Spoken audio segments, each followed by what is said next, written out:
Shows how little you know politics. Choose your destiny. You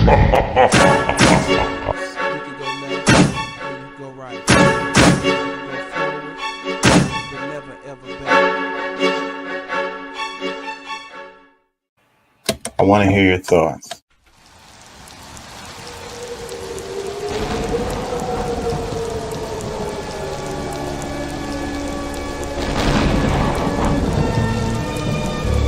Good evening, my little one. I shall make you psychotic. Mommy, what does psychotic mean?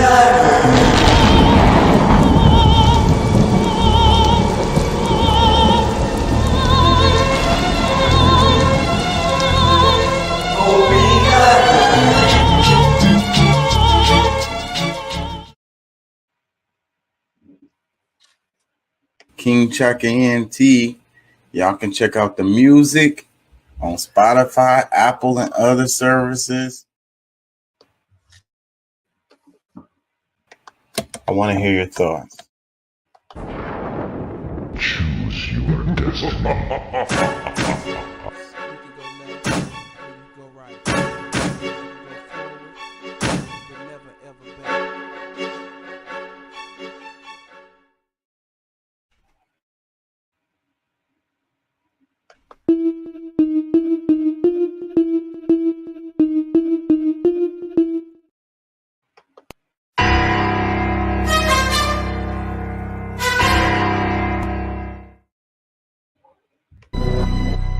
Yeah. Woke up.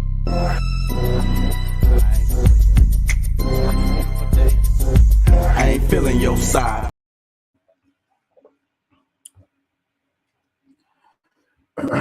Hey, how y'all doing out there?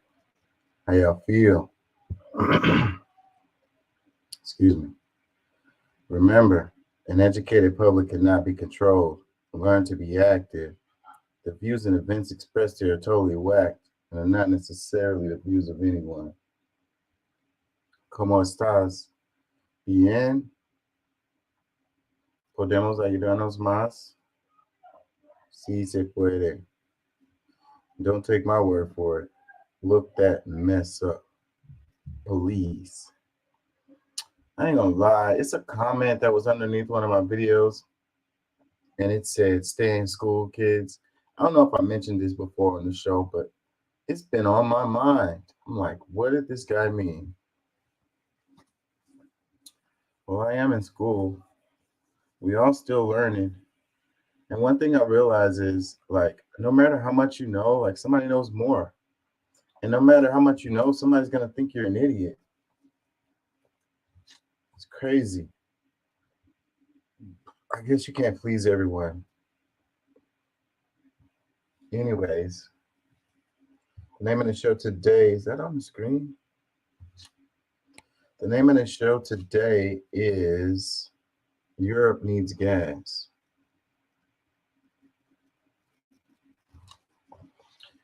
We're going to get into that in a minute. Oh, the thing is always, where do we begin? You know, I kind of like the way I do the show, the format of the show, as far as like kind of random.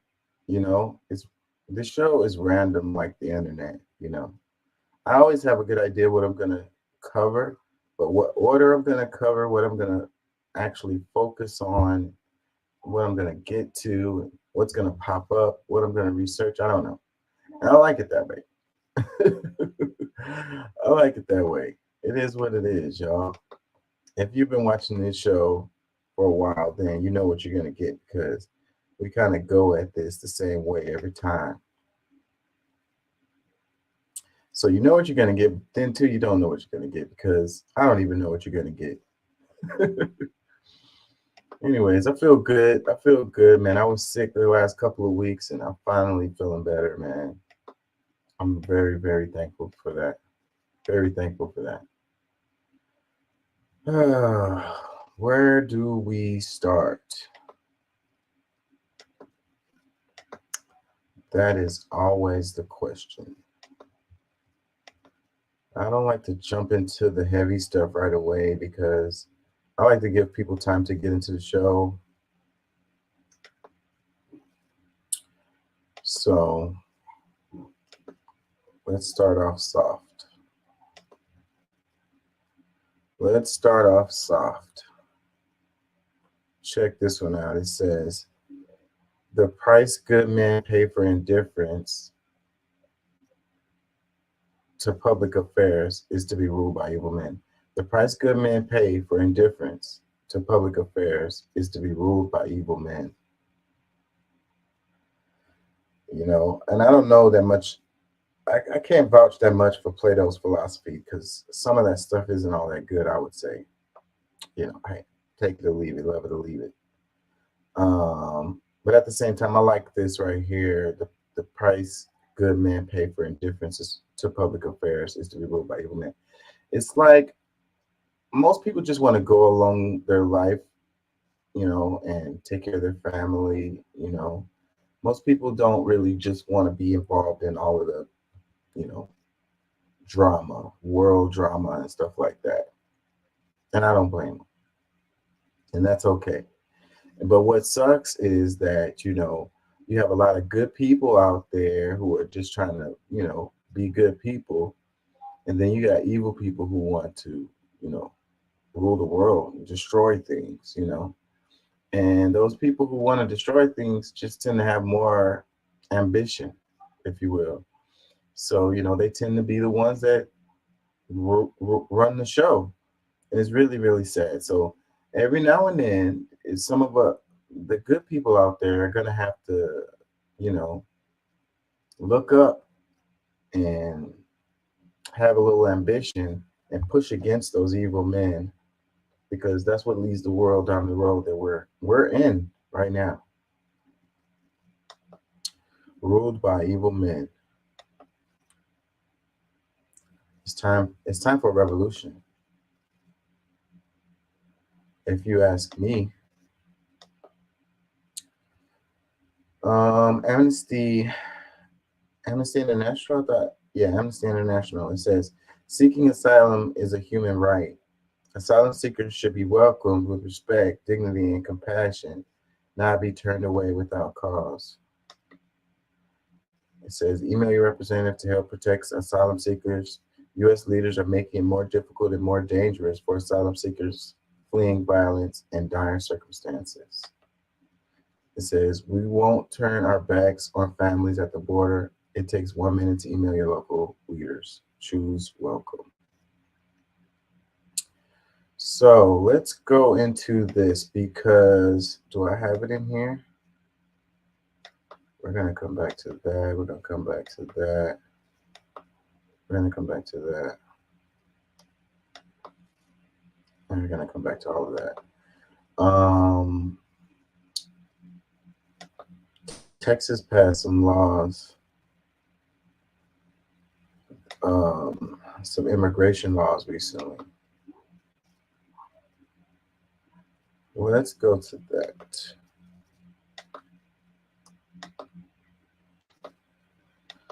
Not a bad place to start. Let's go.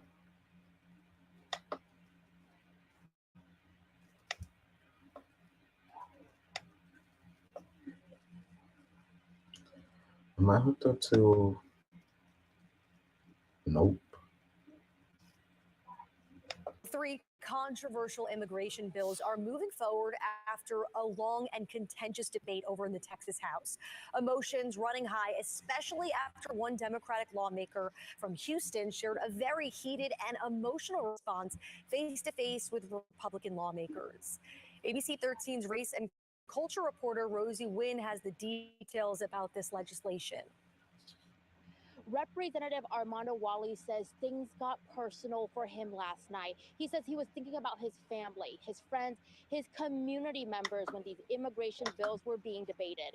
After one of his Republican colleagues put an abrupt end to that discussion, Wally confronted him in an exchange that's been captured in a video now making its rounds on social media. It hurts us to our core. And y'all don't understand that. Y'all don't live in our skin. Emotional words coming from Houston Representative Armando Wally to Republican lawmakers.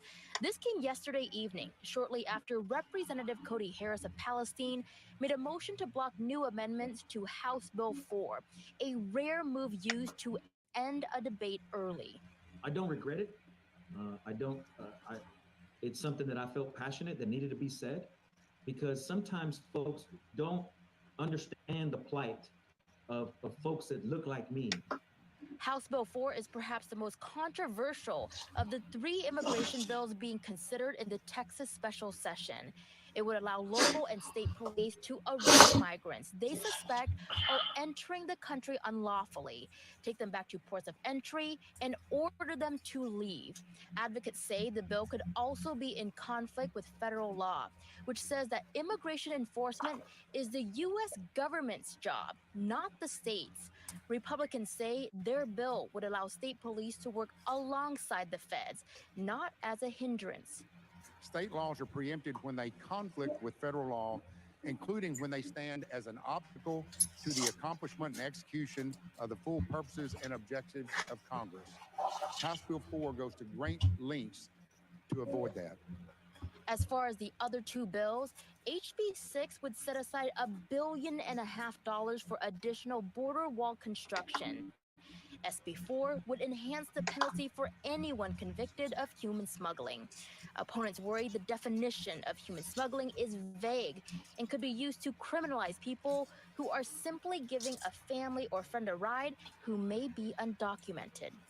So if Armando Wally, a U.S. citizen, is with my cousin or my niece or nephew that may or may not be documented or not, I get charged with human smuggling, right? Because they're in my vehicle. We reached out to about 24 Republican lawmakers who were co-authors of these bills. None of them responded or accepted our request for an interview. Representative Wally says he expects these bills to pass the Senate and ultimately become Texas law. Reporting from downtown Houston, Rosie Wynn, ABC 13 Eyewitness News. That looks like Stewmont Park, where she is. I'm gonna go on the limb and say that that's what that is. I could be wrong, but that's what it looks like to me. What do y'all think about this? You know, is Texas overstepping their bounds with this? You know, immigration should be handled federally, right? I'm willing to bet that this one is going to get pushed back, and it may end up in the Supreme Court. Given the makeup of the Supreme Court, though, I think that they will back them up with this. But I don't know that this is actually constitutional, though. For Texas to kind of like step in front of the government, the federal government, and make moves, you know, around the federal government, you know. And I think that that's what this particular bill is trying to do here. Let's read some comments. It says, it's about time our representatives are doing something to protect us. Another one that says, good job. Another one that says, it's simple. If you're not a citizen, then don't come here. And if you do, then come legally. You know, my argument with the part about them saying come legally, and that's fine, you know, follow the law, okay?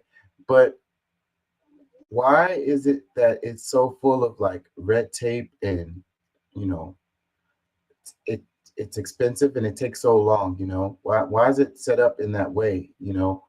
I would say that the way the system is set up, it incentivizes people to do things illegally, okay? And as far as seeking asylum, that is something that's different. Like, I think that people get mixed up when it's like someone who's trying to get a green card or whatever, trying to become a citizen or whatever.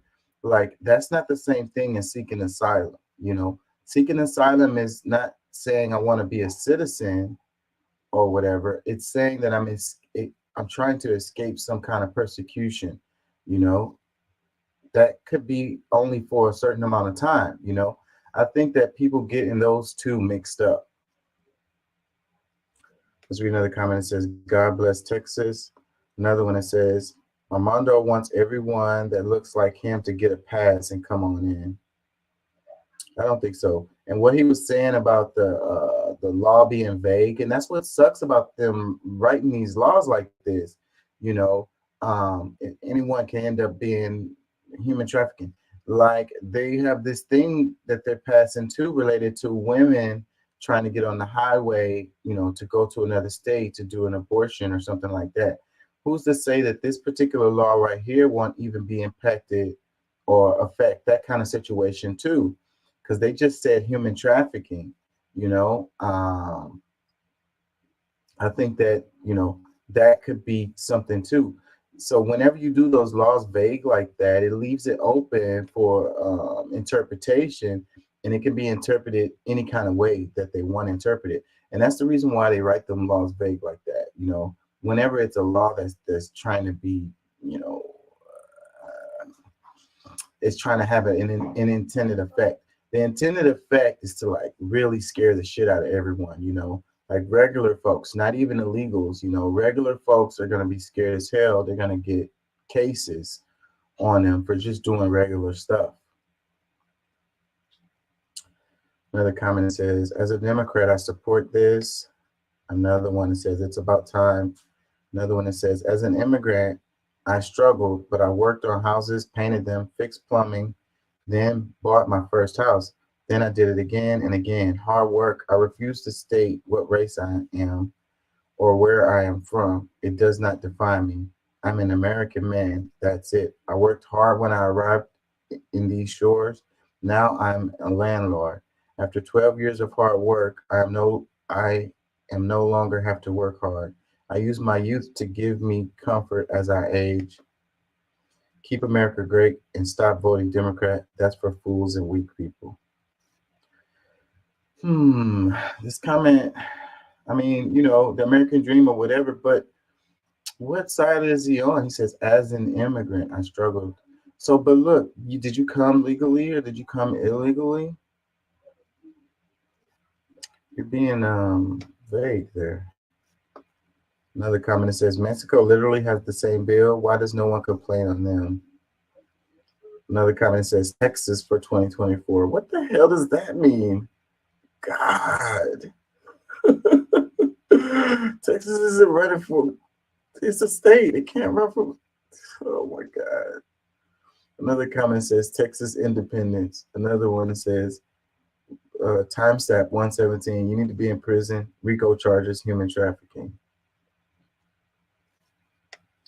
Another comment says, it's pretty simple. Don't enter another country illegally. If you have money to pay smugglers, you have money to apply for the proper visas and work the process.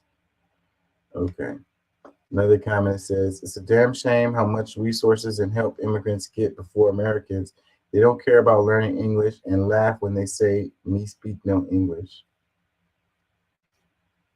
Another comment says, now estimate how many of those arrests will be citizens as well, which they call a mistake and oversight, etc. See, that's what I'm saying.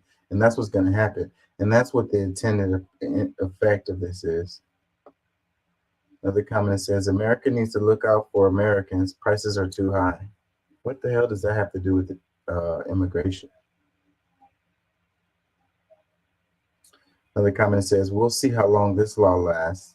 That's what I think. It's going to have trouble. Another one that says, wonder how much the cartels are paying this guy. Everybody's on the cartel's payroll, I guess, huh? Another one, it says, oh no. And if anyone tries to reply with anti-immigration and racist rhetoric, they will be ignored and blocked. Texas was Mexico, somebody says. Another one says, if this man has more compassion for criminal invaders than Americans, then he should move south of the border and work for the government instead of a double agent in our government.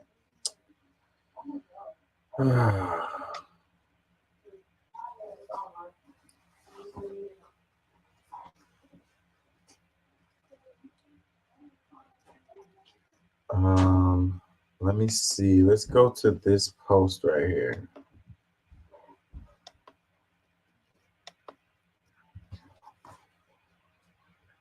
What did you do? I'm busy. I'm sorry.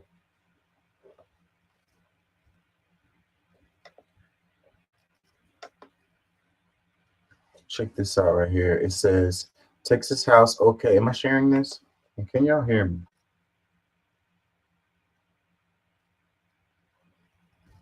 What the fuck? Can y'all hear me?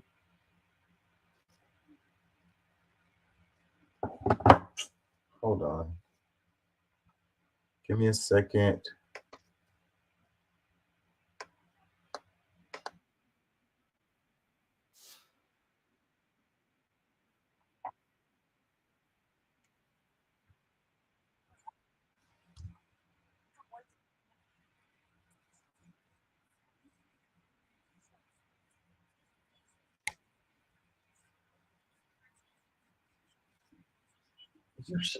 You're getting on my nerves.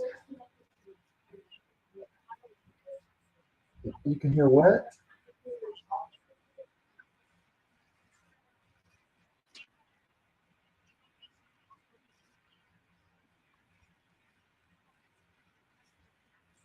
Oh, that's probably why I couldn't hear if I was hearing.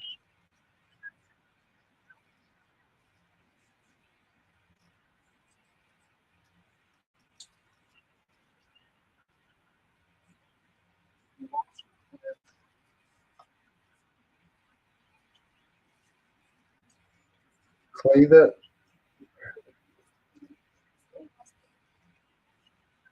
Okay, you should be able to hear. Yes.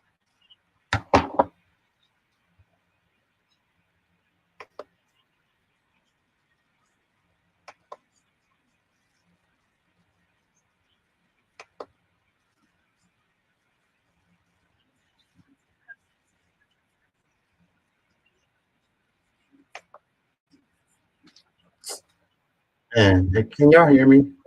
Hold on. I'm sorry, I'm having technical difficulty. Okay. God, I apologize. Distractions and technical difficulties. Let me do this. I was trying to get to this. I apologize, y'all. Coming back.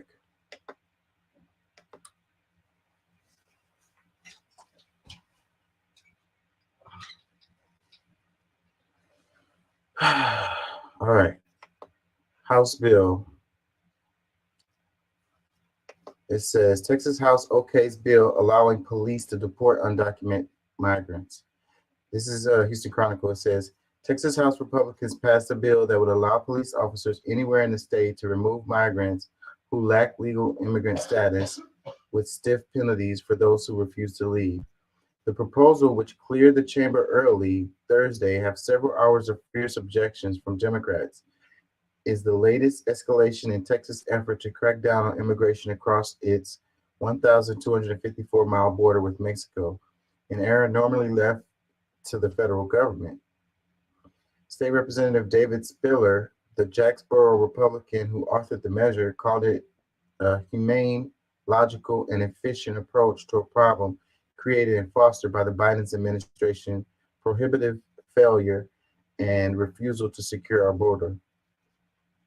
Under the bill, officers will be able to charge anyone who unlawfully enters or tries to enter Texas from Mexico with a misdemeanor punishable by up to 6 months in jail.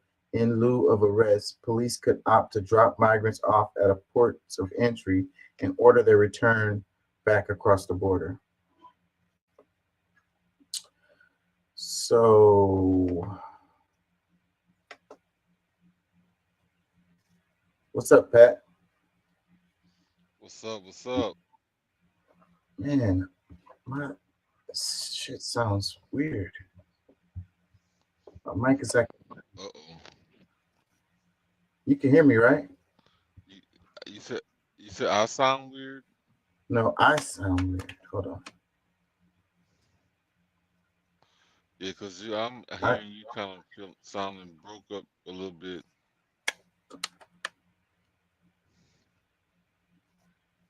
Damn it. I'm not sure. I'm not really sure if it's my connection or what. It's not you, it's me. It's my mic, I can tell. Hold on, y'all.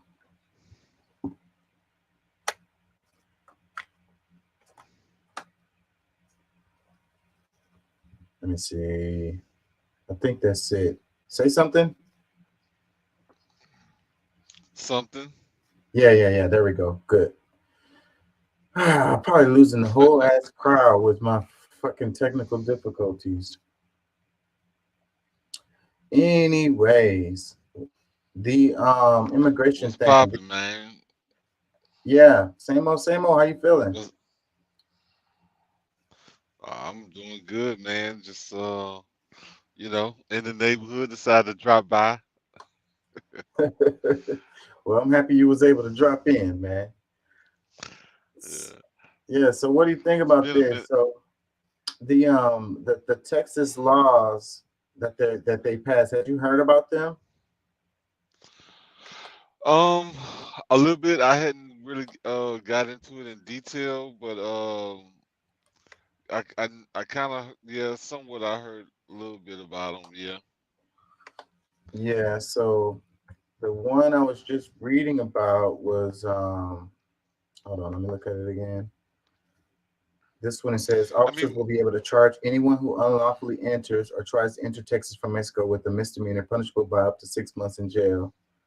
In lieu of arrest, police could opt to drop migrants off at posts of entry and order their return back across the border.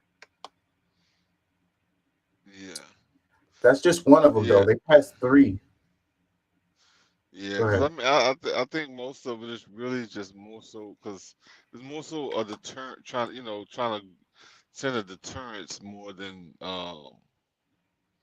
like actually wanting to arrest these people. And plus, it's like there's so many people that's come through that's not even like they're not even like North American or South American immigrants. These like a lot of them they've said that are coming from other parts of the world, other continents and all. So it's like to what end, are we gonna do this without any, you know what I'm saying? Like, because I mean, of course, we know that we need immigration. Like, we need people to come here, but at the same time, to what detriment of the people? Like, with no kind of records being shown, just come on, just come on. I don't. It don't matter who you are and where you come from, and like none of that matters. Even though there's wars going on and people upset with America and who knows wants to don't like the way of our the way of life, and we're just gonna subject ourselves to the whims of the world. I don't think that's smart.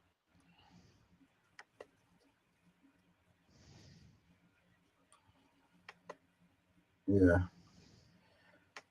Um. Yeah, I think it's more complicated than that. Is this a video? Is this the same video I Is it played? more complicated than that? Let's read this. You heard me say, is it more Yeah. complicated than that? Let me read this. It says Texas House passed. Yes, it is. It definitely is. Let me read this. It says Texas House passes three controversial immigration bills following heated debate. I wonder if this is the same one I covered. What the hell? Some pop up says Austin, Texas, a long and contentious debate at the Texas state legislature that ran from Wednesday to Thursday ended with the House passing three controversial immigration bills.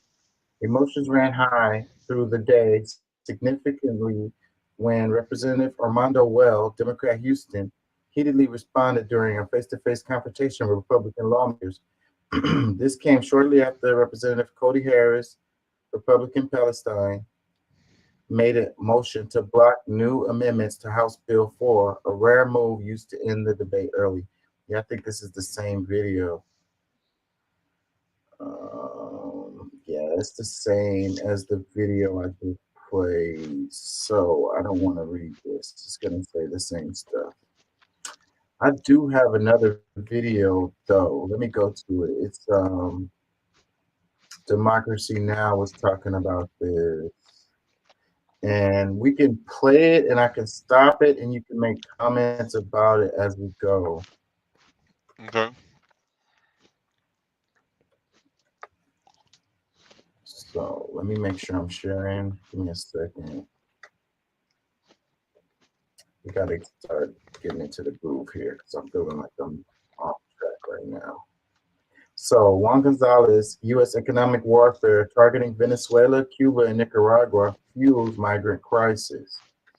So yeah, like you were saying, a lot of these people are coming from other places, and now a lot of them are coming from Venezuela, Cuba, and Nicaragua, as opposed to like you know other Central American places.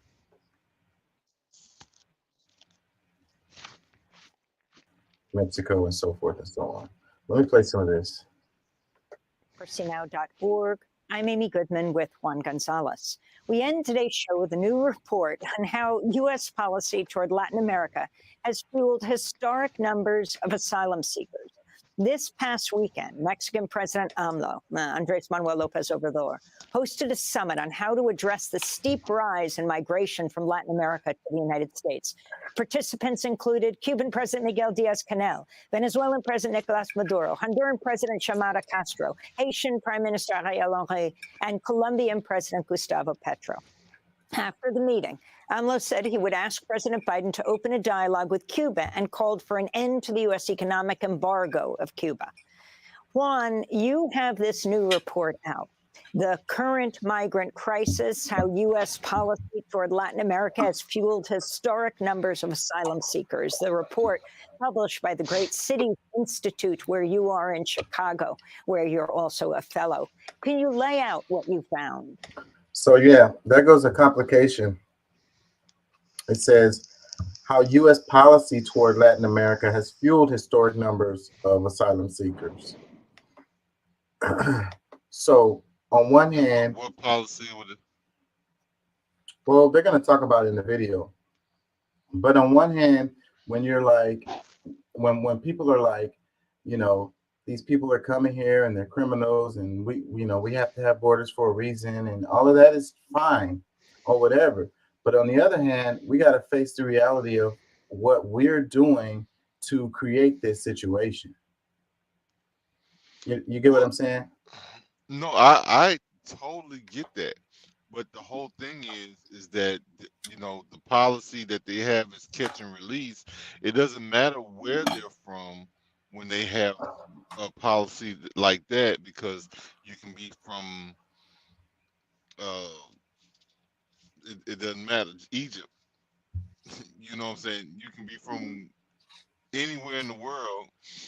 If you make it to the border, the U.S. side of the border, they catch you, they do whatever kind of examination, try to figure out who you are, whatever, but they still gotta let you go, which is not what is normally done.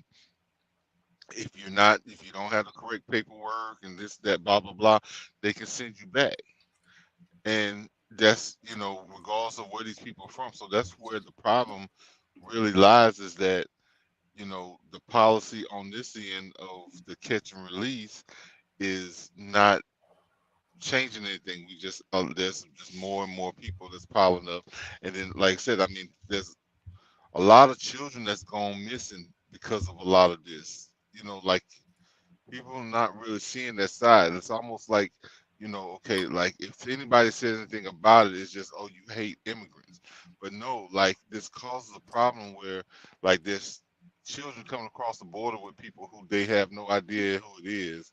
All they know is that, look, they want a meal, they want to, be somewhere, what I'm saying? Like, they're not trying to do this travel again that they just went through. It's not, and from what I understand, it's not a nice trip.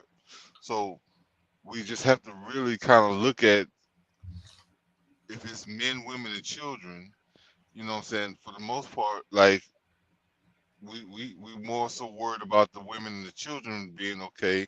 I mean, of course, the men, of course, as well, but we're seeing an influx of mostly men coming of military age,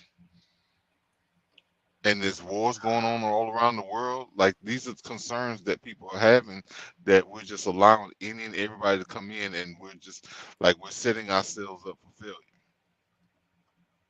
Yeah, but what I'm saying is if we really want to look at this and deal with this situation, then we need to look at the root causes. You know, Yeah, we can't be pointing at the symptoms and acting like, but you know, but if you're an asylum seeker, you would be one of those that they would allow in. Like if you truly are an asylum seeker, there's a bunch of them. Like right now, probably 90% of the people that has come are not true asylum seekers. They're just using that as an excuse because they know that they had because of the policy that's allowing them to be caught and released. That it doesn't matter what they really where they really come from or if they that's not qualify. true. The Texas has just passed these laws who's just like drop them off at ports, like, you know, catch them and drop them off at ports and send them back and all of that. Like they're That's superseding the that's federal government. that just happened this week. I'm talking about for the last 3 years, 2.5 years. Like this is something that we've been dealing with for. This is not a new issue. The catch and release has been happening since Biden has been in office. Let me play some of this right here. Yeah, I mean, I think the key aspect of the report is that we've had a lot of attention in the past couple of years to the historic surge in migration across the border. But there have been few media accounts that have examined the direct responsibility of our federal government in fueling this current crisis through its foreign policy. And also those narratives in the media have largely failed to acknowledge the long history of U.S. intervention and wealth extraction in the region and the decades of neglect of Latin America by all administrations, Democratic and Republican, of the last 60 years. And so one of the most interesting things is that the report outlines the evidence that it's U.S. economic warfare against three specific countries, Venezuela, Cuba, and Nicaragua, that is a significant cause of the latest migration surge. For instance, the migrant flow to the United States has changed dramatically. A few years ago, during the Obama administration and the Trump administrations, we were talking largely about of migrants from Honduras, El Salvador, and Guatemala. That has changed almost completely. Venezuelans, for instance, back in 2020, there were only 4,500 Venezuelans that were apprehended at the southern border. That's less than 3 years ago. Now we're up to 265,000 in the first 11 months of this past fiscal year, FY 2023. The same thing for Nicaraguans. A couple of years ago, it was 3,100 that were encountered at the border. This last 11 months of this past fiscal year, 131,000. And of course, Cubans. 14,000 Cubans were apprehended at the border in 2020, 184,000 in 2023. And we're seeing this enormous increase from these three countries. What do all these three countries have in common? They are all being subjected to United States sanctions, economic warfare. So the influx of the immigrants coming from Venezuela, Cuba, and Nicaragua is what he's saying as a result of these economic sanctions on these countries. You know, people, they always want to use Venezuela as an example, like saying that, Venezuela, they can't seem to get their shit together. They got out of control inflation, and and they want to blame it on communism and socialism or whatever. But I remember, when we had all of the Valeros here, and that was Venezuelan fuel being sold here in the United States, and then the United States freaking brought that to an end and confiscated all of their stuff, and made it so where they couldn't sell any more gas here in the United States. And so when people want to say that it's Venezuela, they can't seem to get their stuff together, they seem to leave out the fact of how, the policies that the United States have been implementing is impacting the people in Venezuela. Well, no, because I mean, I'm honestly, I mean, when we're talking about other Americans, from Central to South America, I really I understand. The problem is that, because and then most people, that really understand what's going on are not necessarily throwing a fit about them, because they know, we know what's going on with that. But like I said, I mean, catch and release is just not a good policy to have, especially when, okay, there's supposedly, because I'm, like I said, I question all of the things that they're saying that's happening across the world, but there's supposedly terrorist activity going on in different parts of the world, and because of who we support and why we support them, we are at risk. So we can't just allow a policy catch and release to continue happening, because it doesn't matter where you're from. You're still going to get let in. And he mentioned a few 100,000 people, but that's that's that's like a small amount at this point. Like, there's people coming every day in bulks, you know what I'm saying? Like, there's hundreds and thousands or whatever different days throughout the week. So the main concern is more so because, I mean, these people would be able to get asylum because of who they are and where they're from. There's others that would not. So that's what I'm saying. Like, we need to have a true plan on who's coming in, who we're allowing to come in, because we know that these South Americans are true asylum seekers. They would be let in. But that's not what's really happening, though. No, the law just changed this week. So they made law, because what's been happening before now it's been just chaos. Like, they can stop you, they can stop them and try to check them, and some of them are even as soon as they get here, they're checking in and say, hey, here, look, they're saying that, okay, here I go, for a bunch of them. But at the same time, they couldn't do anything with them anyway because of the policy, and they would be the Border Patrol would be in trouble if they do anything other than what the policy is, and which is to catch them, ask them questions, whatever, but you got to let them go. Let me play some more of this. It is reduced and really crippled the economies of these countries. Venezuela, for instance, between 2017 and 2020, lost about between 17 and 31 billion dollars in oil revenues because as a result of U.S. sanctions. Now, we're just hearing this past weekend, after our report came out, that the United States is beginning to temporarily limit the sanctions. It's allowing Venezuela for the first time now in several years to sell oil back into the United States.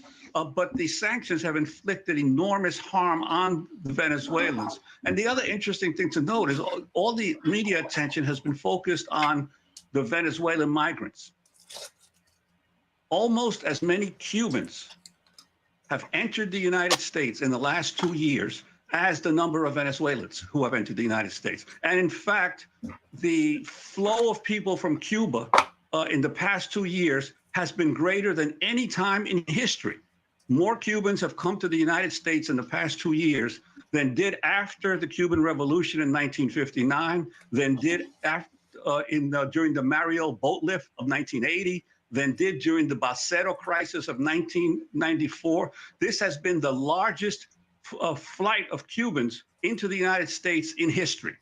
The difference is that most of the Cubans are settling in Florida, where there is already a large Cuban American community that is helping them to integrate into U.S. society. So it's not gotten as much national attention. But there is an enormous problem in the Cuban migration as well that the United States is confronting.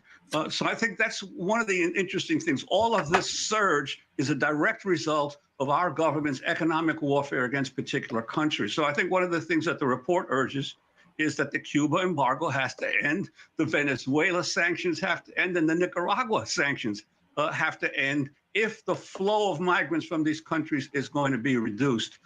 So then, you saying about the catch and release, that's fine. But if the United States really wants to, curb the amount of people that are coming here from these particular countries, then lifting the sanctions on these countries will go a long way to doing that. You know what I'm saying? But that's not in Well, the yeah. discourse. Well, and see, my thing is, it's like, I mean, look, I don't think that we have any sovereignty above anybody else's, and those people, they need to be able to make money, with their natural resources, just like we should be able to do the same. And because I don't agree with all of the sanctions and all that's going on, because but I know that from a military perspective, the reason why they're doing it, I get it, because they're making deals with China, they're making deals with Russia, like people who are somewhat detrimental to the growth of the United States.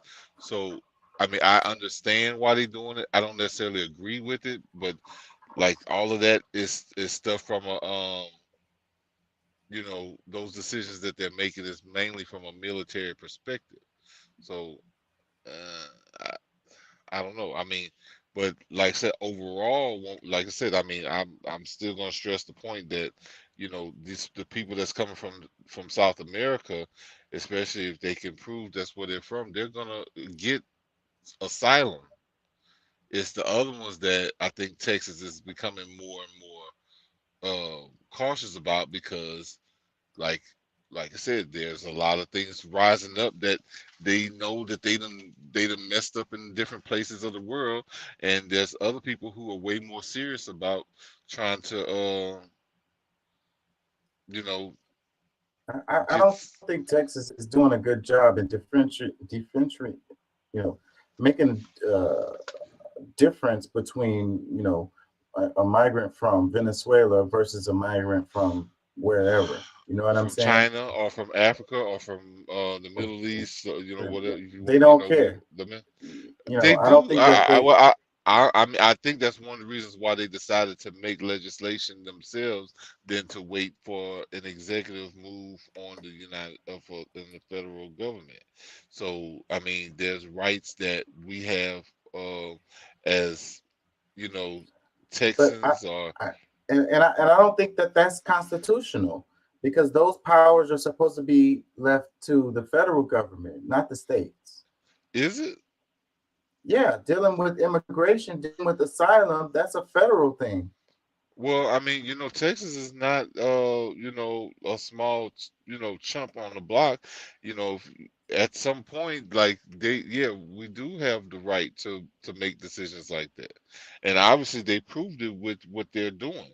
Because I mean, yes, because they rather not have to make laws like this and have the support of the federal government, and because this means that they will have to do all these things with their own funding. Where this is something that should be more of a dealt with on a national scale, because it's like I said, this is dealing with the protection of this country, the 48 states. But I mean, hey, I think that because like I said, I'm not sure what those other two laws are, but based on the things that I was hearing, uh, this is more so to protect the people, and they have more right to go through, or this is just giving some more funding, because based on the policy that's in place, that's how much funding that they'll be able to get to have their agents that's on the ground to be able to do what's necessary to make this country, or at least the state, safe. Because I'm sure like Nevada and Um, New Mexico, well, I don't know how much of New Mexico, but California, like they'll have to make decisions too on how they'll handle the influx because I'm sure like with Texas making a big step because mostly a lot of it coming through Texas, them changing their policy on how they're doing how they deal with it, there'll be more of an influx going to the other states and we'll probably hear from them in a couple of weeks because of the moves that Texas made. So I want to play a little bit more of this, but I'm gonna segue into the next thing I want to talk about because it's really about economics. It's really about what the United States wants to do economically, like how they control what's going on, especially related to oil and gas and so forth and so on. You know what I mean? Trade no, oh, and it has. and that's really what it's about. And It really is.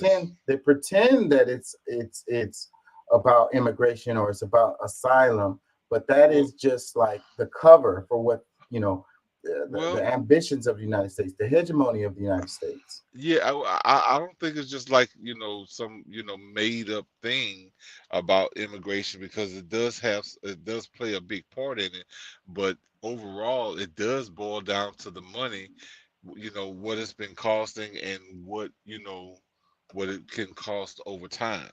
So, if we make certain agreements on the state level, like that's gonna hit the people of Texas more than it will the rest of the country.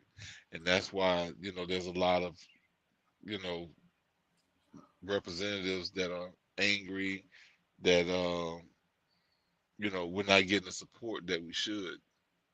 Well, what I'm talking about is the United States bullying these other countries related to economics. You know what I mean? One to Oh be yeah. dominant when it comes to basically every sector, and then that's damaging these economies of these countries, and then these people are running from the countries into the United States, causing the immigration, and then that's it's like a dog chasing his tail. Like they're not, they don't want to fix this problem. Like they created it. No, well, no, because see, I think that one of the things that I think me and you've maybe discussed a few times is like the overall agenda that they have going into the future has something to do with how what they're playing with what's going on now. Because there's countries that we say are our enemies, but they show more of a presence around the world of being somewhat helpful to these other countries. So, like if they seem to have any kind of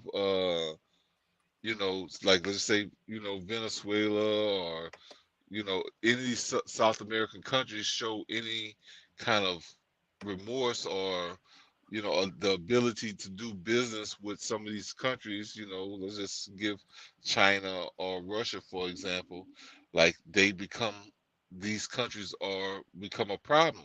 But yes, it has been inflicted already because of you know the relationship between United States on the northern portion of America with Central and South America.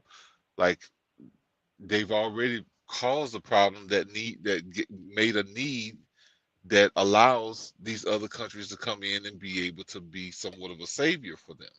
So we have to a lot of these things do have to be looked at and be considered of like why when we're getting down to the root of why we're dealing with a lot of these things and which resulted in the sanctions that they're going through now or have been going through for some time now.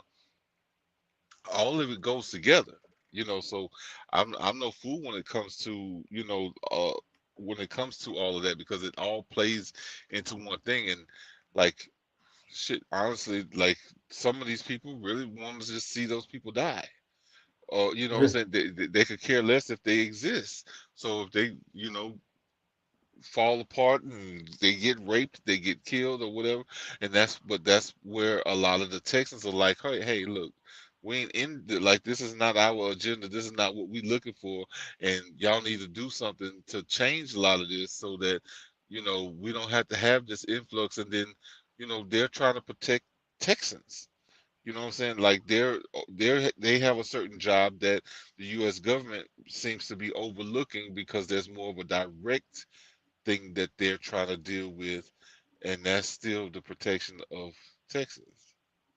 Let So me play some more. it's a tough deal. It's a tough thing to kind of deal with. You know what I'm saying? Go ahead. Right.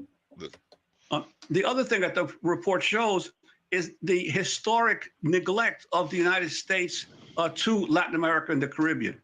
This past year, the United States gave total foreign aid to all of Latin America and the Caribbean of $3 billion. $3 billion compared to the 113 billion that went to Ukraine, or as much money went to in foreign aid to Latin America, which has 650 million people, as went to Israel. Israel had about 3.8 billion in aid. Of course, it's about to get a lot more. So the inequities in the U.S. foreign aid are not helping to lift Latin America. Creating the sanctions are reducing the ability of people to survive in the region, and then we're surprised by all these people appearing at the border. And so I think the thing when they talk about the aid is kind of backwards. It's like, okay, so we put sanctions on these countries and make it hard for them or whatever to make money on their own, and then we want to give them aid, like little drops in the bucket, to be like, okay, yeah, we see you guys suffering, so we're gonna give y'all some money. But wait, if you just lift the sanctions and then we could just take care of ourselves, we don't need your damn aid. It's just another way that they do this good cop, bad cop thing, left hand behind my back type of thing that the United States likes to do. Well, yeah, no, I mean, but I mean that's not something new. I mean, a lot of people understand that, like, there's certain parts of our government that, you know, they want war. Number one, that, you know, because, you know, that's one of the ways that they make money. They're able to, you know, pillage and, you know, do different things across the world that they wouldn't if it wasn't some form of disarray happening somewhere. So they create these different scenarios because, like I said, I mean, the immigration problem wasn't a problem until recent. And then, you know, even though a lot of those things was happening before, like some of these issues that was happening before, but there still was no, like, people, you know, coming in the way that they're doing now. And there's a lot of the story that they're leaving out because they know if they can't really talk about everything in detail because they're not supposed to make you aware of all of the things. It's supposed to be just surface things that they talk about, you know, with, you know, here in public. So I mean, it's way deeper than what they're saying, or even, you know, like how deep can we get into it? But there's a way more to the story, and like the sanctions, like I said, I mean, if you want to get down to the root and why those different things are happening, is because of the same type of thing. Like they've been robbing everything. Like shit. Yeah. Let me play some more. The main lesson that we have to learn. And also, of course, President Biden now is urging about $14 billion in his new package that he's proposed to Congress for border security. Here's one interesting fact most people are not aware of. The Migration Policy Institute reported this some time back. The United States spent $333 billion between 2003, when the Department of Homeland Security was created, and 2021 for agencies that carry out immigration enforcement. I'm going to repeat that, $333 billion for immigration enforcement and for ICE and Border Patrol and fences. And what do we have? The highest level of migrant crossings in history are occurring right now. All that money did nothing to slow the migrant flow. So obviously, it's sort of like money for prisons. It's wasted money. Yeah, so it's the same budget that they've been having, but because of the like what I was mentioning before, because of the policy that the catch and release, that's the difference. Like the same money is there. It's just the fact that the agents can only do what they're ordered to do. the chief of like the, we talking about the military, the head, the president of the United States say, look, no, when they come, nah, don't detain them, don't put them in jail, don't do none of this stuff that they probably would have done before, which inspires more people to cross. So, and that's not, not just Central and Southern Americans. Like this is anybody that's coming. So like that's the part that I think people are leaving out is the fact that okay, it's the same budget. Nothing changed with the budget. You keep paying everybody, but you just can't do. You can't. You know. You can't detain them. You can't. Send them back. You can't do this. Like you. You know what I'm saying. We can actually add more money and start sending them to. These sanctuary cities and states or whatever. To we just kind of spread them around. So like They it's the have they policy. have they have changed the budget. They've been spending all kinds of more money on it. And then the thing is, like when they say Biden wants open borders or whatever, he's finishing up a section of the wall. Trump's Is it? wall. Yeah, Is it? No, no, it's no. and, No, no, no, no, no, no, no, no. Hold on. It's not Biden that made the decision. It was Congress that made the decision. The Republican majority decided to finish the wall. the Trump Biden could have put a stop to that. And not only that, he's asked for more money to help militarize the border even more. Like so them saying that Biden wants a open border is just not true. You know what I'm saying? He's finishing what Trump was doing, and he's sending troops and more militarizing the border, like sending all kinds of money down there. It's like Well, no, I mean, did you hear that actually Mexico has taken part in closing the border up? no, I haven't Yeah, heard that. it's bro, it's it's not Biden because I mean, if there's any sign of him giving more money, it's just really just so people will be like, okay, shut the hell, more so because he want them to shut the hell up and just let things just be. Like, and then like we're talking about like almost 3 years in him being in office before he says or tries to realize there's a problem. Like he's been ignoring it on purpose. Like this is really things I think to weaken our own country and purposely. Like I don't like there's really anybody who has a military mind. If you don't even have to be a brilliant military mind to realize that the actions that's been going on is not good ones. Let me read a couple of comments underneath the Houston Chronicle post about Texas House OK's bill allowing police to deport undocumented migrants. This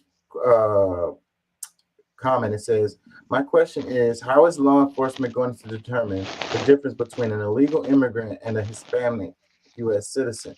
Both have the same color skin. Does the Hispanic U.S. citizen or other minorities will be forced to carry around their birth certificate or certificate of naturalization? Stop it. Does any U.S. citizen currently do that? Man, stop it. Like, yeah, there's an easy way to tell. You got a ID, you got a driver's license. Let me read another one. It says, I'm all for going through the legal channels. We have to be realistic. We can't take care of everyone. Another comment, it says, I cannot believe the inhumane treatment of people trying to have a better life. Man, stop it.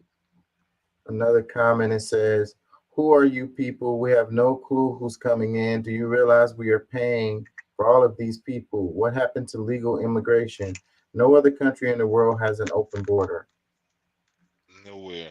And then the thing about it too, America's been giving aid to other countries that allows them to have borders for their country, but we don't for our own.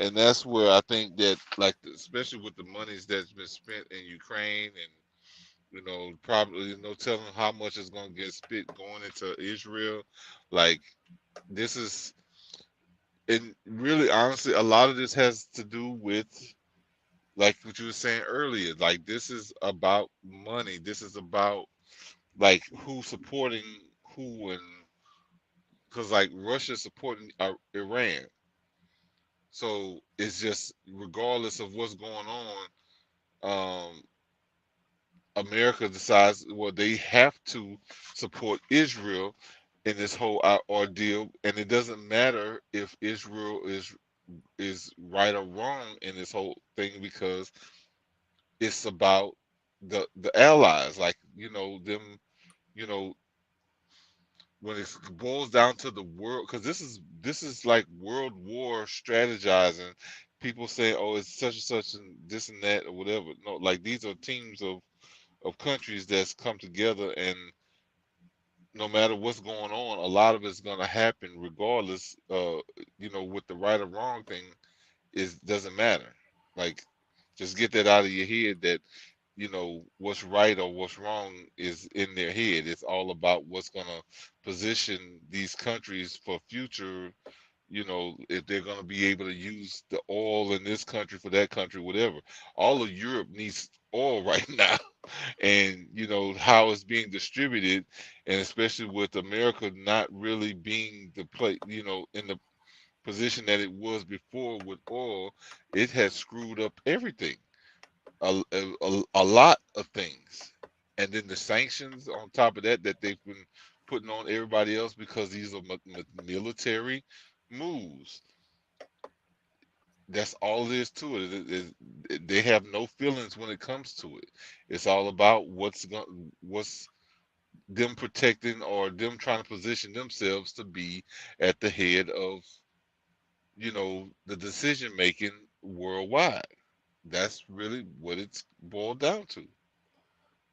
Yeah, I want to get into that meat of the show in just a second. Before I do that, let's talk about the main shooting. You heard about that, right? I did. So let's look at this right here. It says main shooting suspect Robert Card has reportedly been found deceased of a self-inflicted gunshot wound. According to reports, main shooting suspect Robert Card has been found deceased from a self-inflicted gunshot wound. Robert is suspected of killing 18 people and injuring 13 others in a mass shooting at the bowling alley and local bar in Lewiston on Wednesday. Yeah, because he's a little bitch. So yeah, so he's apparently it's over. He was at large for like 2 days. Um, one part of that's interesting to me is like him supposedly having mental health issues or whatever. But the laws couldn't catch him for like 2 days. I mean, like the guy couldn't be too crazy to be like not even being found. Like he did the shooting and then basically escaped, and they couldn't, and obviously they didn't even catch him. He had killed himself, and then they found his body. Yeah, I don't know, man. Like, maybe all of that stuff is true. I guess, the relevance of that, he's, he's not here anymore. But like the thing that for me, the biggest problem with all of that is, it always brings up, a conversation of, oh, getting rid of guns. And Yep. that's never the solution. Like, to me, like more guns, because like if there's more people, if anybody, if there was 1, 2, 5 more people that had guns, people paying attention to what was going on, somebody would have knocked his fucking head off right then and there, like when he was in the building. Like, bruh, like, But what about him showing signs of mental health issues and still being able to have a gun? Do you think that should be a reason to not have a gun if you're all like, I'm having thoughts or something is in my mind, like I'm hearing whispers telling me to go kill people or whatever. You don't think that's a reason to take his not be able to have a weapon? is this something that he is saying himself, that he was like where did this come from? That he told somebody he was thinking about, he was Yeah, hearing that whispers. he was hearing voices, and to kill people. Yeah, because I mean, I think it'll be a very dangerous uh precedent to make if somebody else can be like, oh, well, I think he's, something's going on with him, and then, oh, they can decide to go take this man's gun. But if he's making clear signs to somebody, hey, we're having issues, it's like, all right, well, you know what, like he's hearing noises, say things telling him to go kill people or go shoot people up, then like the person that's saying that should be like, all right, well, you know what, let me come get your guns, or let's figure out a way that we can solve this, whether it's bringing the police involved or something. But I think that's it would be really dangerous for just anybody to be able to just say, I don't know, he kind of tripping, and he, I think that he's having some mental issues, and we should maybe go take his guns, because there's no telling what he might do. Like that would be And somewhat dangerous. I would agree with you. So, but I think that people needs to be able to pass a certain. I don't know But why I this man, can't talk today. but no, but But see, the whole problem with that is that this guy didn't, wasn't having these issues and went and bought a gun. Like this is guns that he already had. So that's why I'm saying the defense is more so is like people that like, the average person should be able or should be more concerned about, because I mean, if there was just more people that would just be more aware of when this guy is coming in the building, like taking, like you start to sense or feel certain things where people could have been like maybe even tackled this dude before he done shot up the place. You know what I'm saying? Like you can't be on guard 24/7. I am. Looking for somebody to do a random ass shooting. You're not going to be realistically. There's no way you can be prepared 24/7 for somebody to decide to just randomly shoot people. Like, well, no, you can be it's more not on realistic. guard. That is, I mean, well, I don't know, maybe not for you, but I mean, I know for me, I'm always watching the door. I'm always watching like the in and out, and like especially if I'm in certain places, like I position myself so that I can be able to see certain things. But that's my mindset. There's a lot of people who going through this world as if there are no dangers, and okay, well, oh, God got me, but I mean, hey, yep, he got you. He's counting. He's allowing you at the end through the pearly gates, because what I'm saying. So how a person that's militarily trained and in a setting of an active war situation, how do any of those people get shot? You know what I mean? Like those guys are trained, and they have their weapons, and they're actually literally in a war setting, and they get shot. You know what I'm saying? What you're saying is just not realistic. It's not. There's no way. Bro, now because there is, like, I mean, we're talking about a pub or some place where people are going to relax. Okay, my thing is that there should be somebody that, at least somebody that works there, if not just one of the even the patrons that are that, because I mean, like I said, that's how my mind is set up. But even like there should be people that's being careful, or being watchful for people who's coming in and out, so that there's more of a chance for people. Like, this thing happens every so often. But okay, it would be great if the people that was close to him, that was making the way he's telling them, hey, I've been hearing voices, to actually do something instead of just ignoring it and allowing him to, to be able to follow through with what these voices are telling him. Because that's who failed him the most, the people that he said this to, and they did nothing. Well, yeah, that's what I'm saying, that there should be policies in place to deal with situations like that, to separate people like this No, from the no West. policies like what? Because like I know you're all game for communism, like like people being able to come and take your shit. Like you don't like guns to begin with, so you could care less about that part. Like they wouldn't have to come get yours because you don't have any.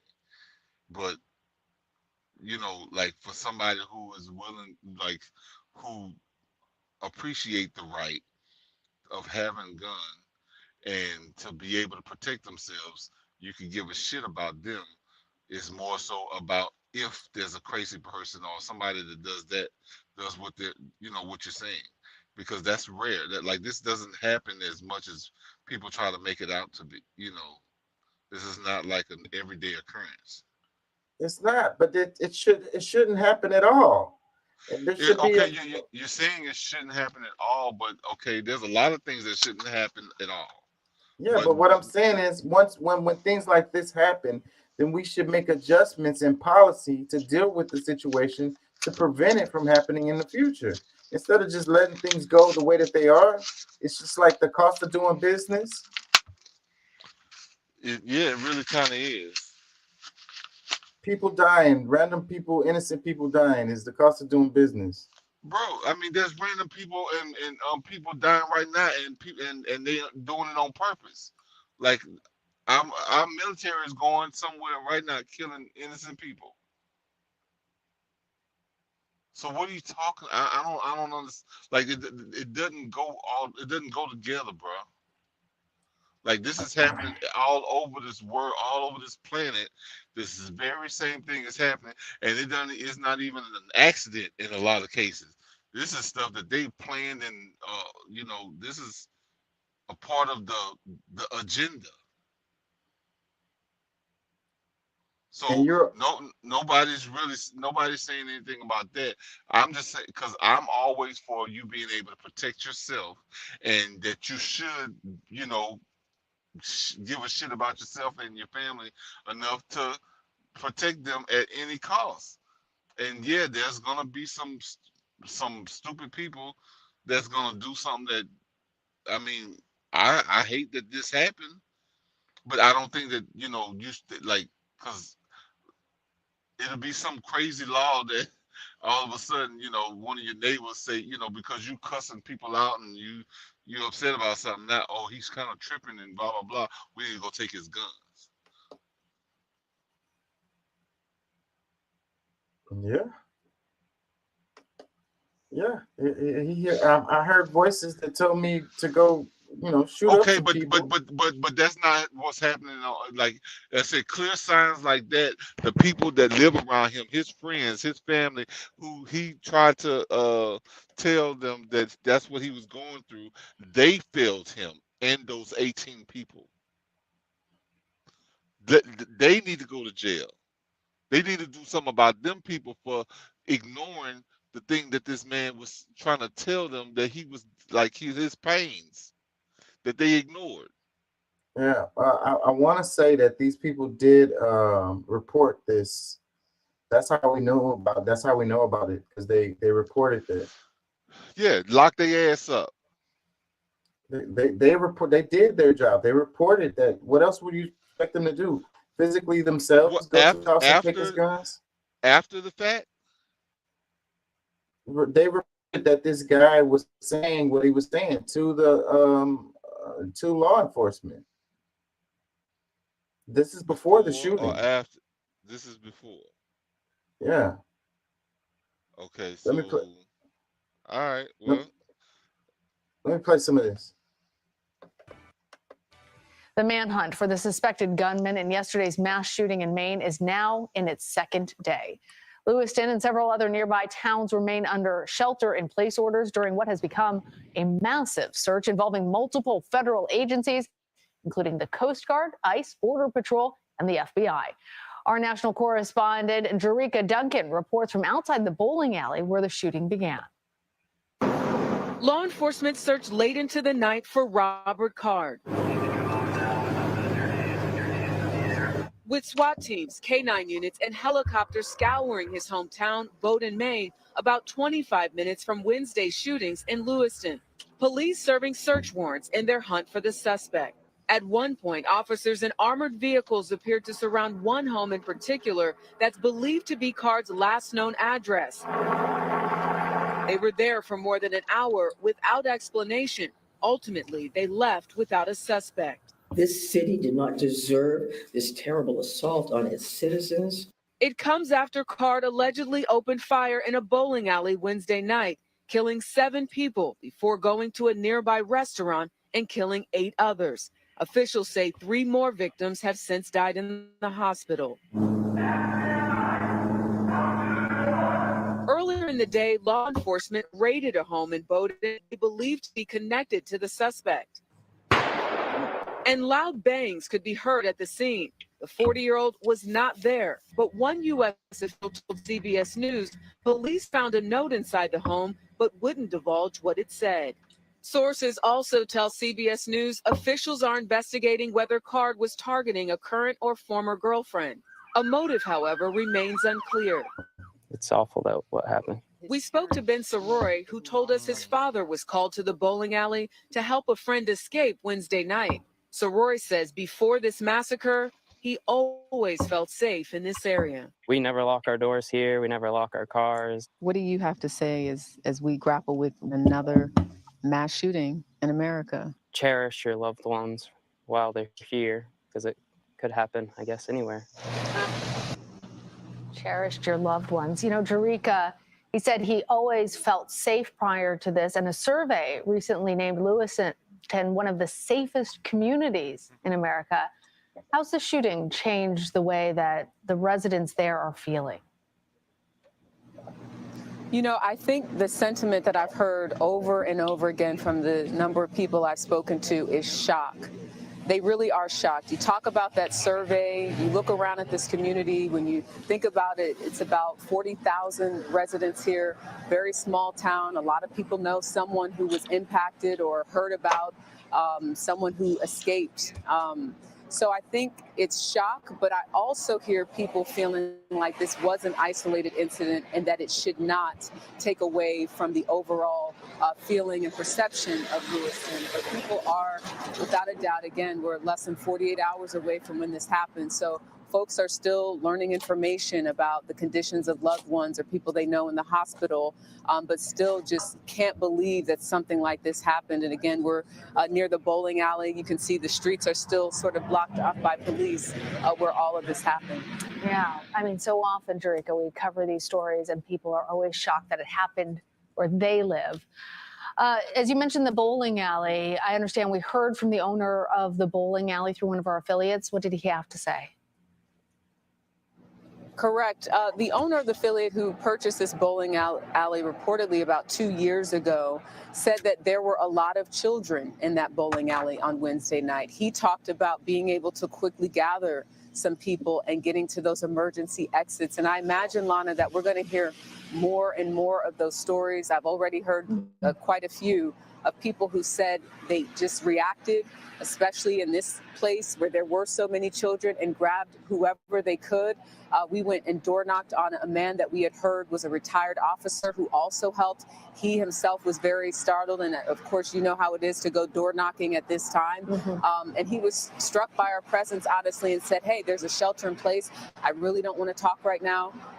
But you know, I can't imagine witnessing something like that, surviving it, and not being quite ready to talk about it. I think is absolutely normal. For those who are talking about it, it almost is like therapy, because it's just hard to truly wrap your mind around someone coming in and knowing that this person was an expert shooter and just literally targeting people and them dropping like flies.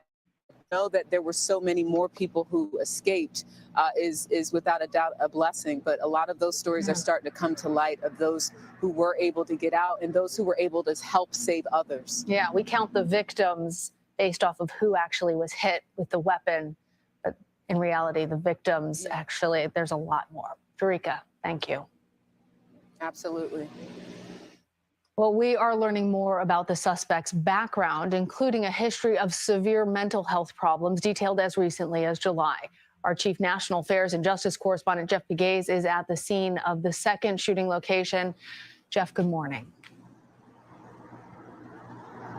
Good morning, Lana. Law enforcement sources tell us that for months, Robert Card had been threatening to kill people, and he was also seen to be behaving erratically at a military training facility. And then on top of that, he was sent to a mental health treatment center, but he was only there for 2 weeks before he was released. Mass shooting suspect Robert Card enlisted in the Army as a reservist in 2002, but was never trained as a firearms instructor. The U.S. Army said his unit went to West Point in July for training, but Card never participated. One U.S. official says that's because he started acting erratically the first day. Card was taken to an Army hospital. He was allegedly hearing voices and threatened to shoot up a base. He was then reportedly committed to a mental health facility, but was released after 2 weeks. It remains unclear how or when Card obtained the firearm allegedly used in the shooting. But Tom Chittum, a former associate deputy director of the ATF, says despite the mental health evaluation, federal law would not permit Card from having a firearm. Simply being diagnosed with a mental health disorder is not disqualifying, and neither is a commitment when it is voluntary or a brief commitment for observation. But federal law does prohibit people from possessing guns if they've been formally committed to a mental health facility. So look, this is what I'm talking about. This is a problem, right? Let's go back.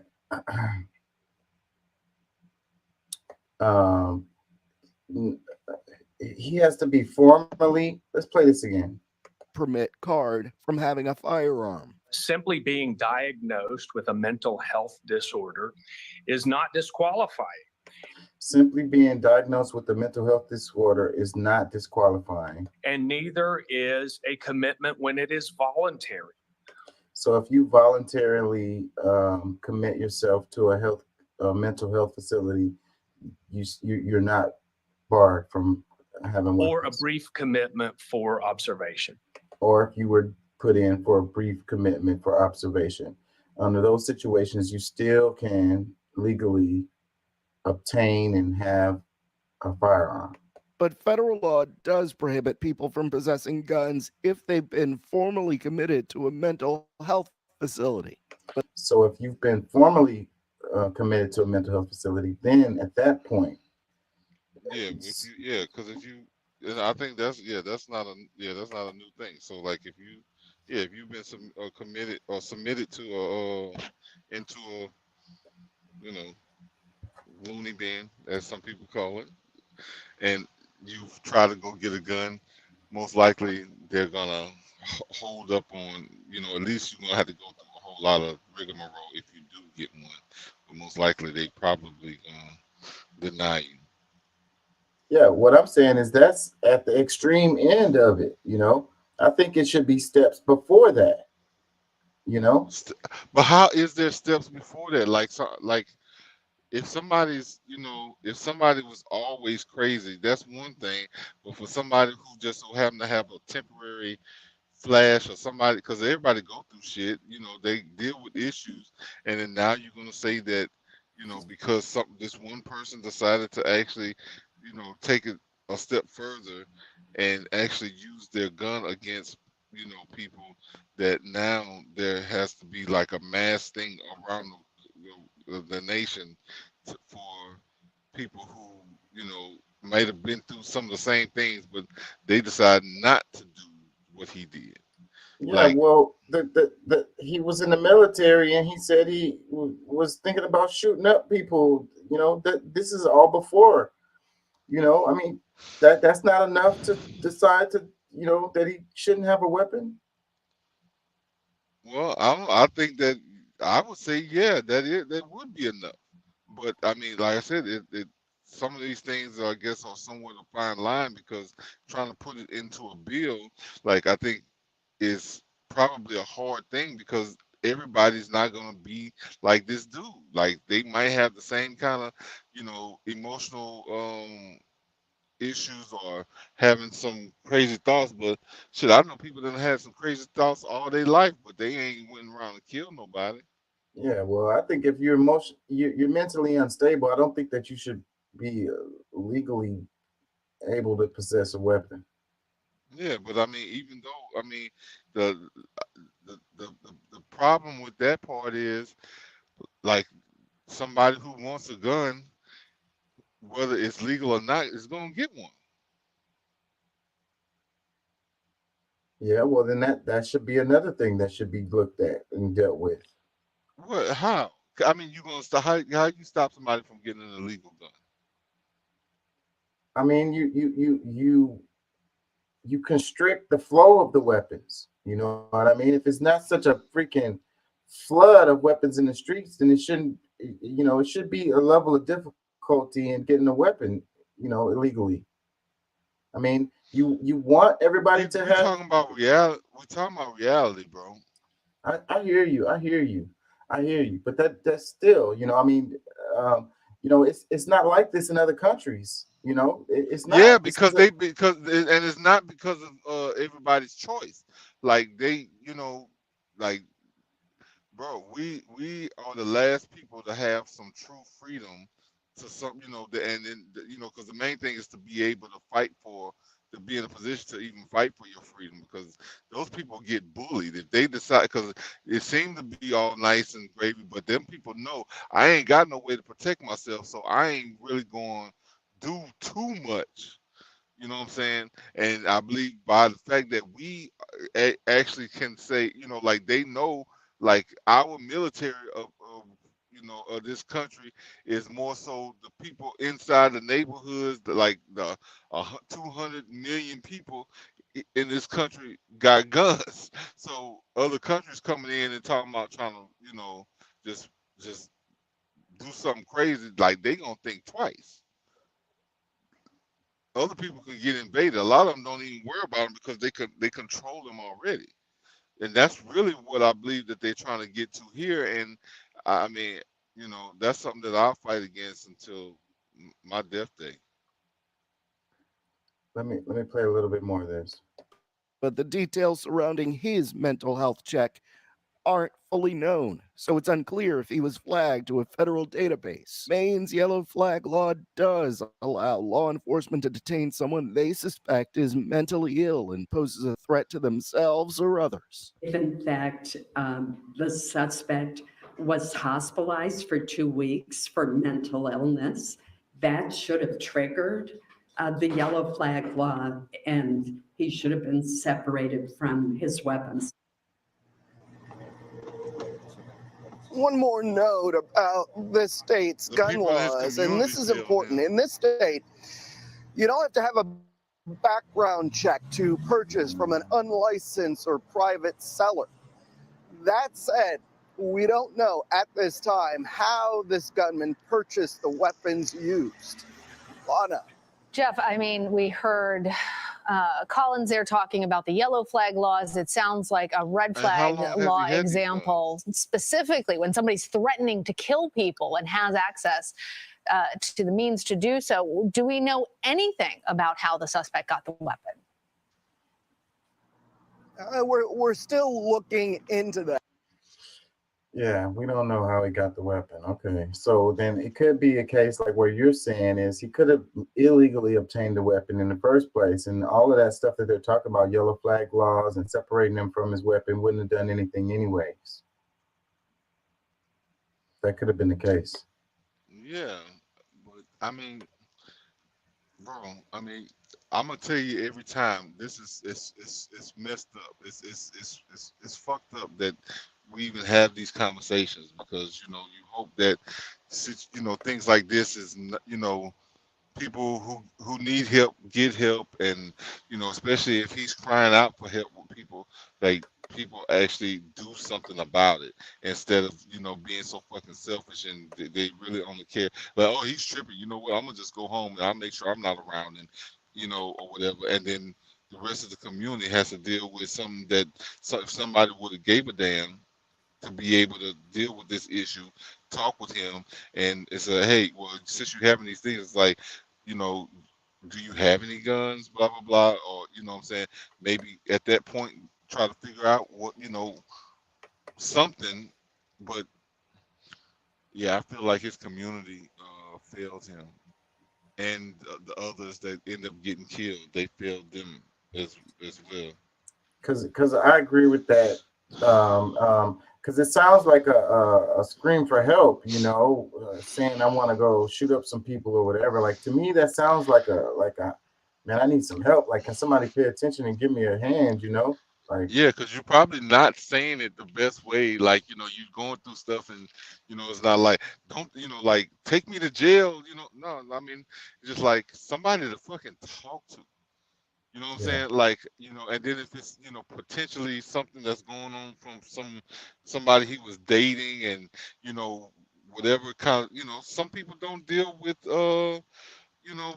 breakups as well as others. So like some people might really need to talk through it and really get to that fuck it, let her go on and do her thing, because like he thinks that shit, this girl was special, she was like in some people's mind they really feel like that, and some people need to walk them down and be like, yeah, bro, like did you like they look, you know how many women passed by here since we've been talking, blah blah blah, what I'm saying, shit, one of them could have been somebody you could have been talking to or whatever, but just the idea that nobody really tried to help this guy is really why a lot of this, I believe that this even happened, because yeah, because we don't prioritize mental health in this country. We don't we don't even really deal with it. We try to push it to the side and act like it's not an issue. We yeah, don't put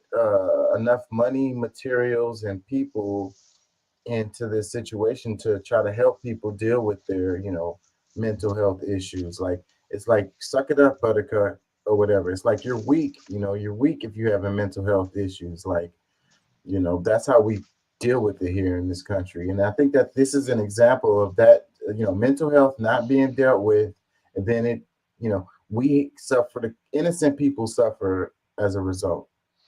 yeah. But I mean, even if it's just a bro, like a tough, somebody that's like a brother to him, or somebody that's just like, man, fuck that, fuck that girl, that probably would have helped him more than nobody saying nothing at all. Yeah. Let me read some comments. It says, so this human waste is mad at an ex and deleted 18 people in the process. This is disgusting. Another one, it says, it's pretty frustrating to continue hearing it reported that he was at a mental institution for only 2 weeks. I worked at a psychiatric hospital for several years and on the highest acuity unit. So the sort of unit that treated people like the shooter, people who were actively psychotic, homicidal, etc. 2 weeks is around the longest that most people are approved to be kept in hospitals. The longest stay I've ever seen was 6 weeks, and that's because the patient's family kept paying past when his insurance stopped. The shooter was in a military hospital, and so the military would have set a limit on how long he stayed as they paid for it. 2 weeks means the hospital probably kept him as long as they were allowed to. If we're only addressing the mental health care side of this, and there is absolutely this side of the total lack of gun regulations, because a psych stay doesn't disqualify you from a gun ownership in most states. We need long-term institutions that aren't just for wealthy people whose families can afford tens of thousands of dollars a month. Unless there is evidence that the hospital was negligent per our current laws and policies, don't accuse them of negligence, change the system. Boom, boom, boom. So, this person is saying that 2 weeks is probably because, they're not going to want to pay for it. So that's the issue, with this. It's like this kind of goes back to our freaking dysfunctional ass healthcare system that we have, Hmm. so only a rich person will be able to, been dealt with. So then he was probably kicked out after the 2 weeks. It's like, oh, we don't have any more funding for this, so you get him up, Hey out of here. man, say bro, look, look, what you got in your, what you got in your pockets, Yeah, yeah, well, look, this the bill after the mall. What you want to do? You want to stay, or you know, we can go on and use this to get you a bus and get you, you know. Exactly. So then they kick him out the mental health hospital, and he freaking goes out and freaking murders a bunch of people. You know, it just shows our system is messed up, and then nobody really cares. Yeah, bro. Let me read a couple more. It says, "My condolences to the family and friends, RIP." Another one that says, "So dumb and disgusting how this lady completely blew off the retired officer's reminder that there is a shelter-in-place order in effect, and then threw her own psychological spin on it in order to shade him and make herself feel better. Get the heck out of there until this is over." Another one, it says, "He is responsible for himself. He should be held accountable." What are you talking about, bro? And he's not even alive anymore. Like, you know, and people that are this is the thing. I think that people that are sane try to like understand an insane person and like, you know, he should be held accountable for his actions, or he should have did this, or he shouldn't have did that, or whatever. And it's like, you don't understand that this person is not right in the head. They're not thinking logically. Like, you know, And they he don't. was They, and he was asking for help, like he in his own way. And people who, like I said, like I believe the people the closest to him that, you know, just overlooked it and didn't say anything, you know, really did him a disservice. But it's just like, how how can, you know, when somebody's having an issue like this and he's saying something because he doesn't want to do it, like he's fighting it then, like by trying to tell somebody, hey, you know, I'm not right now. You know what I'm saying? yeah. So So so it's a tragedy that he killed these people, but it's also a tragedy that he died, like, or he killed himself too. You know, that is also a tragedy. You know what I mean? We have yeah. to look at that in that way. We can't just say, "Oh, this is, you know, this was a lunatic or whatever. He Well, deserved to die and all of this because he killed these I would people." assume him killing himself was based on remorse of what he done. Because I mean, and you know, and this is all assumption. I mean, I can't really, but just based on how I feel about this guy, you know, after, you know, trying to tell people how he was feeling, he went and spent time, you know, as much time as they would allow him. And, you know, because really some of these things are more chemically based than it is. And I really, you know, I'm not for pharmaceuticals and all that kind of stuff, but the truth Sometimes, is, but you know, you try to figure out the deficiencies within the body, because it may not even have to be pharmaceuticals that'll heal this person. yeah, Like I some mean, kind of other some foods even could have been what could have balanced out exactly that, and that's the part that I'm getting to, because um like in my government, we that's how we look at things. Like there's a natural way to resolve a lot of these things, and you know, especially like people who's overweight, people who like dealing with different like issues. The main way that the first thing that they look at is what kind of deficiencies do you have, like mineral and vitamin deficiencies. It might just be you might need a good fish dinner. You might, Mhm. you know what I'm saying, might need some something magnesium or so, something you know. really simple like that. Yeah, yeah. Let me read some more comments. It says, "Human life is not valued in this country." Another one that says, "I can't believe this could happen. I can. Living in this country is becoming increasingly hard. Mental health is in decline." Another one that says, "The reporter referring to the victim as dropping like flies seemed disrespectful at this point of view." Another one that says, "If true, killing innocent people over a failed relationship is unbelievable and unexplainable, my heart goes out to the people and families that have lost lives and sense of security." To him too, man. Like I mean, this dude was like, look, you know, I don't mean to, you know, I know people probably get mad at me, but you know, you got to think about, like, this dude was somewhat of a victim too. Yeah. Um, you know, but I know, but you know, really the innocent people who had nothing to do with it, yes, it strikes a different part of my heart. But at the same time, like this dude, you know, I feel sorry for him too.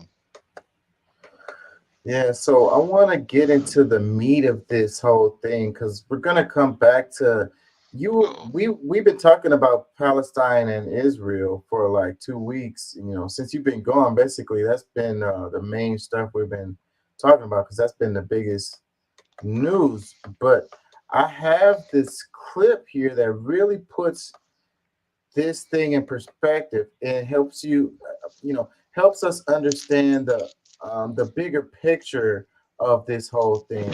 And it, and it kind of goes back to what we were talking about with immigration too, because related to Venezuela, Cuba, Nicaragua, and the economic sanctions that were on those countries and the motivations behind that.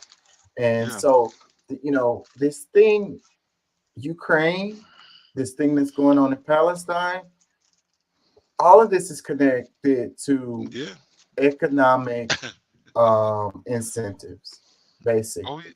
So I want to play this right here, and I'm gonna try to listen to it slowly because And it's also power moves, like it's like about power, and that's really what it is because money is power, and that's what it is. So and oil is power, you know what I mean? Gas is power. So the name of the show today is Europe Needs Gas.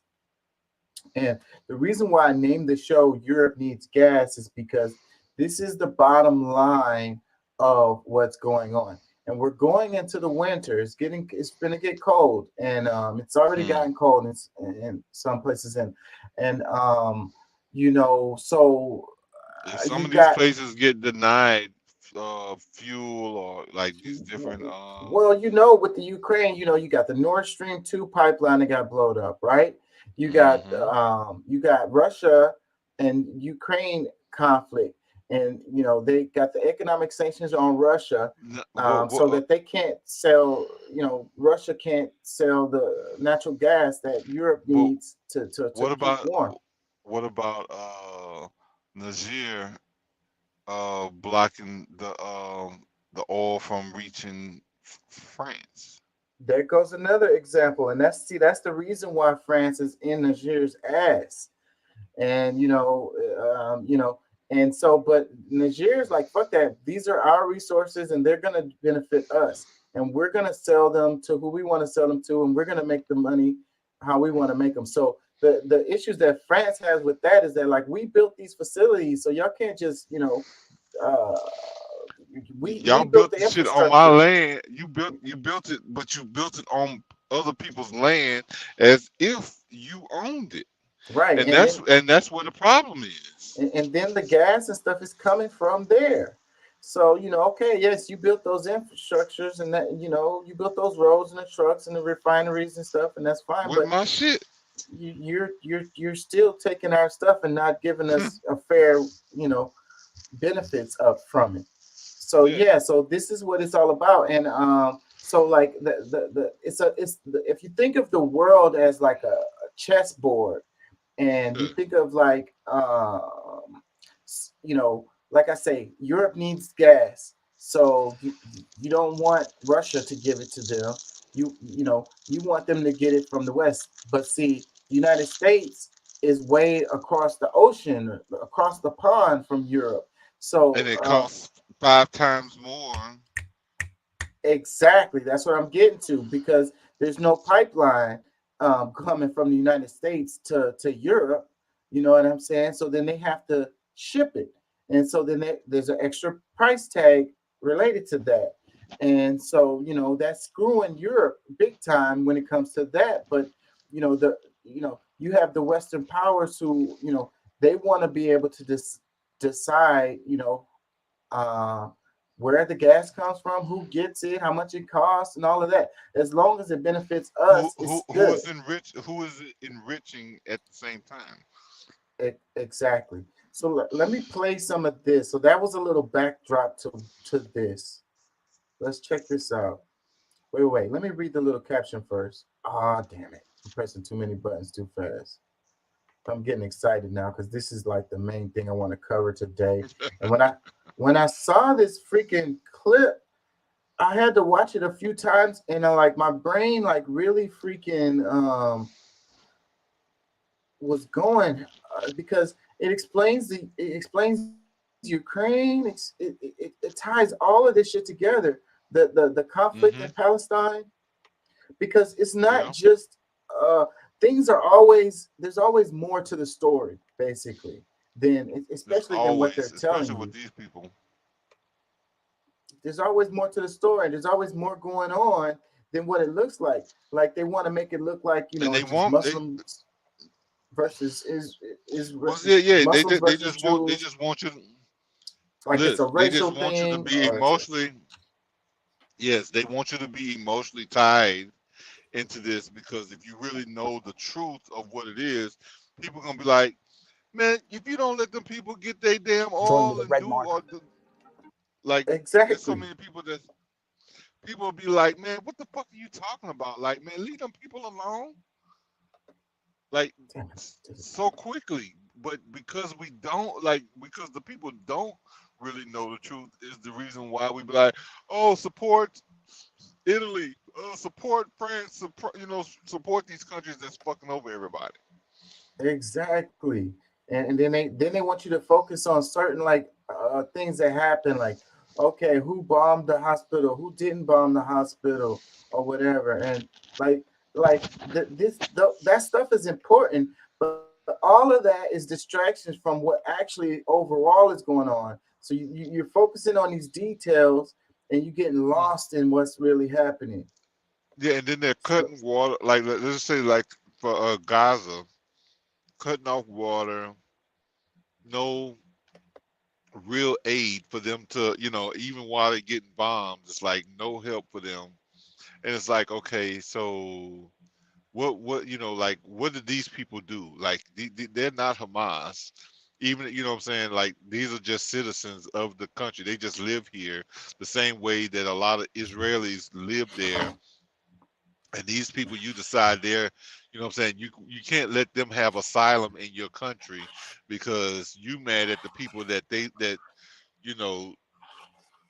live close into the region where they are, I guess. Like, yeah.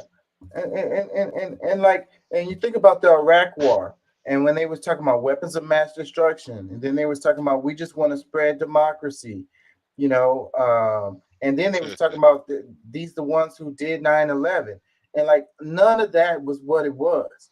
What was it? It was oil. Or poppy. Well, that was Afghanistan. But that, let's just not, just think while we could they down in resources. South America, just it's resources, yeah, really, because I mean, if you just think about it, it'd be different things in different countries. Because just think about what kind of shit is going down in Nicaragua, like all the cocaine, the coca leaves, and all the coca that they could be using for whatever. Like they have access to that too. So check this out. It says Israel have now killed over 7,500 people, surpassing the slaughter of 2014 twofold. It's not just because Israel is racist. Israel and the United States want the giant amount of gas in Gaza and to create a rival to China's new Silk Road. It says, if you do one thing, watch this video. Let me play this for y'all.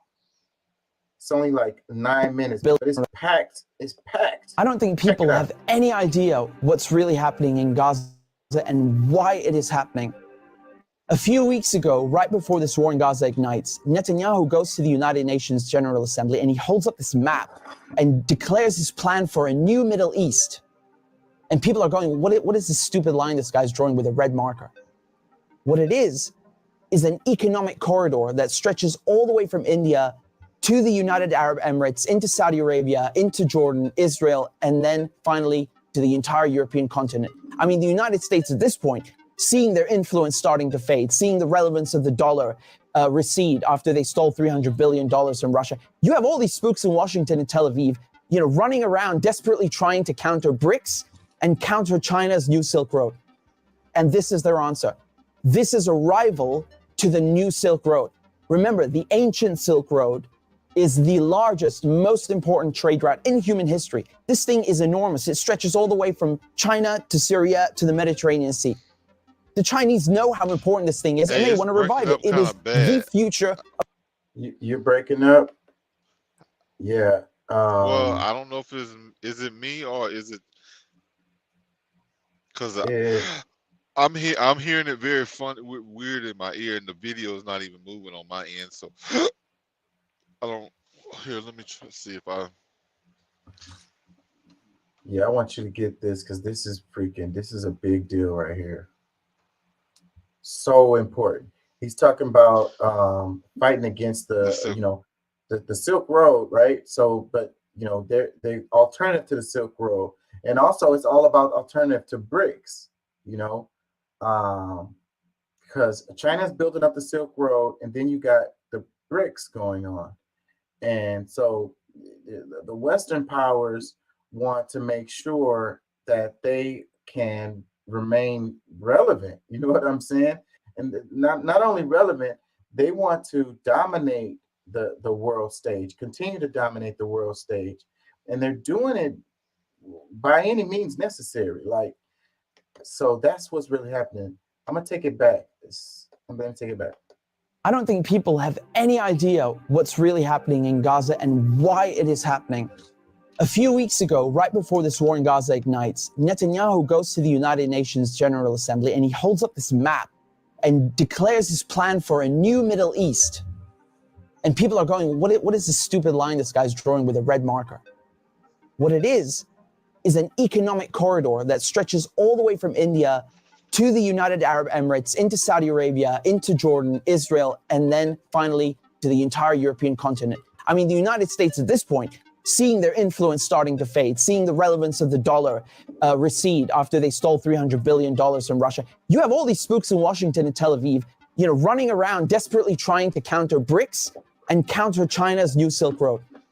And this is their answer. This is a rival to the new Silk Road. Remember, the ancient Silk Road is the largest, most important trade route in human history. This thing is enormous. It stretches all the way from China to Syria to the Mediterranean Sea. The Chinese know how important this thing is, and they want to revive it. It is the future of world economics, trade, and politics. Within the span of a few weeks, Iran and Iraq have signed a railway deal. So now you have a rail link for the new Silk Road. And President Assad of Syria, who the West have been trying to isolate for over a decade, is now visiting China, the world's largest economy, and signing a strategic partnership. This is pivotal. You know that they're bombing Syria right now. And then, one of the things after watching this video, I understood what was happening previously when you had Russia, they basically damn near destroyed Syria, but they still couldn't accomplish what they wanted to accomplish in Syria overall. And mainly it's because of the help of Russia. Russia gave air coverage, you know what I mean? Yep. Air support. And that's what allowed Syria to, they was trying to remove Assad, you know what I mean? Overthrow Assad, that's what they wanted. But they couldn't pull that off. When Trump was in office, because you're talking about when Trump was in office, they it was a bunch of shit that was going on in Syria.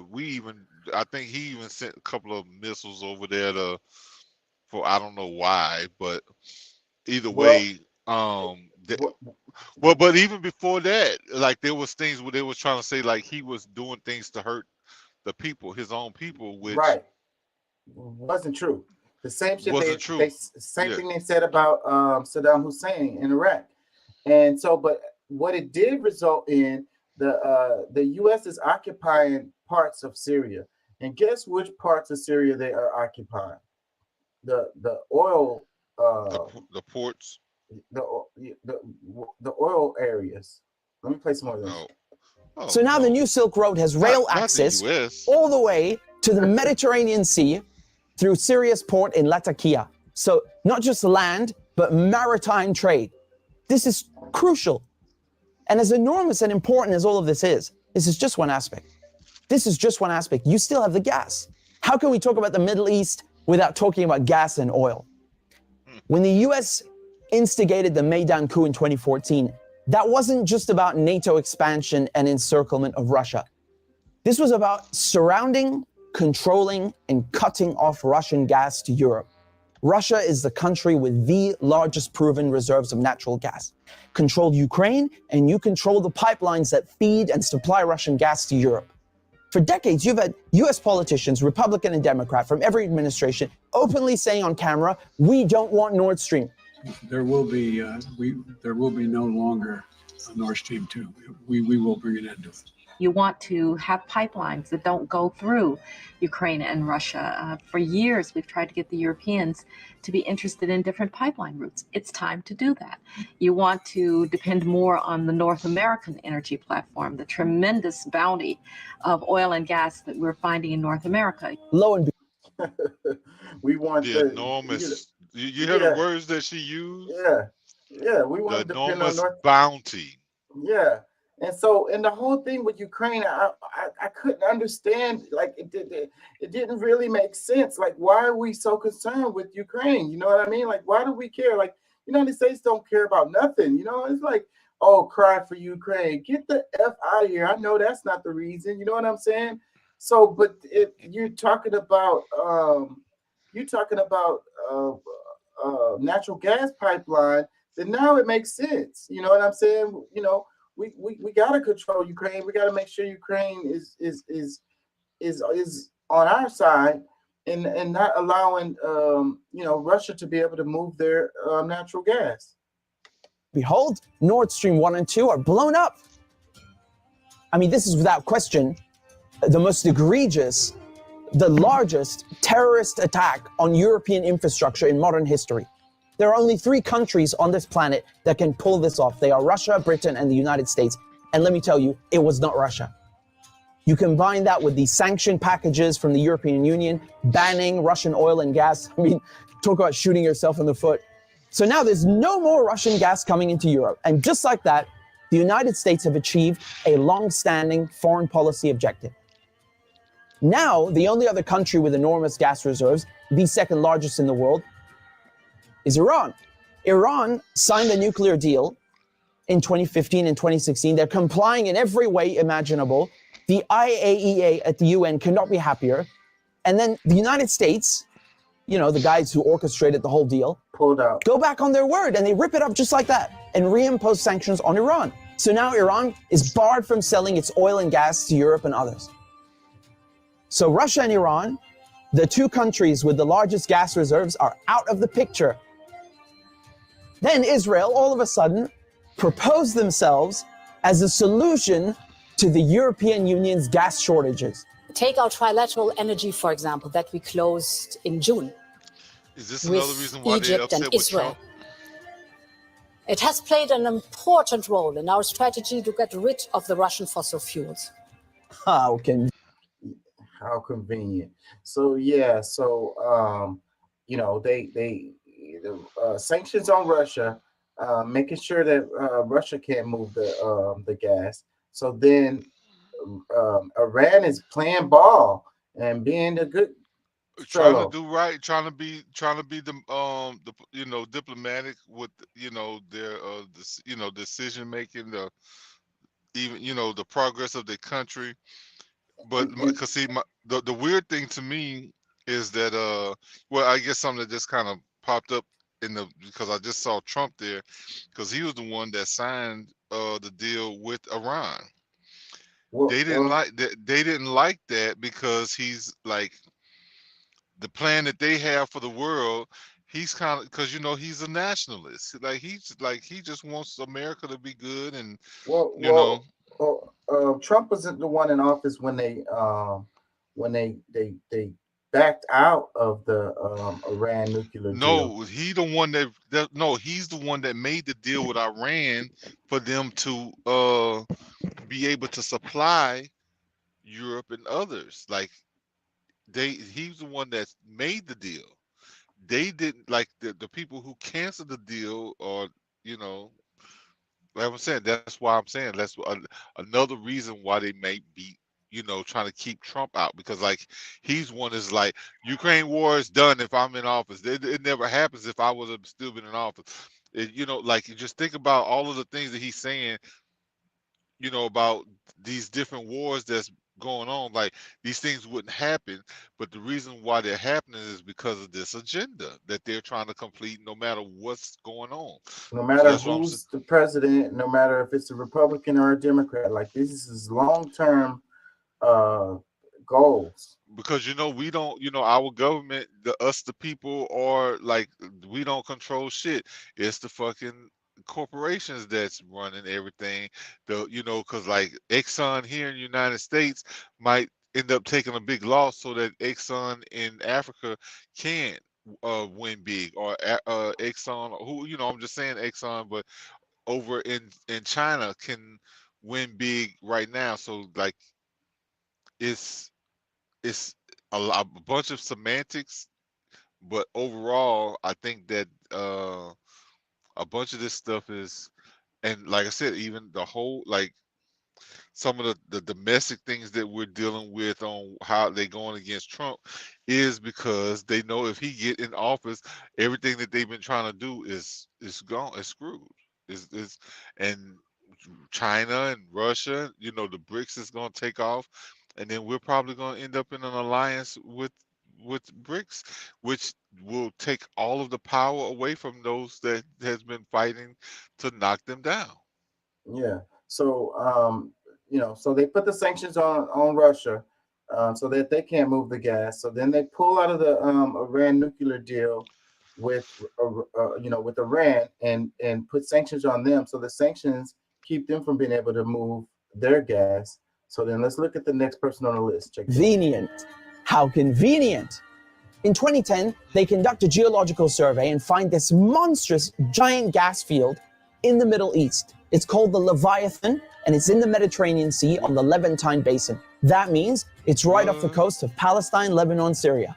So the Mediterranean Sea, right now, where all of those warships are right now, we know, I covered it in the show last week, they got ships gathered in the Mediterranean Sea right now. And they're saying it's because of the Hamas-Israel conflict. But they don't Syria send Navy initially like declines that just offers.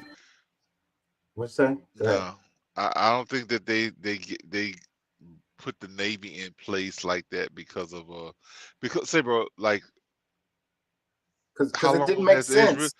Israel and that's what I'm saying. Like, that's because when I heard about them sending our own troops and then sending people in, like Navy and all that kind of stuff, I'm like, are you fucking kidding me? Like, you know, like it was.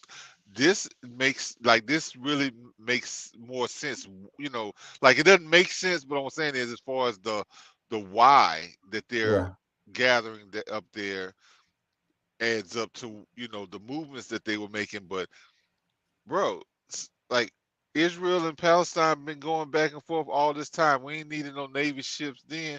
Why is it we need Navy now? Yeah. Because there's a whole nother play going on with people believing that it's something simpler than what they really trying to get done. Right. Over its gas reserves, and simultaneously refuses to lay pipes for a Qatari gas project. What a coincidence. Barely a year later, war breaks out in Syria. And who's funding it? Qatar and Israel and the United States are just some of the parties funding and running this war to overthrow the government in Damascus. Today, the United States control 1/3 of Syria. They control all of Syria's oil fields, and Israel is bombing Syria's most vital port, Latakia, on a regular basis. So they're cutting off all the oil revenue and destroying, crippling any maritime activity, such as trade, such as gas exploration. So yeah, and I don't know if we glossed over it or he's finna cover it, but Qatar is the next one that's on the list underneath Iran with the most amount of natural gas reserves. So they have that's their incentive to be involved in this conflict on that side, because it's going to benefit them, because they're going to be the ones that's going to win Control it. As a result of it. Let's play some more. Another major port on the Levantine coast is in Beirut, which mysteriously explodes in 2020. And so Israel, proposing itself as a solution to Europe's gas shortages, shows up with an FPSO, this enormous gas extraction vessel, and tries stealing gas from Lebanon's Karish gas field. And, this reignites a huge maritime border dispute. And Israel has to go and beg the United States to solve this diplomatically, because Hezbollah said, if you steal 1 cubic inch of our gas, we will fire our missiles on your ship. Now we come to Gaza. Gaza also has its own unexplored gas field. Gaza is also a concentration camp run by the Israelis, and it's been under siege by Egypt and Israel under naval blockade since 2007. I mean, you can't even fish properly, let alone extract gas. And So Gaza off the coast has natural gas out there. So that, boom. Now, the Lebanese, the Syrian, the Palestinian ports, they're all out of action, and the only working port left in the coast is the Israeli port on Haifa. I mean, how convenient. This makes Israel the only one able to explore gas and implement an economic corridor like the one that Netanyahu held up at the UN. So in other words, Israel and the United States together killed off all the competition, stole their goods, and cornered the market. But as winter is approaching, Israel desperately needs to get that gas for Europe. But there's no stability. There can never be stability in the region without solving the Palestinian question. And so when Netanyahu shows up at the UN with his brilliant plan, the Israelis thought, oh, it's a done deal. They'll just get Saudi Arabia to normalize ties and thereby extinguish the Palestinian issue once and for all. And that is precisely why they are in Gaza slaughtering Palestinians like crazy, like they're in berserker mode. Israel has bombed Gaza before, but this surpasses anything we've ever seen, which is truly saying something. I mean, this is unhinged, calling people human animals and massacring them. Israel is just hoping the Palestinians will run away in fear into the desert. They've literally said this. They want to put them in the desert. They want people in Gaza to go to the Sinai desert and push the people in the West Bank into Jordan. This is genocide and ethnic cleansing without question. But it also has economic and geopolitical implications. Hamas and the collective resistance, when they found out about Israel's plan and Saudi Arabia's wishes to normalize ties with Israel, which would destroy any hope of a Palestinian state, I mean, this forced their hand. It became clear they needed to act and respond immediately, lest Palestine be lost forever. For Palestinians, this is and always has been a matter of life and death, to be or not to be. Either the resistance axis and the global south expel the American and Israeli colonizers from the Middle East, or Israel and the United States will continue occupying the region, choking off the new Silk Road, plundering Syria's oil, and keeping Russian, Iranian, and Arab gas cut off from the world market. This is a decisive moment, and not just for Palestine, because the victors will end up drawing the new map of the world to come. So this is what it's all about. Them wanting to corner the market in, natural gas, oil, and also the trade routes, you know what I'm saying, through the Middle East, going into Europe. That's what this whole thing is about. So even Ukraine situation is this. Yeah, because if Ukraine and Russia made a deal, like that would have ended it, and that would have pushed the United States out of the picture of having any involvement in that that global finance. And so they had to create something so that their plan of what them, because if Israel takes over Gaza, takes over Palestine after shit, was that 75 years of them going back and forth, like they finally get rid of the rest of Palestine, and then that gives them the free road, because people don't realize like this has been the plan the whole time. When they put Israel in that area, it was to for this slowly take. Yes. to get to this point And, right e- here. and even though it took since 1948 to start that whole motion, like they slowly been like that. That's what their whole plan was, to do what they're doing right now. And it makes so much sense when you look at Iraq, you know, um, Syria, um, you know, uh, Palestine, Ukraine, the issues with Russia, all of this, and this has been developing, like you say, over the past like 100 years, like, and they're in end game with this. You know what I'm saying? So if they're successful, and ground troops, they got ground troops. It's a ground offensive happening right now in Gaza. They got troops on the ground, boots on the ground right now. I was looking at videos. U.S. soldiers. The videos I saw, I didn't see any U.S. soldiers. It was the Israel soldiers, IDF, on the ground, stomping through Gaza.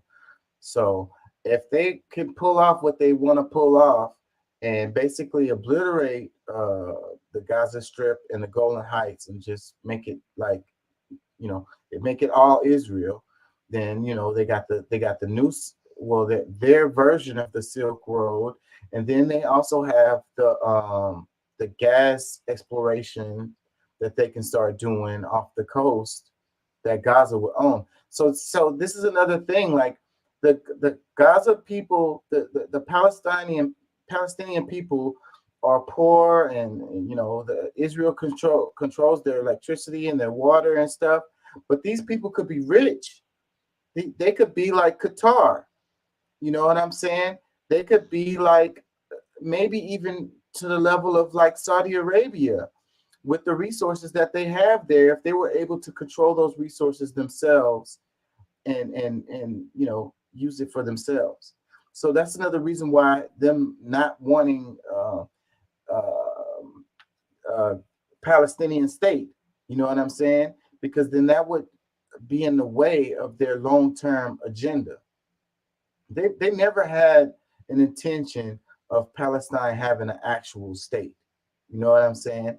So, and with the chaos of the way things have been, it has been benefiting them this whole time because they are able to do the things that they want to do, throughout the chaos. So, but then they have to get to a point where it's not so chaotic there so that they can do even more. You know what I'm saying? So then that means that the Palestinian people just have to lay down or go away, and that's the end game.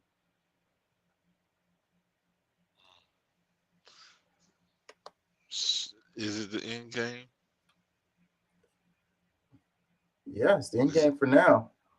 Oh, for now, yeah, I would say, because is that really like where it ends? Is that gonna be once they get that part taken care of? That's satisfied. Global dominance, like Pinky and the Brain.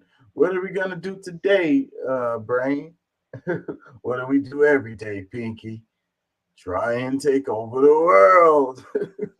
that never ends. It's endless because you can't do it. Is siding with Israel.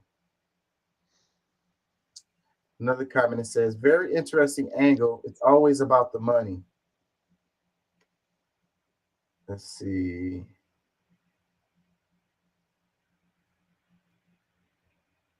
Another comment that says, well, y'all, Zion Energy, this doesn't have anything to do with religion. Boom.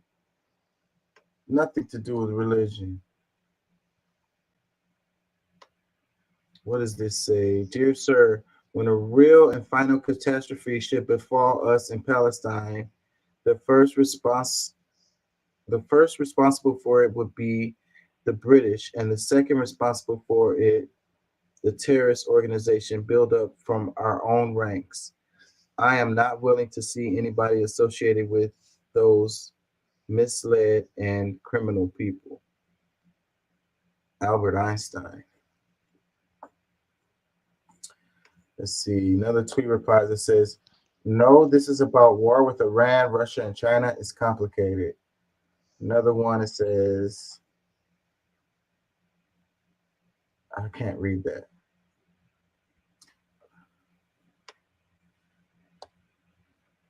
they got these ads in here. It's making me mad.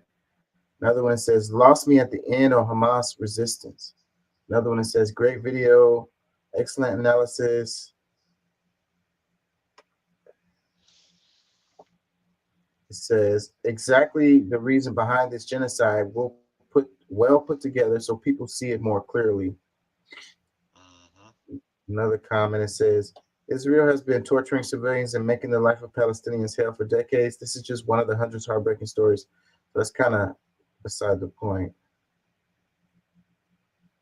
It says, look at you doing all this from the comfort of the West and asking for money, please.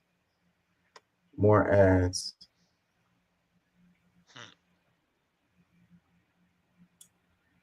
Yeah, man, this video right here, really good. So they're talking about the ground offensive. It says the second unsuccessful attack of the special unit of the Israeli army on Gaza.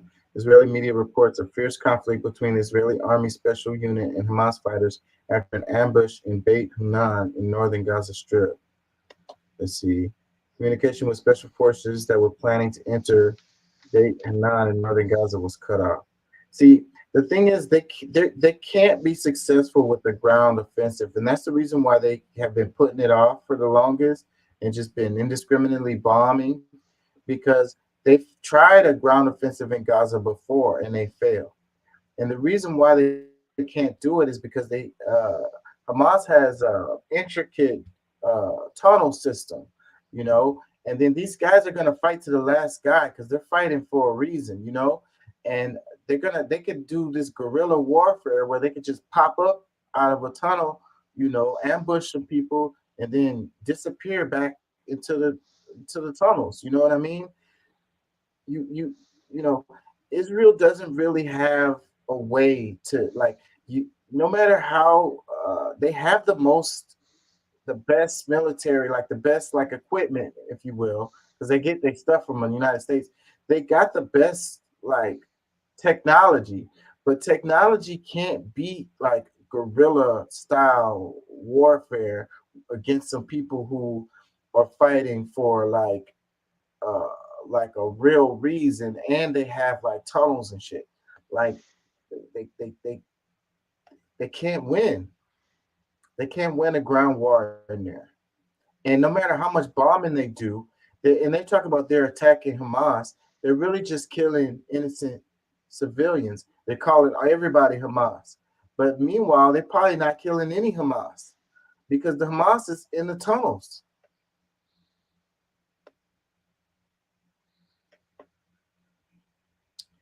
Yeah. This whole thing is a mess and is complicated. Very much so. Let me see if we could do some quick stories because I need some stuff for my reels. Let me see. Do I have something in here?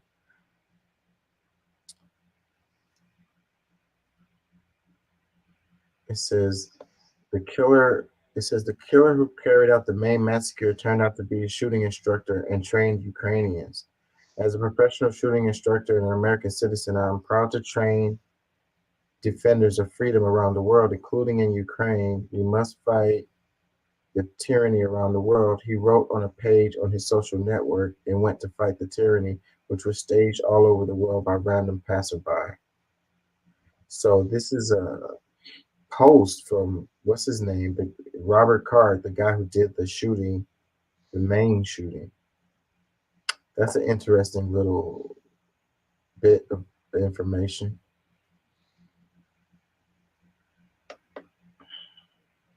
It's like small world. It's like everything's connected. Yeah. Well, I guess I'm not. I mean, that's not a surprise for me at all. Like all of it is always connected, but to be able to be able to break it down into these different little pieces, because I mean, with all the little pieces turn into one big whole, right? So that's yeah, that's pretty much how it is. It's like the the macro is made up of the micro, like the little details add up into the total. Yep. I got some clips. Let's go to this right quick. And then we're gonna come back to Twitter because I think I have some quicker stories I could do. Let's look at this. It says President Biden. Hold on. Yeah, I was gonna say I don't know how much longer I'm gonna make it because I do have to drive tomorrow. But All right, man. Whenever you need to check out, it says President Biden retaliates after U.S. bases targeted in Syria and Iraq by Iran-backed militias. Yeah, so there was some like drones that hit like some U.S. bases, and where was it? In Syria, I want to say. Let's read this. It says, striking back, U.S. warplanes blitz 2 Iran-backed militia bases in Syria. Yeah, that's what it is. Striking back, U.S. warplanes blitz 2 Iran-backed militias based in Syria as tensions rage over Israel. So you got to wonder, why the hell does the United States have bases in Syria? It says the U.S. is back after 24 of its soldiers were injured and 1 personnel killed in attacks this month. So this one, it shows like a map of some of these drama. U.S. strike militia bases near Bukamal. So, and they were retaliation. I want to say it was drone strikes that hit those bases. It says U.S. fighter jets early today struck 2 Iran-backed militia bases in Syria in revenge for a spat of drone and missile attacks on American troops. The Pentagon revealed the escalation amid intense fears the Israel-Hamas conflict could spiral into an all-out war across the Middle East. And that's what it's looking like it's happening. What do you think about that before I lose you? You know, do you think that, you know, this Israel-Hamas thing is going to grow? And you know, some people are saying World War III. I mean, people always say that kind of thing, but well, that's see. I mean, really, it is. I mean, you can call it World War 12. I mean, because bro, every time, like, all right, since World War II, how many times we done had these very same kind of interactions? Now, it might not be the exact like what they saying the reason is, but ultimately they go into war with the same people having, you know, issue with the same people, and overall, like, I would say it is, you know, World War III. You know, because you know we haven't listed any other wars as, you know, 3, but it's added on to just like all this other stuff that's been going on. It's the same war. I mean, when I really break it down to people and tell people, like, this is still the Christian and Muslim wars. Like, this is like from 1711 all the way to today. This is the same shit. like the Crusades. The Crusades, yeah, that's what I mean. Yeah, it's the same shit. But what they're talking about is an expansion. Like right now, you got Lebanon, you know, southern Lebanon and Israel going at it. Israel going at it with Hamas. Israel also going at it with Syria. And then you got the United States backing up Israel. So this it could get bigger if Iran gets more. You know, you got Hezbollah dabbling in this, and if they got more involved, and then, you know, who's to say China or Russia get involved more heavily and more directly? I think that it's going to take a lot more of citizenry to speak out. I mean, really, at this point, it probably won't change much because, like I said, they created a lot of these situations to be able to take on the positions that they've taken. You know what I'm saying? So, but I think that a lot of us, I don't know what I'm saying, us, it wasn't me personally, but have taken a stance to be with their ally instead of, really just, I don't know, it just bothered me that a lot of people just got on, yeah, we gotta, help Israel. I said, do y'all even have any idea what's going on? I know that I'm sure this is something that you probably discussed the last couple of weeks when I wasn't here, but just like, do y'all even have any? Do y'all remember what happened last year?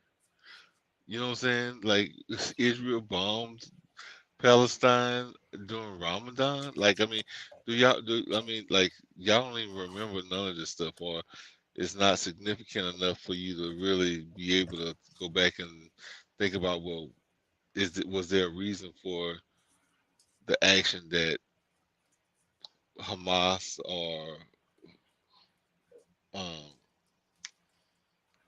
what you Yeah. call it, Palestine would have, because we're saying the same. It's saying it's pretty much those same people, even though like they try to separate Hamas, but they're punishing all of Palestine.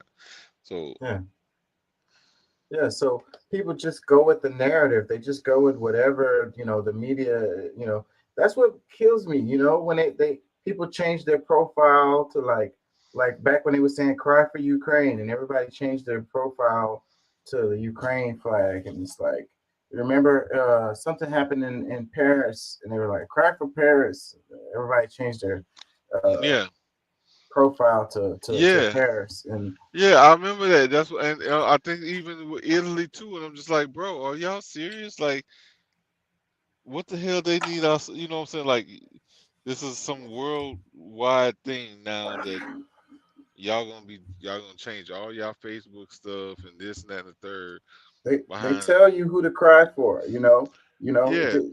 don't cry for the Congo or don't cry for like I don't know, Yemen, cry for Ukraine, Yeah, cry for yeah, Paris. don't cry for the people who are actually getting attacked and who've been getting attacked by, the global elites, because that's really what it boils down to.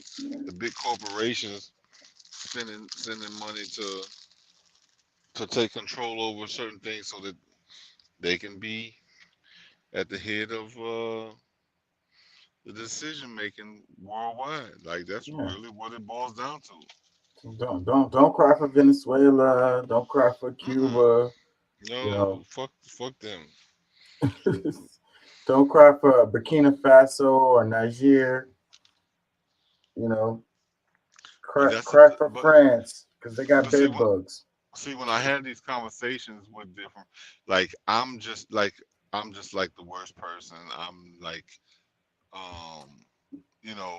because I think for myself and really, I actually like ponder some of these different things. Like, do I know all the stuff, all the information? No, but I do know enough to where, like, I don't just go and blindly start supporting these different regimes when I know that there's genocide happening. And because you see light-skinned white people or whatever on TV, y'all don't realize who's really in the background of a lot of this stuff and who they're taking. When there's a war, when something's going on, it's to steal. Like they're Nine times out of 10. yeah, shit, 10 times out of 10. What you mean? They taking everything. Like they taking whatever they can. Like, bro, that's what it's all. That's what they there for, to pillage. Let me read this. It says, according to senior U.S. military officials, the precision airstrikes were carried out near Bakhmut in eastern Syria by 2 F-16 fighter jets. They struck weapons and ammunition depots that were connected to the Iran's Revolutionary Guard Corps and have been recently used to hit U.S. bases. The U.S. retaliation strikes were intended to show Iran-backed militia groups that Washington would respond as strongly as possible to deter future aggression, officials claim. On Thursday, U.S. base at Karab, Algier in Syria, was attacked for the second time in 2 days, while a base in western Iraq was also hit. So yeah, they attacked a American United States base in Iraq. Mhm. You know, Well, that's not about the end. And like I said, a lot of these movements have, I mean, bro, this is like they don't want, they haven't, maybe like they've declared it secretly in some of these closed off meetings, but this is definitely what will be called World War III. if it spreads more than it is now. So look, these are the troops. It This don't is a have to clip. spread it. It doesn't have to spread anymore. It's just what's going on right now is enough. You know, it could be. I mean, you know, because what people don't understand in World War One, or you know, they didn't call it World War One while it was happening. You know what I mean? It was called that after the fact. Yeah, You know, exactly. So this one, it says Israel occupation forces break into Jalazon refugee camp in Ramallah. These are clips of the IDF troops on the ground. In southern Gaza. So it says IDF break into refugee camp, the West Bank. When they say they were only going into Gaza, they lie. I said southern Gaza. They're talking about the West Bank. Apologies.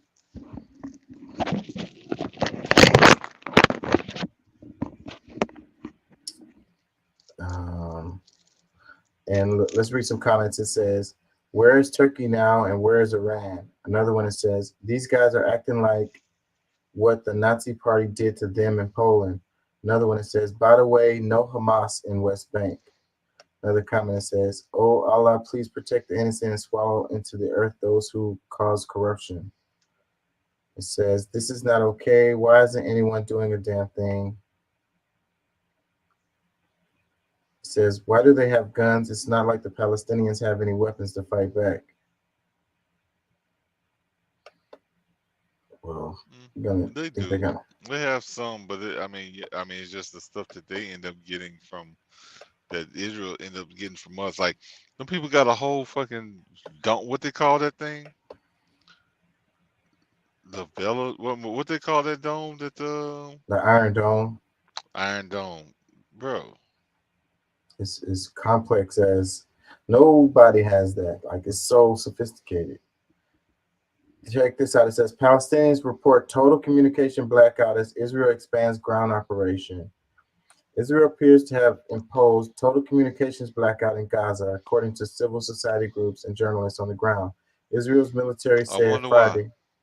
Yeah, they don't want the real stuff to get out. And that's the thing too about the media, is like everything is one-sided and confusion, and then they lie about this and then they retract it and then they change the story, and then it's like nobody knows what the F.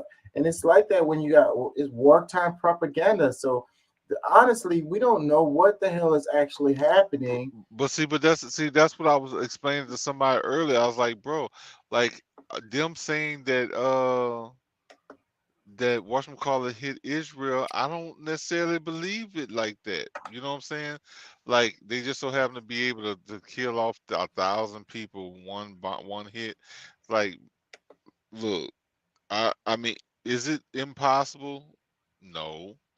You know, especially when they're saying that Iran gave them the aid, for them to be able, for Hamas to be able to go and do that, attack. But I'm also at the point where like they create shit all the time to where like why, like, if they, because it if would they know, benefit them, like, because what we were saying earlier is that the plan all along was to do what they're doing now. So then if it was Hamas who did this, then they tell us that it was Hamas. No, but listen, they tell us that it was Hamas, but maybe they bombed their own shit. Like, I mean, we know the stories of some of the things that happened here. Well, there is information that has come out about friendly fire and they're covering it up, that there was a what they're calling friendly fire, where Israel troops killed Well, some of their own people. well, listen. There was somebody that got kicked out of a meeting because they was asked. They asked them, the dude, the owner, the dude that owned the building, the Twin Towers or whatever. The guy that owned it, that had the insurance policy, that it was short term, or that he hadn't had it long, and then all of a sudden it's like, but the dude, the guy that he kicked him out of the meet, they kicked him out of the meeting because he was asking, well, if did you hear about the bombs that was located inside of the towers before blah blah blah whatever. So it was a lot of stuff that was coming out, and they was asking, instead of like trying to put it on Yeah, yeah, we covered that. officials.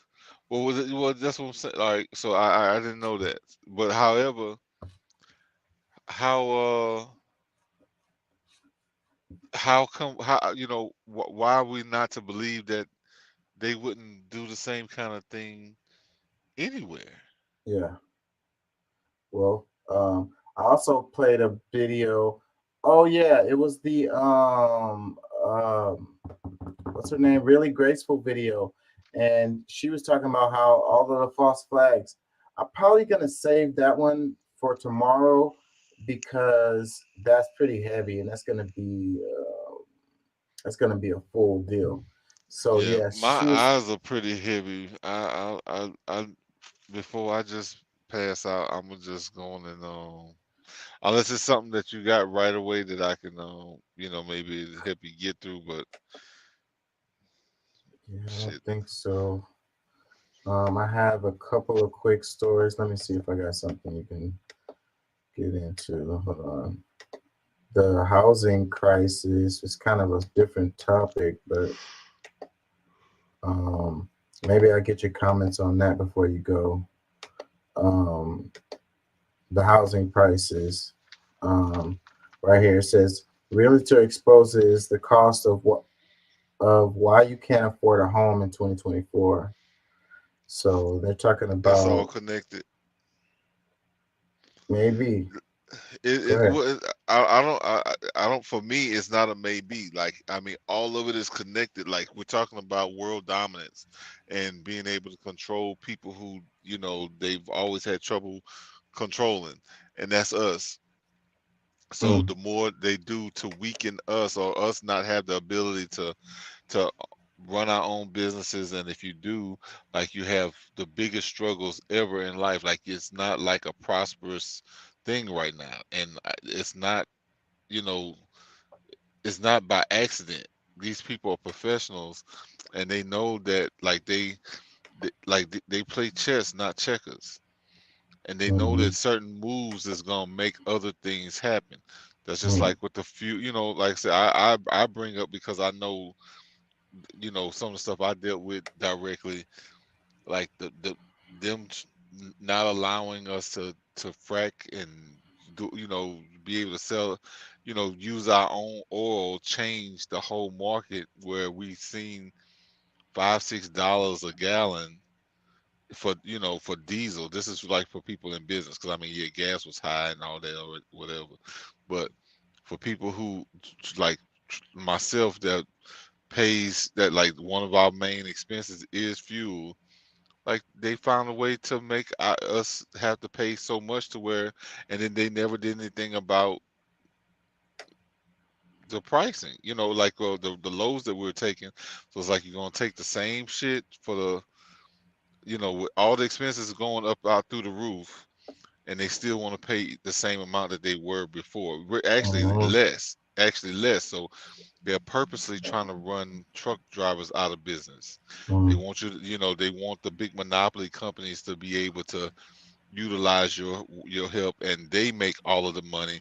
And because I mean, shit, I could make $15,000-$20,000 a month before, and then it came down to I don't make anything. Yeah.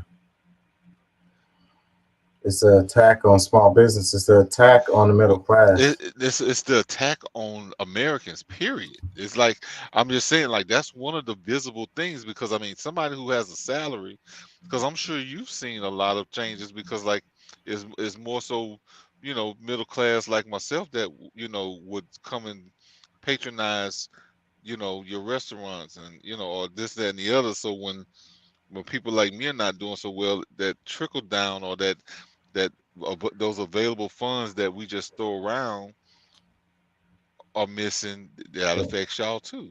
Right, the disposable income, because you know so many people are living check to check. They literally don't have money to spend on anything other than bills. You know, Yeah. getting back and forth to work and stuff, like the bare basics. Yeah, and then when you do that to millions of people, because I mean, you got to think about there's millions and millions and millions of small business owners who, you know, like, you know, because they use the pandemic as a, like a, you know, a shield, something that make it seem like, oh, this just had to happen because of this, that, and the third. Like, and then shit, that was a part of the plan. That was like, it's just all of it plays into each other. Like, the war is not just on these countries and whatever, it's also on the people. Like, they plan to take full control over everything, and that's why we can't just throw in the towel and act like there's nothing we can do. Like, we can't, there's things that we can do, but we just can't be afraid. We got to be, you know, and it's not all about, oh, you know, pull your guns out and just that another. No, it's like people are helping people understand where the problem is.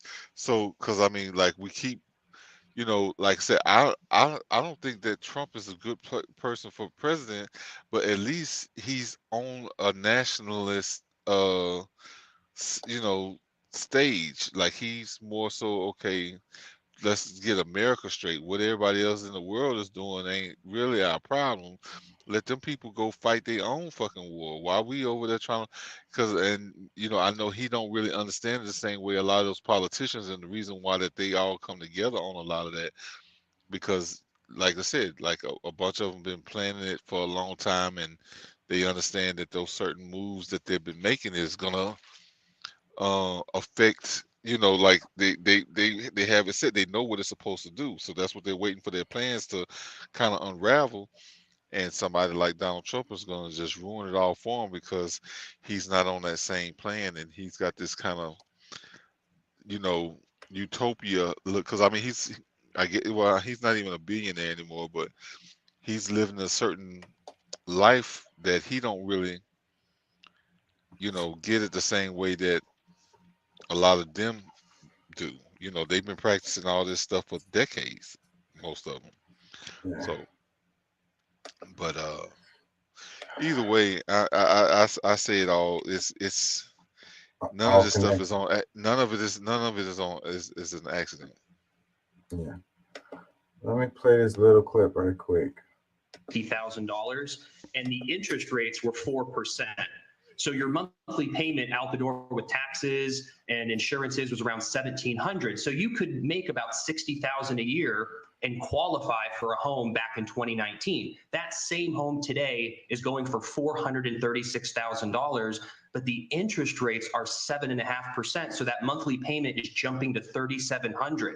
So you need to make today, yourself or you and a spouse, $115,000 in a salary with zero debt to have a shot at affording the average home in America today. And if you have Freddie, great to have you on. So how bad is it out there for young people, first home buyers, let's say from today, comparing it to, let's say, November 2019? Then we can go back even further. Yeah, I mean, that's the perfect time to start, because in 2019, the average home in America was $260,000 and the interest rates were 4%. So your monthly payment out the door with taxes and insurances was around $1,700. So you could make about $60,000 a year and qualify for a home back in 2019. That same home today is going for $436,000, but the interest rates are 7.5%. So that monthly payment is jumping to $3,700. So you need to make today, yourself or you and a spouse, $115,000 in a salary with zero debt to have a shot at affording the average home in America today. And if you have Freddie, great to 115,000, either singly or with your spouse, to be able to buy a home, and with zero debt, and with the big ass down payment you're gonna have to put on that shit. What, 115,000? Wait, what is the home? You said, what did they say? The house that was at $260,000 and a 4-point-something% rate is now doubled in price, actually more than double in price, and the interest is higher. So I mean, honestly, you got $2,000 more on the same house that you would have been able to buy 3 years ago, 4 years ago. Yeah, like, and you're gonna have to put down a down payment of like what, 30K? let's just say if you 40K? No, it might be more than that, because it's like 20%. Like 20%, you need damn near $100,000 to put down on some of that. Yeah, who has that? But they making it impossible for you, because that's what I'm trying to say. Like, all right, there's some people who who've had their jobs, they got salaries, and maybe even some of these tech giants just paying these hefty bonuses and things like that. That's a very small few. And then on top of that, you're gonna be competing with BlackRock and Vanguard and them to buy that same house, and then they have liquid cash, so they can just come in and just. Yep. But the thing about that is they don't even have to have the cash. Like, when somebody's coming to buy a house or ready to buy a new house and they're selling theirs, in a lot of cases it's just paperwork swap. Like, they ain't really coming out of no pocket with no buying no home, because it's the house that they sell them. They probably got paperwork on it, with another customer. So, like, Shady. It's not fair. We don't have no chance. Yeah, I mean, at this point we're screwed, and that's like, I mean, like I said, I mean, I really don't think that neither one of them old people need to be president, but right now, like, I don't know, I think we're just talking from I'm talking from a past tense, like what I know it was before, because I mean, I don't know how much he's gonna change, how much Trump will be able to change things, but I don't know, honestly, I really think that Ramaswamy, somebody's kind of like, that's who you looking at. I was like, well, I mean, it's not really too many other people who really, like, I mean, if you really think about it, I mean, he's got a conversation. He's got some real ideas to make some change. Like, this is not like a continuation of the same bullshit, that some people are talking. It's just kind of like, well, this is what we've been doing, and they just so locked in. Like, we talking about making drastic change, yeah, that we Ramaswamy. Yeah, I ain't gonna lie, I'm not a big fan of that guy, Vivek Ramaswamy. Nah, I'll pass on Why? that Because guy. why is that? Because he's willing to pardon Trump. But I know that dude Chink, him, and they was pissed off with him, boys. But looks, I think some people don't really understand law enough to realize that what's been going on is a bunch of bullshit. It's not like, if you understand law a little bit, you know that everything that's been happening with Trump is not ever going to stick, and they shouldn't even be wasting time with trying to send him through the court system. You know what I'm saying? Especially Well, not the we way that talked they to have been. We talked about on the show about, it's the third person that just flipped on Trump on that RICO charge. He got Yeah, they gonna. three of his co-defendants have taken plea deals and agreed to be a witness against him. Yeah, and all that is what they call it theater. All of it is theaters because people that's just in people's mind. Well, then he must be guilty. He must, okay, for them to testify and say something like they make a deal to testify, okay, and to say what? Like we still waiting to see what you gonna say. Nobody ain't said nothing yet. But everybody's flipping, and that's what the news is telling us. Like that's still like when it boils down to it all, like no judgment is being made yet. Nobody's. There's no real evidence of anything. They keep bringing up shit that's supposedly. I don't know, bro. All right, I mean that's fine. I mean, everybody's got their reasons to believe what they believe, but like I said, when you really not when you think you know about law, but when you really know about law, you know that all this shit is bullshit. Yeah, we're gonna see. I'm gonna go ahead and let you go, bro, because I need to take a little quick transition. I want to play a video, but go ahead and get you some rest, man. Thank you for being in here today. Oh yeah, no problem, man. I'll try to come in tomorrow if I can. Not starting too late. Yeah, I can't even say for sure what time I'm gonna be on. Yeah, I gotta but it's work all good tomorrow, so every time I get home and be able to get in here. But I'll be here though. I don't know what time. All right, man. Well, yeah, I'm gonna bust on out and I'll holler at the people. Y'all, thanks for always welcoming me here when I'm here. Or maybe get piss some people off or whatever, but I'm just giving my opinion.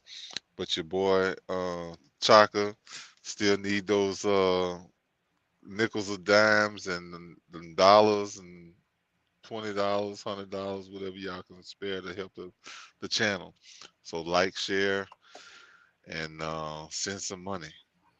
And with that said, I'ma holler at y'all. All right, man. Get you some rest. All right, bro. Peace. All right.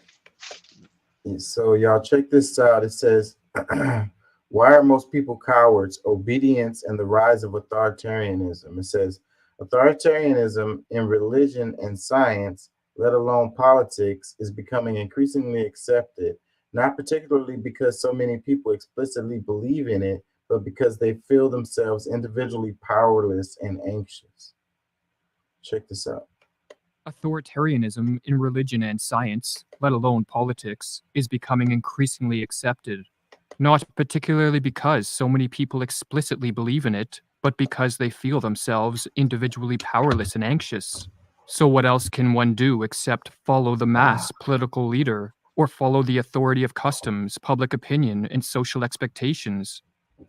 The American psychologist Rollo May wrote these words in 1953, and in the decades that followed, the West tiptoed into tyranny. A mass surveillance state was established. Free speech gave way to increasing levels of censorship. Statist bureaucracy and stifling regulations invaded ever more areas of life, and tax rates reached levels that in the past would have caused a revolution. However, in recent years, this tiptoe into tyranny has turned into a sprint, as some Western countries are flirting with full-blown totalitarian rule. But the existence of power-hungry and psychologically disturbed politicians who desire total control is not what makes our situation particularly precarious, for such individuals exist in all ages. Rather, our troubles lie with the fact that very few people possess the one virtue that can turn the tide back in the direction of freedom, that being the virtue of courage. And as Alexander Solzhenitsyn warned in 1978, A decline in courage may be the most striking feature which an outside observer notices in the West in our days. Should one point out that from ancient times, declining courage has been considered the beginning of the end? In this video, we are going to explore how a hyperconformity and blind obedience has infected the West and, in the process, crowded out the cultivation of courage. We will discuss how a widespread cowardice is permitting the rise of authoritarianism, and how a rebirth of courage is the antidote to our precarious political predicament. The pathological conformity that infects the West is generations in the making and the result of a confluence of factors. It is driven by a value system in which social validation occupies a preeminent position. It is furthered by the use of social media and the fact that success on these platforms is achieved by virtue signaling and conforming to the moral flavors of the day. It is also a product of an education system which deifies the democratic ideal and promotes the rights of the majority over the rights of the individual. These factors, combined with others, has created a society of hyperconformists. And as Rollo May explained, the opposite to courage, in our particular age, is automaton conformity. One of the ways that Western conformity manifests is through a blind obedience and a pathological need to follow rules.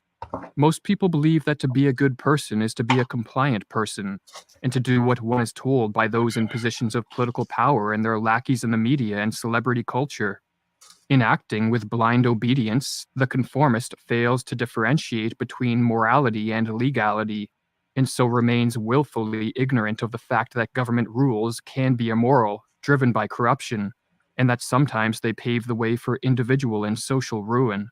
Or as Rollo May explains, our particular problem in the present day is an overwhelming tendency toward conformity. In such times, ethics tend more and more to be identified with obedience. One is good to the extent that one obeys the dictates of society. It is as though the more unquestioning obedience, the better. But what really is ethical about obedience? If one's goal were simple obedience, one could train a dog to fulfill the requirements very well. To see other... Wow. Obedience. Man, they're calling us dogs. Are we above the dogs or not?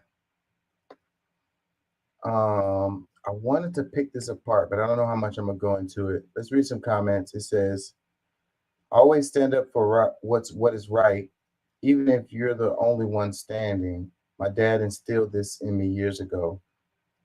You know, and it's easy to say that. It really is. And he mentioned it in the video too. You know, it's like, it's easy to say this, but you know, it's a lot of pressure in society. You have to pay your bills, you know what I mean? You got to make sure your kids are safe and stuff like that. Like, and you know, you want to protect your life and be alive.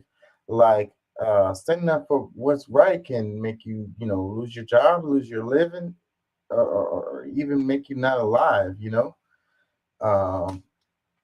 It's easy to say that, but you know, I like to stand up for truth too, you know, but it's dangerous. It really is dangerous, especially in the world that we live in, where it's so many people who are just, you know, blindly following authority, you know, whatever authority tells them. It's like, what I like to tell my kids is that, you know, just because something is legal doesn't mean it's right. And just because something is illegal doesn't necessarily mean that it's wrong. And, you know, that's kind of how you have to try to look at things. And like, sometimes what's legal is wrong, you know, and sometimes what is illegal is right, you know, but at the end of the day, the law is the law. So you're going to be held accountable for that. Let's read some comments. It says, there's only two kinds of people who will do what they're told, no matter what is right, and people who will do what is right, no matter what they're told. It takes nothing to join the crowd. It takes everything to stand alone, you know, and everyone just goes along with the crowd. It's safer, you know, and, you know, it's a lot of ignorance too. You know, you don't have to think, you know, to go with the crowd, you know, you don't have to know anything, you know, if you trust authority and you think that they're right all the time, then there's no point in you like knowing any information or fact checking anything or doing any kind of real research or whatever, they're already telling you what it is. So there's no reason for you to look it up on your own. And I notice a lot of people really don't know a lot of stuff, and they feel like it's not necessary, because it's like, what's the point in taking all of the time to read books and really like know things when you have your phone and you could just Google it? But to the people out there who have read books and know stuff, they know that Google is not accurate. When I go and I research a paper or whatever, and I'm looking for information, and like a lot of times what pops up on Google is wrong. It is wrong. There's some stuff that I can't even find, the information that I'm looking for. Like, it's not there. You gotta find it somewhere in a book somewhere. You gotta find it somewhere. Like, it's not in Google. Doesn't have all the answers. Let me read another one. It says, I noticed even as a kid that most people are cowards. My peers would grumble and complain about something, a bully, for example, saying how something needs to be done. I would take their words as an expression of willingness to take a stand, so I would be the first to say something. As soon as I drew attention to myself, my peers would gouge the response and cower like scared mice and pretend they never had a grievance with the situation. Many of them would immediately turn on me. I learned early in life that it was very wise to only pick the battles that are most important and to expect to make my stand alone. And man, I've seen this happen a lot in my own life. Like, you can be with your peers and you're talking about, hey, this thing right here is so messed up, man. They're doing us wrong or whatever. We need to do something about it or whatever. And they're like, yeah, man, let's do something or whatever. This is wrong. And then the moment you go and say something, like in front of the authority figure or the boss or whatever the hell, then they immediately turn on you and they're like, this guy here, I don't know what he's talking about, boss. He's tripping. It must be on him. He must be drunk or something. Shit, everything is fine. Shit, we're good. We're not complaining about nothing. Everything is great. And that shit burns me to my core. I'll read another one. It says, I'm either a late millennial or early Gen Z, but I still remember my high school government teacher asking the class to divide between those who believed the Patriot Act, mass surveillance to catch terrorists, was right or wrong. Most of the class held that it was right. Me and a few others held it was wrong. I quickly found out most of those I was standing with were anarchists. Is that what he was trying to say? And began to put my physical distance between me and them, inadvertently creating a third group. The teacher immediately put me on the spot. Being not that articulate, I tried to convey my feeling that I felt uncomfortable with the anarchists, but could not in good faith join the conformists. The conformist argument of if I am doing nothing wrong, I have nothing to fear, rang hollow to my own belief that I am doing nothing wrong. The government has no right to suspect me. Yeah, so I don't know, sometimes you have to be careful trying to be in the middle. I think because you'll find yourself on that side of the conformists, I'm not afraid to say I'm basically an anarchist, man. I'm happy to see this system completely burned down so that we can create a new one. I'm totally comfortable being in that position. Let me read another one. It says, people fear confrontation. It takes them out of their comfort zone bubble to engage in difficult conversations. It is much easier for them to try to stay under the radar, comply, and hope for the best. The enemy thrives on this human weakness. Exactly. I played a quote earlier. What was the quote? It was like, we're ran by evil men. Let me find this quote right quick so I don't say it wrong. It says the price good men pay for indifference to public affairs is to be ruled by evil men. So, being indifferent to, public affairs means you by default are ruled by evil men. So the good people have to stand up. The good people can't be indifferent. The good people can't just sit by and let be idle, because if you do, then the evil wins. So, and I wouldn't necessarily call it a weakness, because like I said, most people just want to look out for their family at the end of the day. They don't want drama, you know. They just want to go along to get along. That doesn't mean that they're weak, you know. Let me read another one. It says, sadly, hyperconformity and blind obedience has infected not only the West, but the whole world. I am beyond grateful for the energy you both put into making these videos freely available. Another one, it says, the obedient always thinks about themselves as virtuous rather than cowardly. Robert Anton Wilson. Yeah, so I'm virtuous. I'm doing what's right, you know. And then they try to tell you too. They're like, you should be more like me and just do. And you know, that's one of the things that bothers me a lot with the people who are like, just comply. When they talk about the police, you know, so the police can be wrong, you know, the police can absolutely be wrong. Just because they're in a position of authority doesn't mean that they're right all the time. Why are we so comfortable questioning politicians or the president or whatever, but we don't feel comfortable questioning the activities of the police? You know, it's just at the end of the day, he's an individual, he's a man, and he could be totally wrong. You know, he could be acting outside of the law. He could be breaking the law. So just comply with some guy who is, you know, violating your rights, you know, who's hurting you, who's murdering you, you know, that's not the answer. You know, and that's not saying that all cops are bad. I'm saying that people are people. They're humans.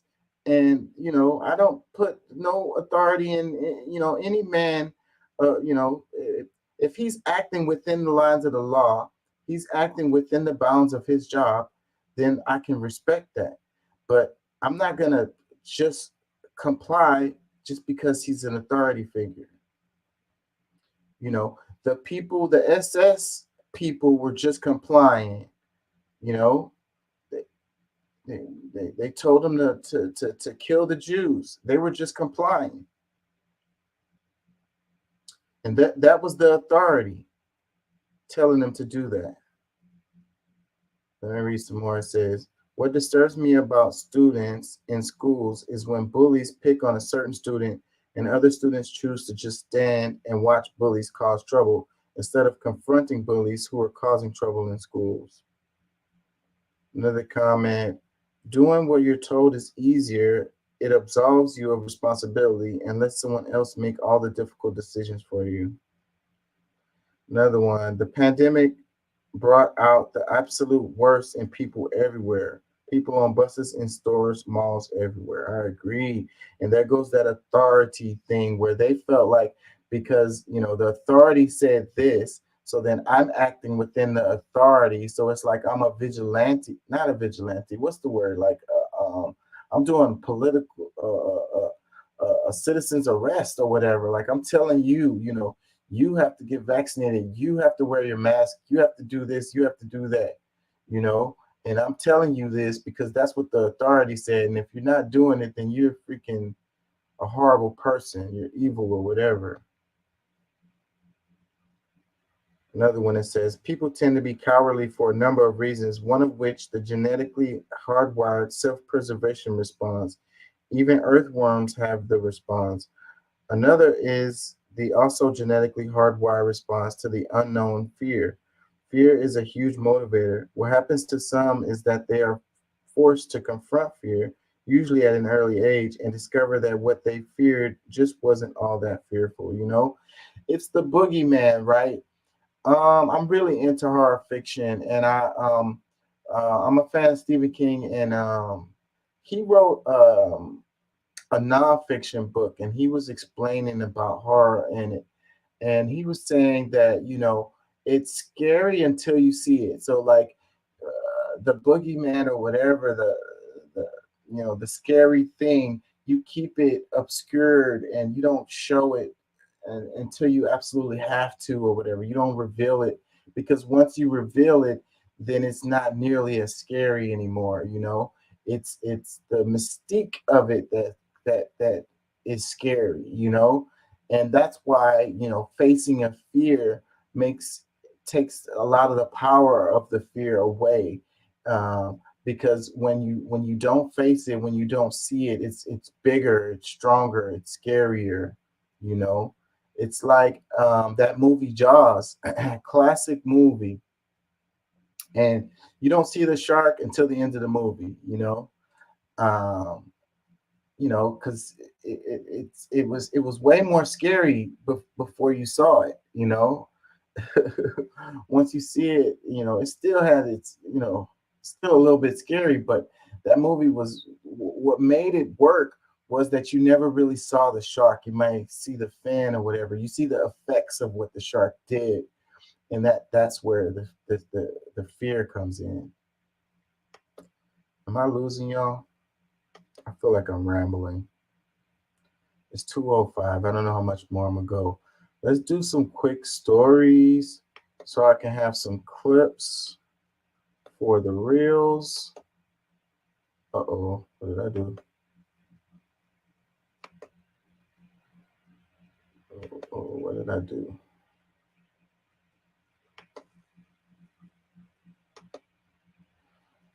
What did I do? Pressing too many buttons.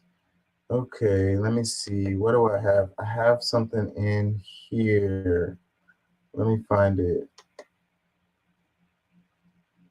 Let's do some quick little stories so we can have some reels before I get out of here. And I missed something else. Hold on. What did I miss? Give me a second, y'all. I'm trying to get it together here. What did I skip? I skipped something. Oh, this is too long. I might play a little bit of it anyways. Let's check this out. In favor, 120. Against, 14. Abstentions, 45. Draft Resolution A ES 10 L25 is adopted.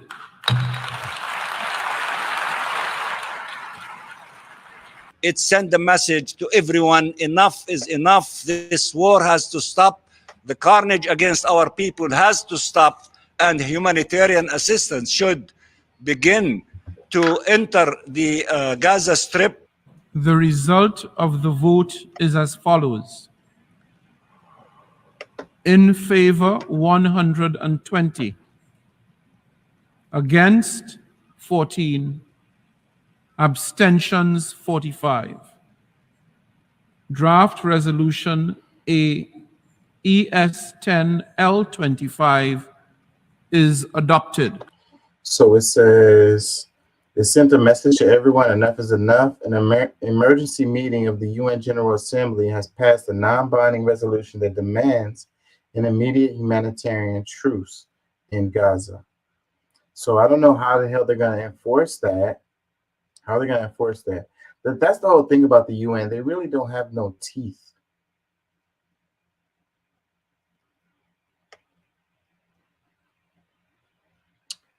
Couple comments. It says, okay, so who's boycotting visiting those 15 countries with me?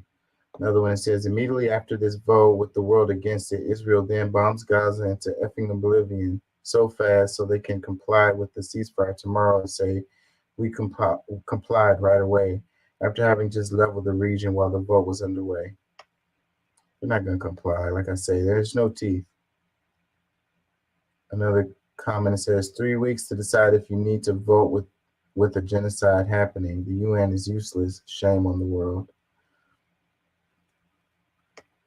Let's see, they did a list. It says against are Austria, Croatia, Czech, Israel, the US, Hungary, Guatemala, Papua New Guinea, Paraguay, Fiji, Marshall, Micronesia, Nauru, Tonga, abstained, UK, Canada, Ukraine, representative of Korea, Australia, Sweden, Netherlands, Serbia, Slovakia, Poland, Latvia, Lithuania, North Mac, I don't know what that is, Finland, Georgia, Germany, Greece, Bulgaria. So I guess so people can know exactly who voted against it and who abstained. Let me see. Did I leave anything out here? Let's do this one real quick. It says Congo is quite literally bleeding and no one is hearing about it.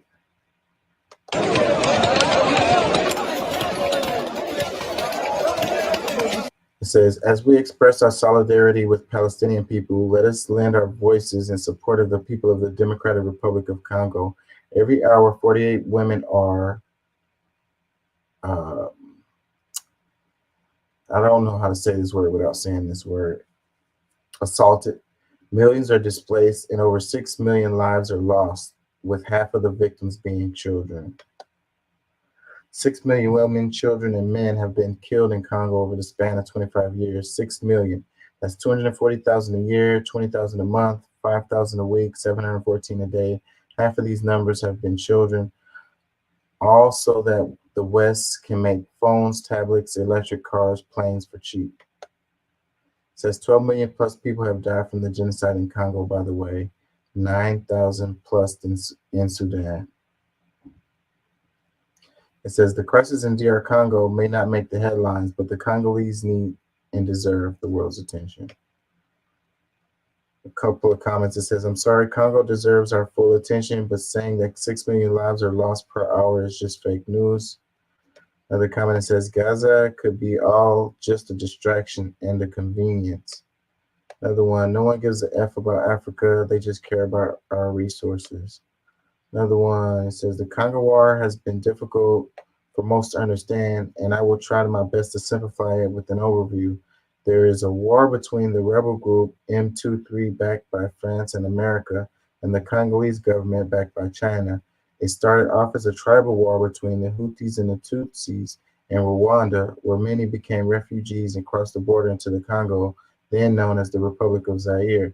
The abundance of natural resources, especially precious minerals found in the Congolese soil, has globalized the conflict. Now add the presence of various armed groups that have subjected Congolese civilians to widespread sexual violence, massive human rights violations, and extreme poverty. The hidden truth is the US and French companies once owned vast cobalt mines in the Congo, but new deals was made with Chinese companies during the Barack Obama and Donald Trump administrations. Since then, the Congolese army has been repeatedly deployed to mining sites in eastern DRC to protect their assets from M23, backed by France and America. This war between the government and the presence of various armed groups have subjected Congolese civilians to widespread massive human rights violations and extreme poverty. The conflict since 1996 in eastern DRC has led to approximately 6 million deaths and counting. Comment, it says, capitalism is cancer. One more, it says, I'm Palestinian and I stand with the Congolese people and any people who are displaced and oppressed. We should support all voices. Yeah, so a lot of people are doing this where it's like, you know, the what's going on with the Palestinian people is not the only thing that's happening in the world, you know. The media tends to tell you what you're supposed to care about.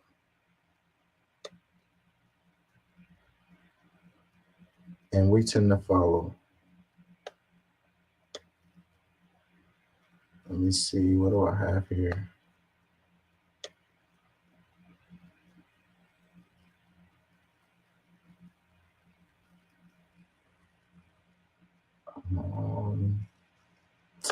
Dang it. Give me a second, y'all, because I'm clicking too fast.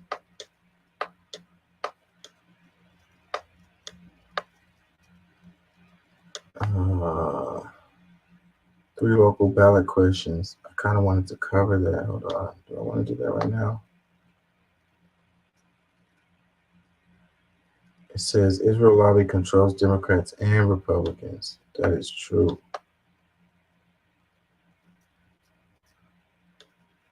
Wage theft.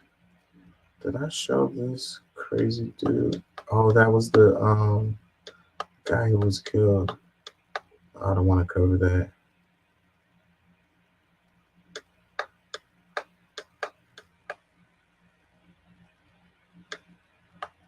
Houston area voters will decide 3 local ballot questions.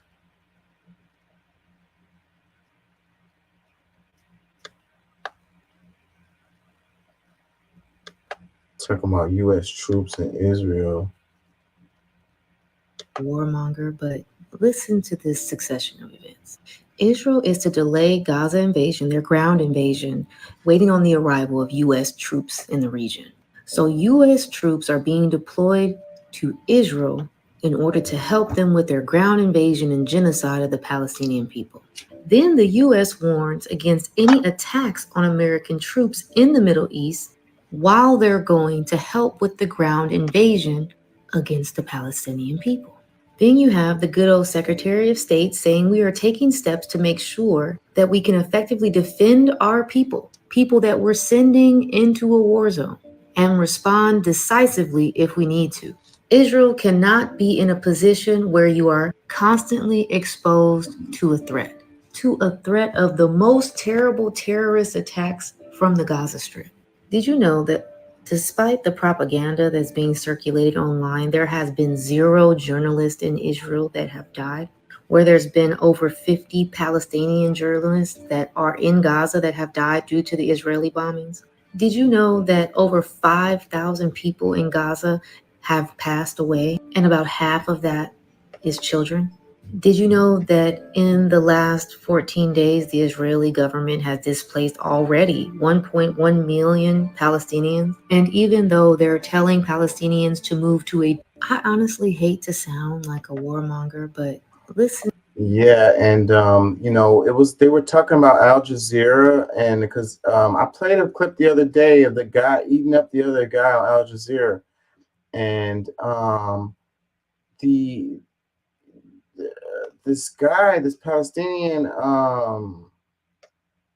journalist who worked for Al Jazeera, his house got blown up, and they're saying that it wasn't a retaliatory strike, but it totally sounds like a retaliatory strike. I can't find that clip though.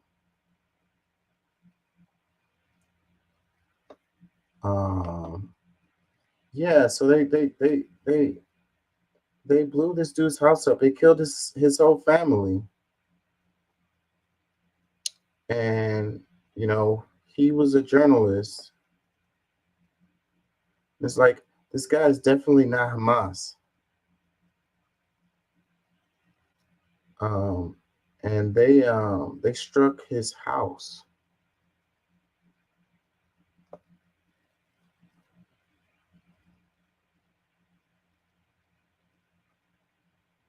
This is it here, but it's got some stuff in it that I can't share.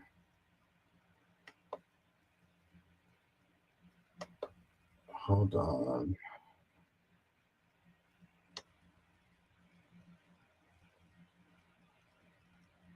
Is this the guy? Hold on. I gotta be careful because it's gonna show some shit that I can.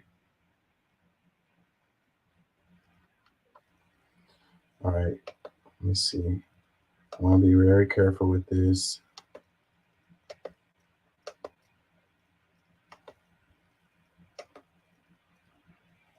Airstrike killed the family of his colleague, Wael Dahdouh. Wael also spoke to Al Jazeera Arabic from inside the hospital. There is no safe place in Gaza at all, and no one is safe. No one is safe from the aggression and the treachery of the occupation. That's why we have left, we have delegated our faith to Allah Almighty, and we will continue this path that we have chosen at the end. I don't think this is the clip I'm looking for. Where is it? It's not in here. Yeah, I don't want to play this. They're going to get me for this. I'm just going to move on because I can't find what I'm looking for with that. Maybe it'll pop up. Maybe it's on Twitter. Hold on.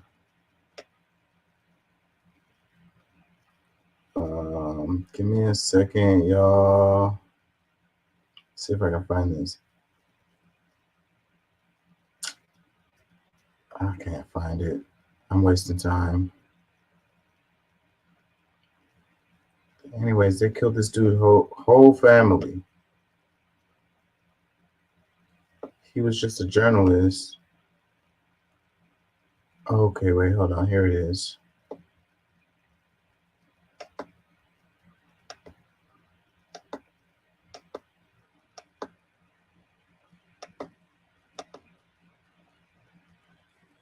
Does this show anything that's bad?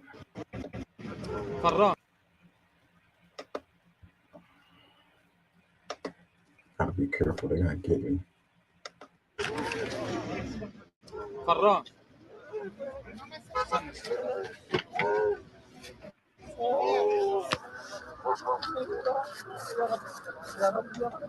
It says the moment when journalist Mahab Farah receives news that his wife and children have been killed in Israeli airstrike.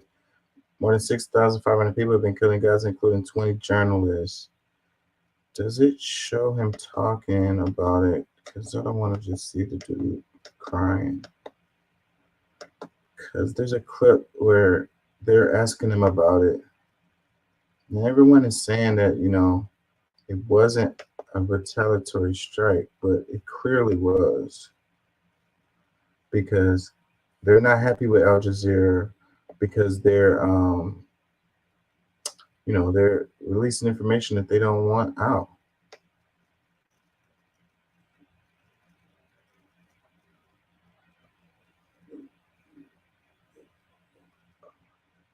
Let me see. It says in recent weeks, pro-Israel trolls have been flooding Twitter, attempting to hijack debates and use community notes functions to undermine posts showing the country in a negative light. That's not what I'm looking for either. They have these ads on the freaking tweet replies now, and that shit is so fucking annoying. So annoying.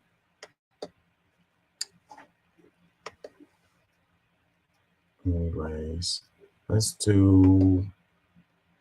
I kind of want to make sure I got some reels before I get out of here, y'all. Forgive me for being all over the place.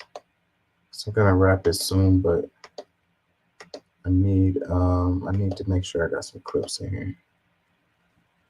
Stuff I can use later.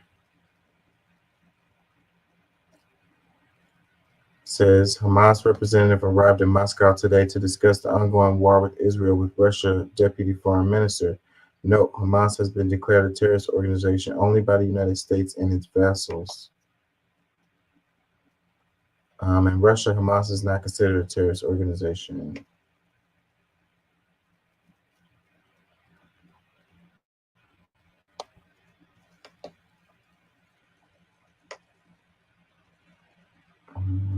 Burkina Faso. I hate this clip right here. For all of humanity, our war against Hamas is a test for all of humanity. It is a struggle between the axis of evil of Iran, Hezbollah, and Hamas, and the axis of freedom and progress. We are the people of the light. They are the people of darkness, and light shall triumph over darkness. Citizens of Israel, October 7th was a very dark and black day in our history. We will fully investigate what had happened at our southern border, the border with Gaza. Everybody will have to provide answers, myself included, but all that will happen only after the war. As a prime minister, I'm responsible for guaranteeing the future of this country, and now my role is to lead all Israelis, the state of Israel, and the people of Israel to an overpowering victory. It is now a time to come together for one purpose, to storm ahead to achieve victory. With joint forces and a profound belief in our justness, a profound belief in the eternity of the Jewish people, we shall realize the prophecy of Isaiah. There will no longer be stealing at your borders, and your gates will be of glory. Together we will fight. Together we will win. This thing all happened really at a convenient time for him too, Netanyahu. He was under investigation. Our war against Hamas Yeah, he was in hot water. He didn't beat investigations in the past, but this one was pretty damn serious. Um, but shit, they didn't forget all about that now. That's how politics works.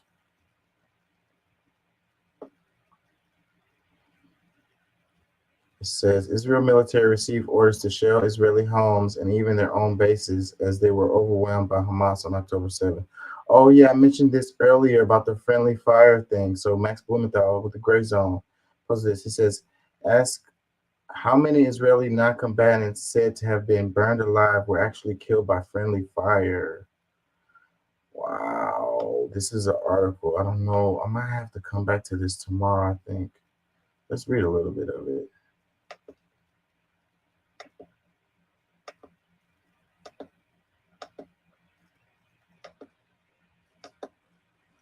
Gray Zone. October 7 testimonies reveal Israeli military shelling Israeli citizens with tanks, missiles.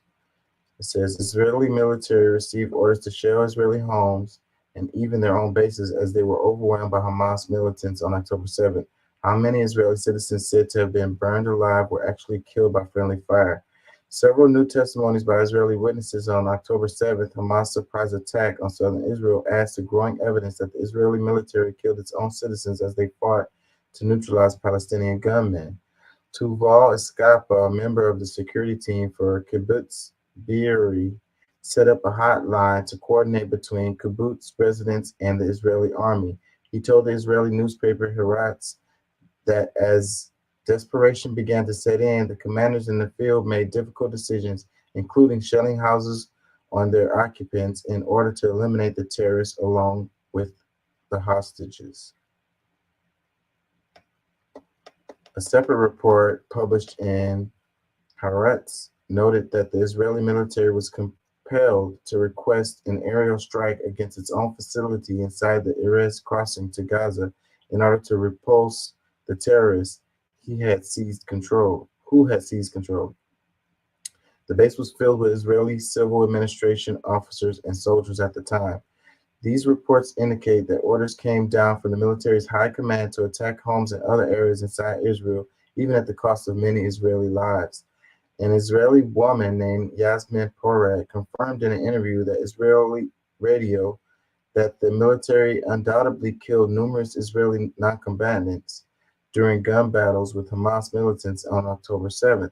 They eliminated everyone, including the hostages, she stated, referring to Israeli special forces. As David Sheen and Ali Abunimah reported in Electronic Intifada, Porat described very, very heavy crossfire and Israel tank shelling, which led to many casualties among Israelis.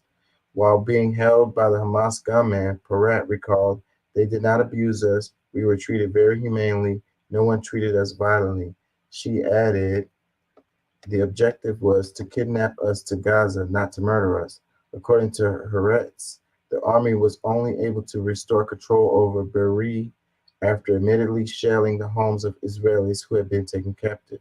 The price was terrible. At least 112 Be'eri residents were killed, the paper chronicled. Others were kidnapped. Yesterday, 11 days after the massacre, the bodies of a mother and her son were discovered in one of those destroyed houses. It is believed that more bodies are still lying in the rubble. Much of the shelling in Be'eri was carried out by Israeli tank crews. As a reporter for the Israeli foreign minister-sponsored outlet 24 noted during a visit to Be'eri, small and quaint homes were bombarded or destroyed, and well-maintained lawns were ripped up by the tracks of an armored vehicle, perhaps a tank. Apache attack helicopters also figured heavily in the Israeli military response on October 7th. Pilots have told Israeli media they scrambled to the battlefield without any intelligence, unable to differentiate between Hamas fighters and Israeli non-combatants, and yet determined to empty the belly of their war machines. I find myself in a dilemma as to what to shoot at because there are so many of them, one Apache pilot commented. Video filmed by a uniformed Hamas gunman makes it clear they intentionally shot many Israelis with Kalashnikov rifles on October 7th. However, the Israeli government has not been content to rely on verified video evidence. Instead, it continues to push discredited claims on beheaded babies while distributing photographs of bodies burned beyond recognition to insist that militants sadistically immolated their captives and even assaulted some before torching them alive. The objective behind Tel Aviv atrocity exhibition is clear: to paint Hamas as worse than ISIS, while cultivating support for the Israeli army ongoing bombardment of the Gaza Strip, which has left over 7,000 dead, including at least 2,500 children at the time of publication. While hundreds of wounded children in Gaza have been treated for what a surgeon described as fourth-degree burns caused by novel weapons, the Western media focus remains trained on Israel's citizens supposedly burned alive on October 7th. Yet the mounting evidence of friendly fire orders handed down by Israeli army commanders strongly suggests that at least some of the most jarring images of charred Israeli corpses, Israeli homes reduced to rubble, and burned out hulks of vehicles presented to the Western media were in fact the handiwork of tank crews and helicopter pilots blanketing Israeli territory with shells, cannon fire, and hellfire missiles. Indeed, it appears that on October 7th, Israel's military resorted to the same tactics it has employed against civilians in Gaza, driving up the death toll of its own citizens with indiscriminate use of heavy weapons. Israel bombs its own base, nerve center of Gaza siege. How long does this go? Yeah, I'm not reading all of this.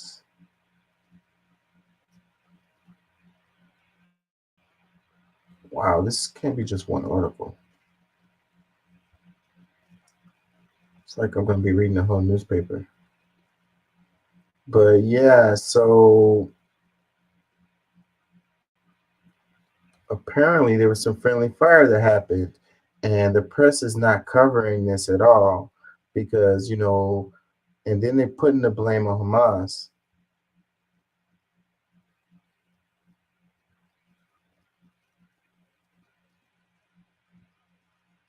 You know, you're probably never going to hear this story on the major media at all.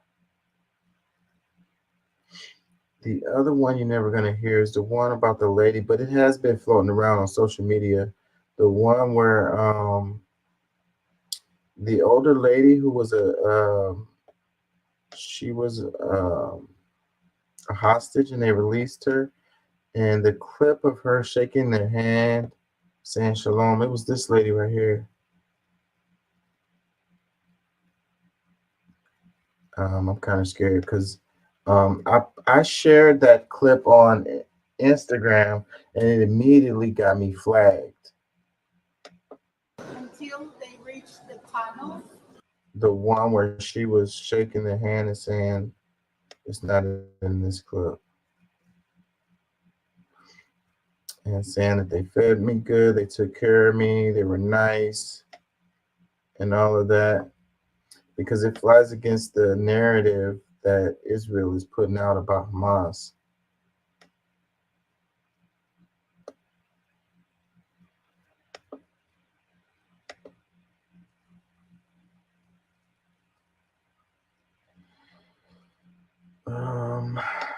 Let's see. It's not gonna let me play this.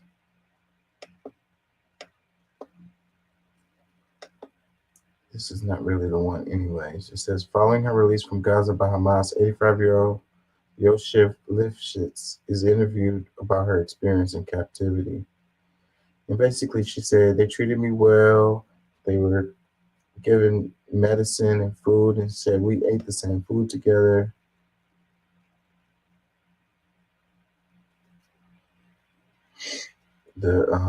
But this is heavily censored. The media is not letting you play any of that stuff. Like, and I'm scared. I'm on the edge of getting monetized on my channel, so I really don't want to mess it up. I don't want to ruin my chances. I want to give out good stuff for y'all, but at the same time, I want to be careful.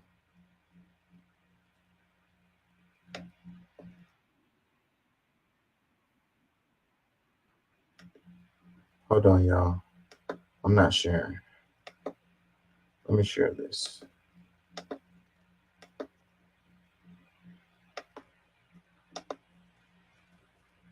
Palestine conflict stems from a conflict. So yesterday I was having a conversation with some guys who said that the Israel-Palestine conflict stems from a conflict between Jewish people and Muslims. And I had to disagree because while religion is an important factor, in my view, the motivating forces for establishing the state of Israel have always been economic. Going all the way back to the Roman Empire, this has always been a very important region to control economically. Even before the importance of oil, there were a lot of raw materials and resources here, and it gave countries access to a whole bunch of trade routes via the Mediterranean. As time passed and oil was discovered in the Middle East, this region became even more important. And that's why in the 1920s, the British moved to colonize it, and this became the British Mandate of Palestine, where British oil companies had essentially free reign. And at this time, as anti-Jewish sentiment was rampaging through Europe, the ideology of Zionism started to emerge. This ideology that says there needs to be established a Jewish state so that Jewish people can protect themselves. And Zionist settlers began moving into the British Palestinian Mandate. The British realized they could use this to their advantage, and they started funding and supporting the Zionist project, including what's known as the Nakba, where a large amount of Israeli settlers came and pushed 70% of Palestinian people off their land. The British and the Western imperialist powers figured that the Zionists would look out for their economic and political interests a lot more than the indigenous Arab Palestinians. And in the 1960s is when the United States really takes over for Britain as the main funder and supporter of the state of Israel, which proceeded to start a war against the Arabs, seizing a bunch more Palestinian land. Now, if anybody thinks that the U.S. is funding Israel because they like Jewish people but don't like Muslim people, you are crazy, or you just don't know history. The U.S. has literally backed jihadi extremist groups when it's in their economic interest. They've done it a lot, actually. This is them calling Osama bin Laden an anti-Soviet warrior, putting his army on the road to peace. This was as the U.S. was funneling him millions and millions of dollars in arms and money. The U.S. doesn't care if you're Jewish, Muslim, Christians, atheists, Hindu, Buddhist. If you protect their economic interests, if you protect U.S. resources and U.S. oil, they will support you,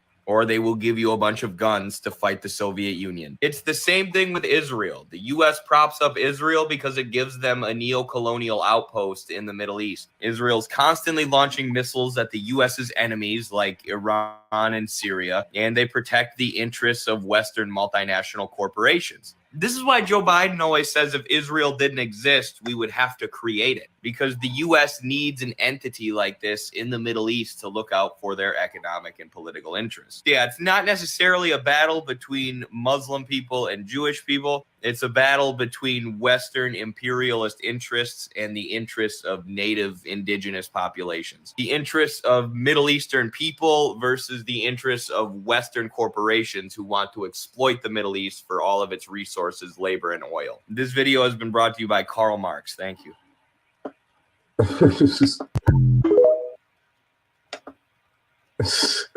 He said this video has been brought to you by Karl Marx.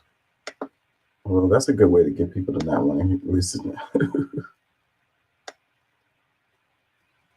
So yes. This one, North Korea Foreign Ministry, it says, Israel bombed a public health establishment which is to be protected on top priority in peacetime or wartime under international law. This is an unimaginable, hideous war crime and unethical crime. What should not be overlooked is that Israel's such criminal act was openly committed under the undisguised patronage of the U.S. The U.S. delivered huge amounts of munitions to Israel and dispatched 2 carrier strike groups to the waters off the Middle East, thus giving Israel a green light to massacre Palestinians without any worries. Immediately after bombing of the hospital by Israel, the U.S. covered such crime, making absurd sophism that the incident seemed to be committed by other forces rather than Israel. This shows that the U.S. is an accomplice who connived at and fostered Israel's genocide. The U.S. arrogantly vetoed UNSC resolution on allowing humanitarian access to Gaza Strip, For the mere reason that the right to self-defense of Israel was not mentioned, this rivals the U.S. intention that it is enough if Israel faithfully carries out the Middle East policy, whether thousands of Palestinians die or not. The U.S. wrecker of global peace and strangler of justice can never evade the blame of having connived at and fostered Israel's hideous war crime that ruthlessly killed Palestinians. Sorry for chopping that up. I'm getting tired. But that's North Korea Foreign Ministry's words, by the way, quote unquote. That's why they got the picture of Kim Jong-un there, like it's his words, but it's the North Korea Foreign Ministry who was saying that.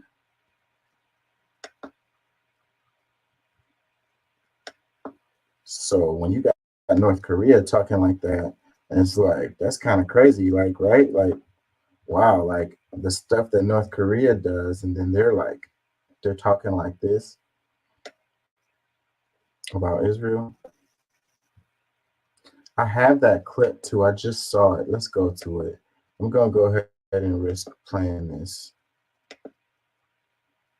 Uh-oh, what did I do?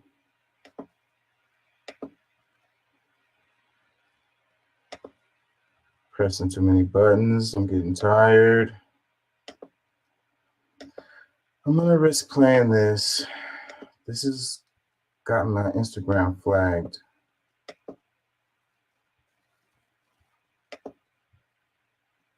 But it's at the end of the video, so maybe nobody will see it. Who's ever here right now, y'all get to see it.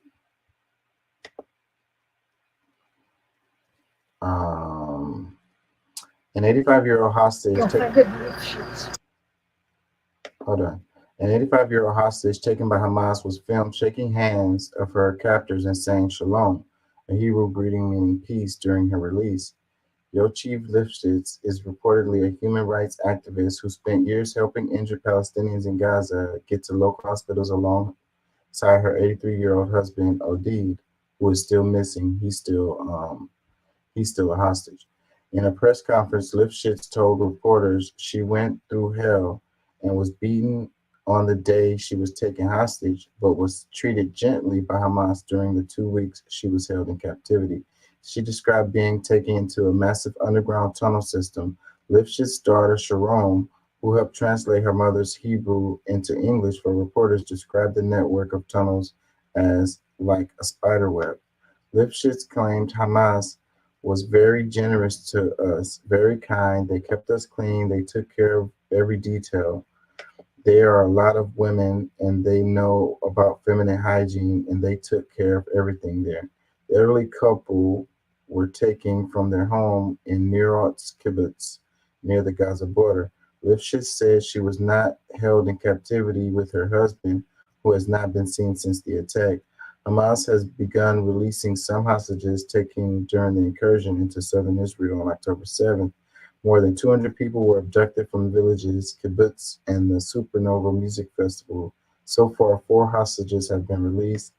79-year-old Nurit Cooper was released alongside Lifshitz on Monday night for health reasons. Health authorities in Gaza said 5,000 people have been killed since October 7th. Started a war between Hamas and Israel. More than 1,500 have been injured, authorities said. They're going to play the sound of this. What is this? It's okay, let's go. It's okay, let's go. Yes. So you go with this one. Okay. You go with this lady. I'll go with the other one. So yeah, I think they're bleeping out parts of this too.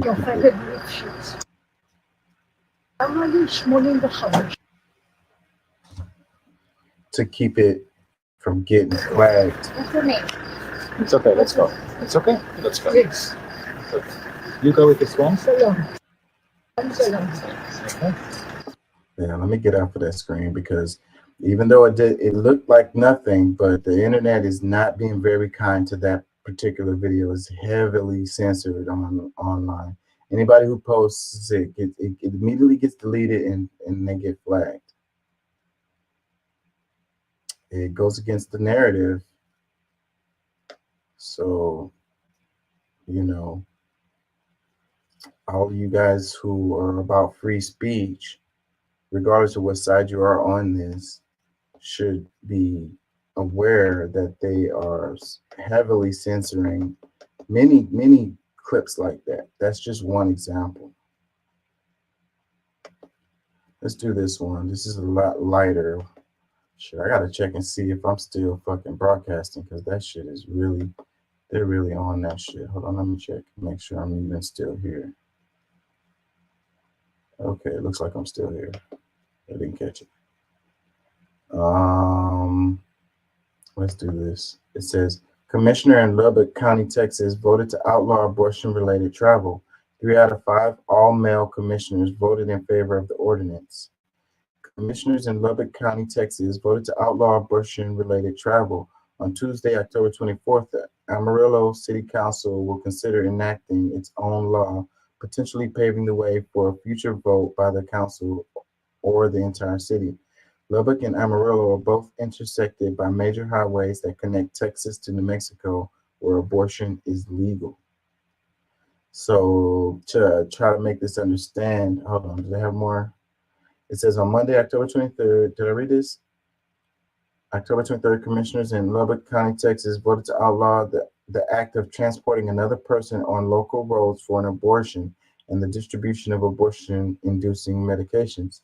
The ban will be enforced through civil lawsuits where private citizens can sue anyone for providing or aiding an abortion after 6 weeks of pregnancy. So, yeah, so this is one of the ways that they've been going about doing this. So it's like civil lawsuits. So, you know, this is kind of putting neighbor against neighbor, you know. That's kind of what they did during the COVID too, you know, neighbor against neighbor, you know, where you snitch on your neighbor and then you get monetary compensation for doing it. So that's your incentive. So you can feel like, oh, you know, I'm a religious person and I feel like other people shouldn't get abortions or whatever. So I can snitch on them basically and get paid. So yeah, so transporting another person on local roads for an abortion and distribution of abortion-inducing medications. So Lubbock, Texas. It says, since Texas 2021 abortion ban, Senate Bill 8, Texans have crossed state lines to get abortions. This ban targets Texans who have been traveling out of state to obtain abortions in states like New Mexico, Kansas, Colorado, Illinois. One of the things that concerns me about this is that, you know, if you go back to like the Civil War and you talk about states' rights or whatever, like you had the thing about slavery in one state versus another. And, you know, whenever they were expanding west and then they would make a new state, and the whole thing was, is it going to be a slave state or a free state? And it was like, it's going to upset the balance of slave states versus free states. That's how we ended up with bleeding Kansas and all of that led up to the Civil War.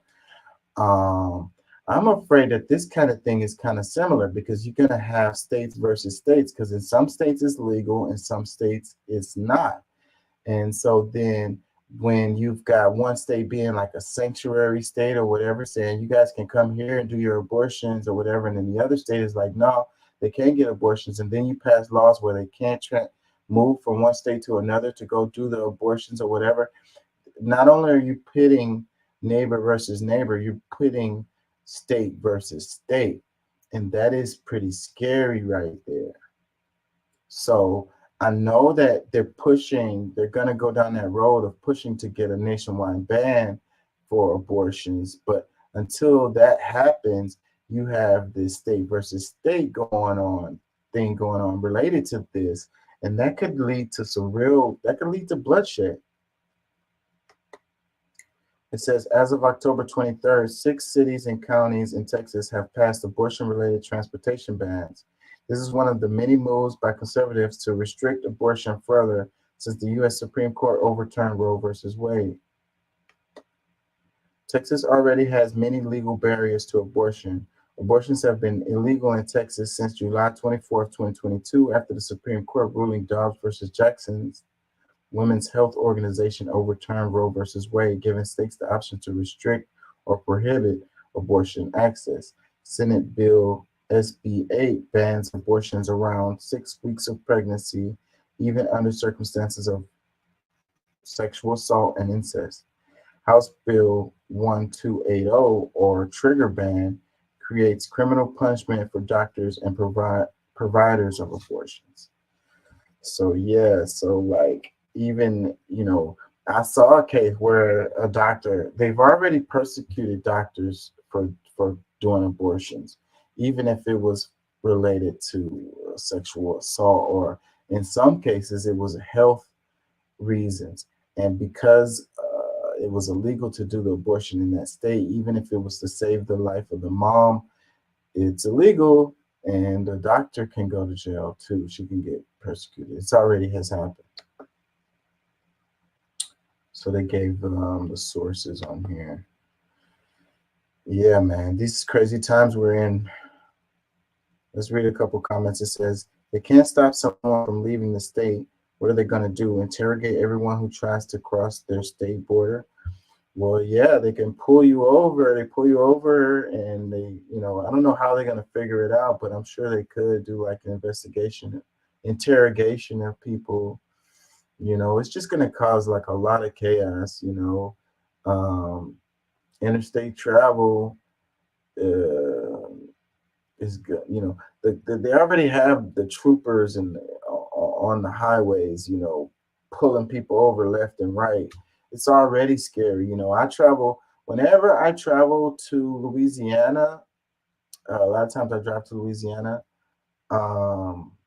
Coming back, I think I want to say that's when I always have troubles. Like I always get pulled over coming back from Louisiana. Once I enter into Texas, I always get pulled over every time.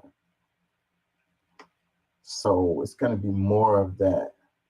So basically, it's going to be people getting harassed. All the rest of us who don't have anything to do with any abortion or drugs or anything, you know, because we talked about earlier in the show about transporting migrants. So there goes another law that just came into effect where they can charge you with human trafficking if you have an illegal in the car with you.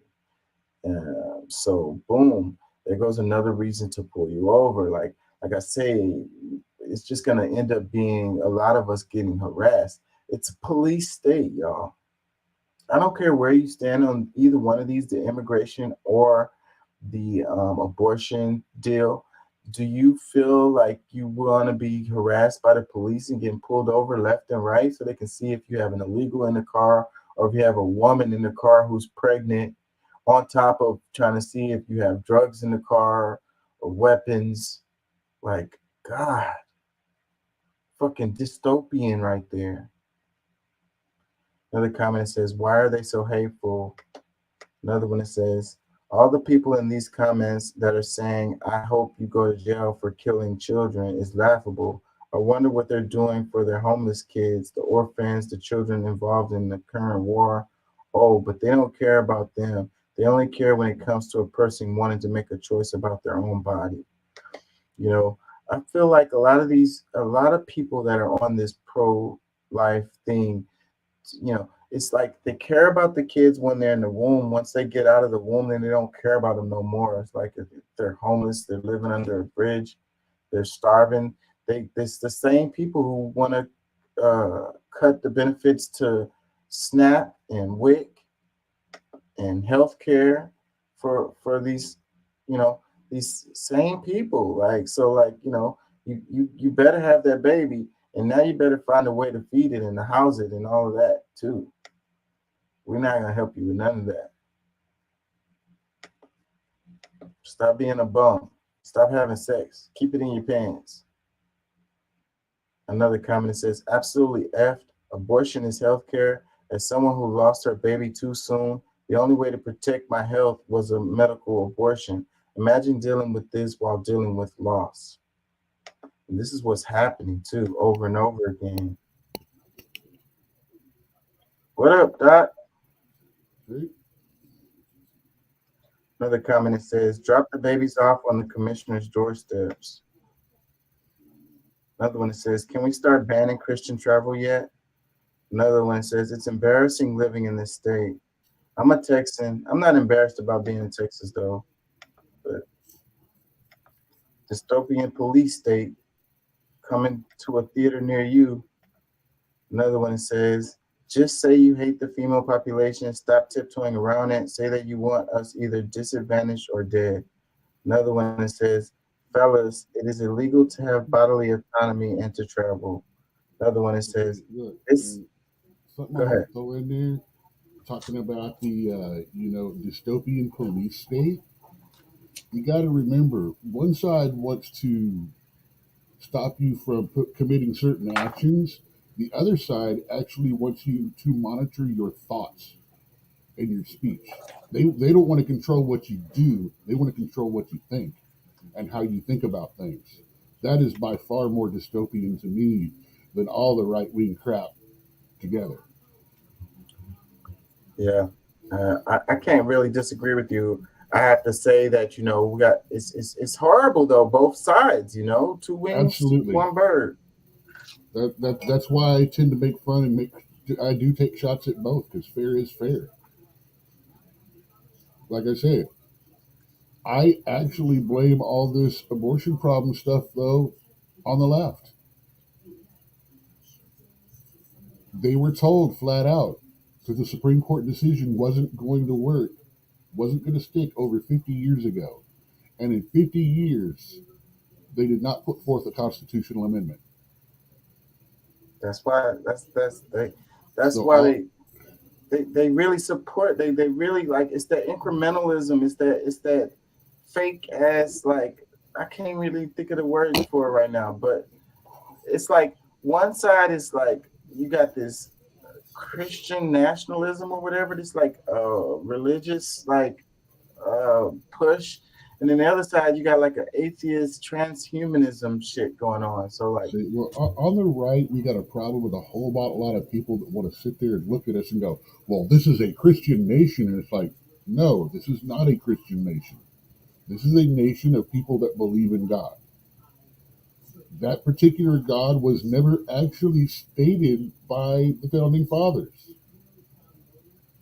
because half of them weren't Christian. They were other philosophies, but they all had the commonality that there is a higher power, there is a God, and they were really adamant about people having the freedom to worship the way they please. Themselves choose which gods, not the state. But now we're getting to this point where it's Christian or bust. Well, it's always pretty much been that way. I mean, there wasn't a whole lot of choices, and 90% of the you got to understand, the Bible is how 90% of the world learned to read. Seriously. I mean, it's how they were taught the common, we'll say the 10 Commandments, but we'll say common law too, which is basically what 10 Commandments are. I mean, that pretty much, other than the take the Lord's name in vain and no other gods before me, that's pretty much the same base laws of every society that's existed. Especially when you come to desert cultures and stuff like that. Yeah, so believe it. Learning how to read, learn how to be a damn slave too. Let me read a couple more comments. It says this state keeps making strides toward a Handmaid's Tale. What's next? Another one, it says conservatives need to realize that Handmaid's Tale is a dystopian novel, not an instruction manual. Another one, it says The liberals need to learn that 1984 was not an instruction manual. Mm-hmm. Another one, it says, F that, I live in Albuquerque, and if anyone needs a ride from Texas, let me know. Another one, it says, they hate women till it's one of them getting a young girl, not their wives, pregnant. Another one, it says, I feel sorry for women who live in Texas and can't get out, so sad. So yeah, I don't know if you caught it, but we were talking about how you can't travel, transportation bans it says, Senate Bill 8, Texans have crossed state lines to get abortions. Hold on. That's perfectly okay, whatever they want to try to say, because it's not going to hold up in Supreme Court in the long run. Because the bottom line is states are not allowed to put restrictions on interstate travel.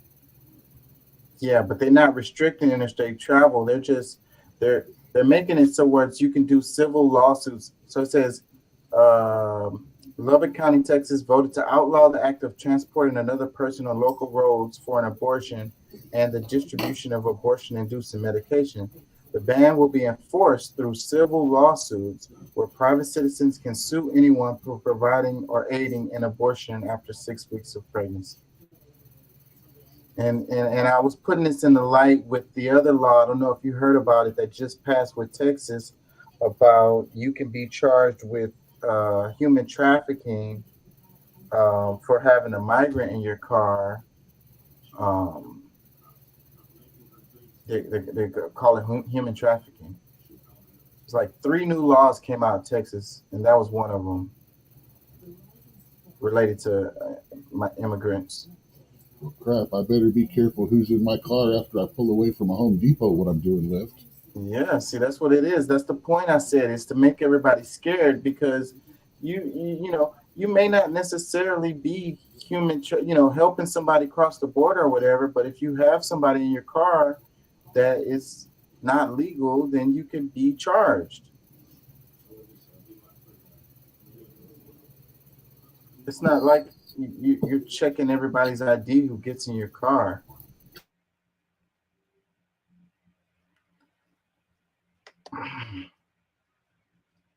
Let me see.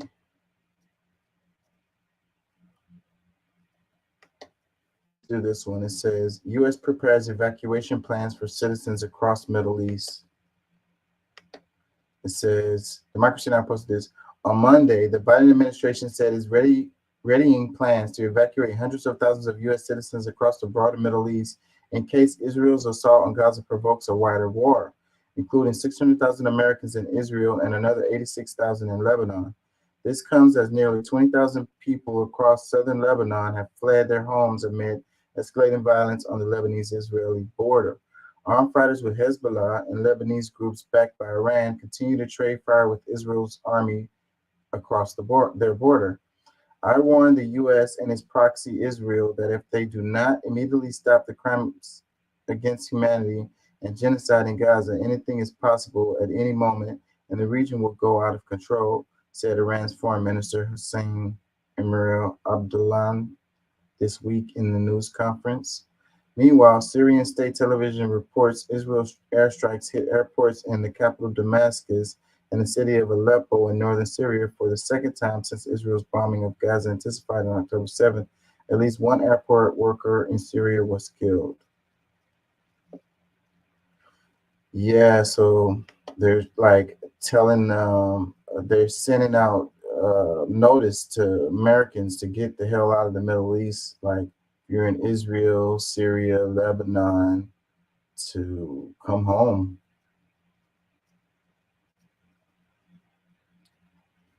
Dangerous times. Some of these people are having real trouble getting out, especially if they're in somewhere like Palestine. You're screwed. Let's move on to this one. It says China has deployed 6 warships to the Middle East region. China's People's Liberation Army has dispatched 6 warships, including Zippo, a Type 052D guided missile destroyer, to the Middle East amidst rising tensions. These ships were part of the PLA's 44th Naval Escort Task Force and left Muscat on October 14th. This move comes as the U.S. deployed the USS Gerald Ford to advance aircraft carrier to West Asia. While several nations are evacuating their citizens from Israel, China has advised its nationals to depart using commercial flights. Chinese President Xi Jinping recently stressed the importance of establishing a sovereign Palestine state as a solution to the ongoing conflict. not that that's not been tried and put out there several times, and PLO and Hamas just keep going, no, we're not going to do it that way. We're not going to do it that way. It keeps getting rejected.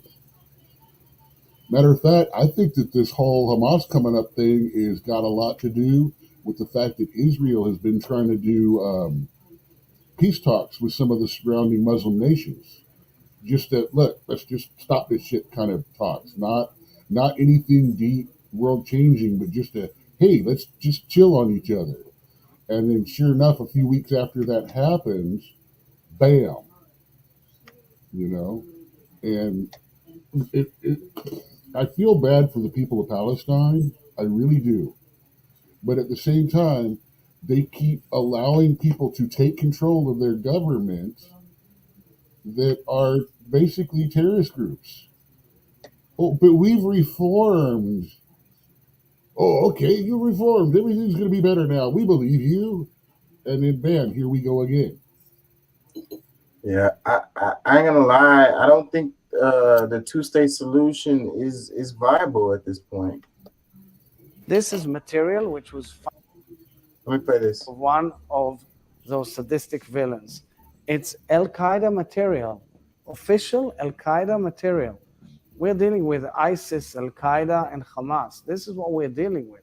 And in this material, there were instructions how to produce chemical weapons.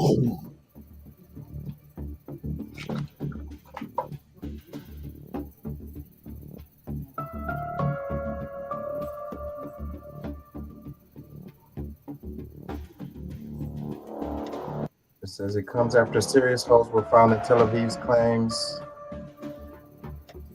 Flaws with the claims, latest claims are being pointed out.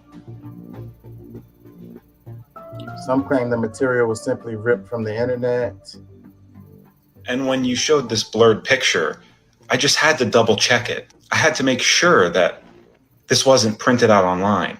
So you do your best to unblur it, and then you reverse image search it. And I came up with somebody else's PowerPoint, like slides discussing terrorism. This person's slides, Dr. James Forrest, where he discusses, what do you know, chemical weapons. But on slide 20, it has a similar image in the top left. When you compare it to this one, why wouldn't you want us to see what the evidence is? African Stream posted this. It says Israel caught in another lie. Israel has made fresh allegations against Hamas, saying it's found Al-Qaeda materials on dead Hamas fighters, including instructions on making chemical weapons. The problem is that Tel Aviv's credibility isn't in great shape right now. The evidence it produced to back up its claims about the Al-Ali hospital explosion has had serious doubt cast on it, included by Channel 4 News investigation.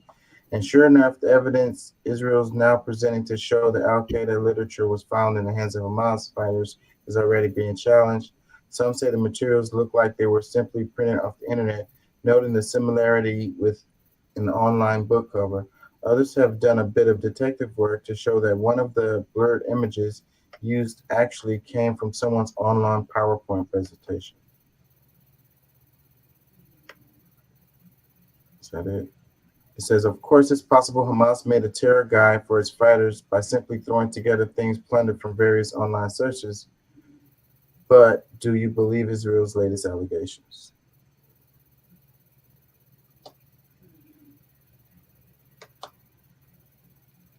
Yeah. Let's see. What else do I have here? What is this one? Oh, this was the one about the last lady who flipped on Trump. It says, watch here, former Trump attorney Jenna Ellie crying as she meets the consequences of her actions, pleading guilty in a Fulton County election interference case. Changing the results on behalf of President Trump should be pursued in a just and legal way. I endeavored to represent my client to the best of my ability. I relied on others, including lawyers with many more years of experience than I, to provide me very seriously, and I endeavored to be a person of sound moral and ethical character in all of my dealings. In the wake of the 2020 presidential election, I believed that challenging the results on behalf of President Trump should be pursued in a just and legal way. I endeavored to represent my client to the best of my ability. I relied on others, including lawyers with many more years of experience than I, to provide me very seriously, and I endeavored to be a person of sound moral and ethical character in all of my dealings. In the wake of the 2020 presidential election, I believed that challenging the results on behalf of President Trump should be pursued in a just and legal way. I endeavored to represent my client. So yeah, the internet is eating this up. You know, this is the third person who was pleading guilty, who was co-defendants with Trump on the RICO case in Georgia. And taking a plea and also choosing to testify against him.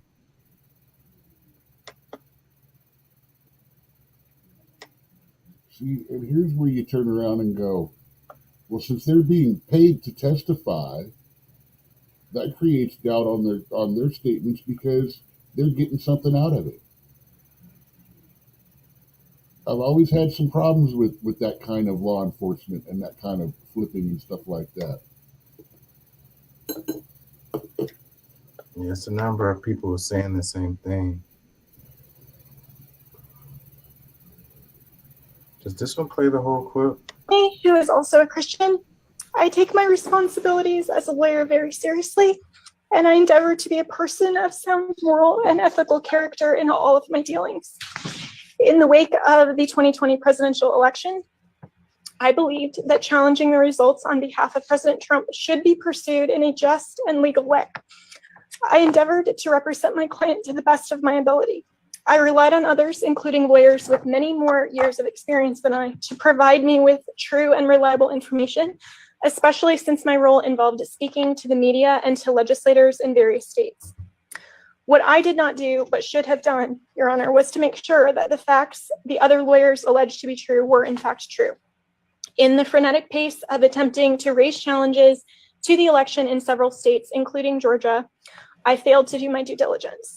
I believe in and I value election integrity. If I knew then what I know now, I would have declined to represent Donald Trump in these post-election challenges. I look back on this whole experience with deep remorse. For those failures of mine, Your Honor, I have taken responsibility already before the Colorado bar who censured me, and I now take responsibility before this court and apologize to the people. Thank you, Your Honor, for the opportunity to address the court. As an attorney who is also a Christian, I take my responsibility. Oh, I take responsibility, but you're dodging accountability. Oh, I didn't know better. I was told by people that knew better. Oh, but I'm sorry. I didn't mean to. I wouldn't do it again. That's weak, dude. Yeah, these people are weak. This is Jenna Ellis cries while giving a statement after entering a guilty plea, throwing Trump and Rudy Giuliani under the bus, says she wishes she had never gotten involved with the Trump election efforts. Too late now, buddy. Coming soon, Jenna Ellis runs for Congress. Hey, look who our new state representative, or look who one of our new state Congress people are. And if you do good there, we might give you a shot at the national stage again. Yeah, we'll see. A lot of people are choosing, it's like Trump or bust, you know, and the Trump wing of the Republican Party has pretty much got the Republican Party, you know, by the balls. Oh no, the reason that they pushed all of this now, when normally this crap takes a whole lot longer to get to court and stuff like that, was to discredit the Republican Party as a whole and divide them before the election. Because it's the only way they can win. Especially if they push Biden. Yeah, now, I'm not talking about Trump being the Republican candidate either. You know me. I think he's poison. Yeah, like I was gonna say, I don't think it's the only way they can win. I mean, like freaking the Democrats are weak as hell. Like Like, I don't think they have to do much, but yes, I think you're right just though. it, though. Against a divided Republican Party, they can't.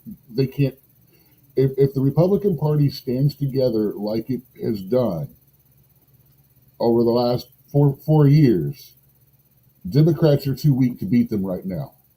Problem is, your two main front runners for the Republican Party are both toxic. But I think that Trump and DeSantis, just to be clear on that. I think that the Republican Party is fighting against itself, without any, without the Democrats interference or whatever. The Republicans are already kind of like, bashing themselves. This whole thing with the House Speaker thing that happened, that's it on display. And No, House Speaker thing, you got to understand. Remember, we talked about this last week. That House Speaker thing is 47% standing strong and voting against whatever candidate. So it only takes a few of the Republicans to not agree to lock it out. And that's what's been going on. It's a couple of Republicans. It's not the Republicans. Because you've got the Democrats vote, and we saw that. The Democrats vote as a solid block. Yeah. And that's, like you said, that's almost half. What was it? Six votes was enough to flip it? Yeah. 6 Republicans? Yeah. I mean, that's not that many, especially in a divided House. Yeah. Yeah. And that's why the Republicans are not strong. That's why they're keeping all of this questioning up right now. It's not just they're questioning it. You got the Republicans are now starting to question some of the 45 crap. And then you've got other ones not liking DeSantis. Kennedy dropped out, and that takes that's going to take about 1 full percent, maybe even 2% of the moderates, the ones that are a little more left than than everyone we've got right now. Yeah. And then you got the Ramaswamy guy running around, everyone going like, dude, are you the Beto of the Republican? Are you the red Beto? Pat was just on the show, and he's like, he insults Eminem. Ramaswamy is his go-to.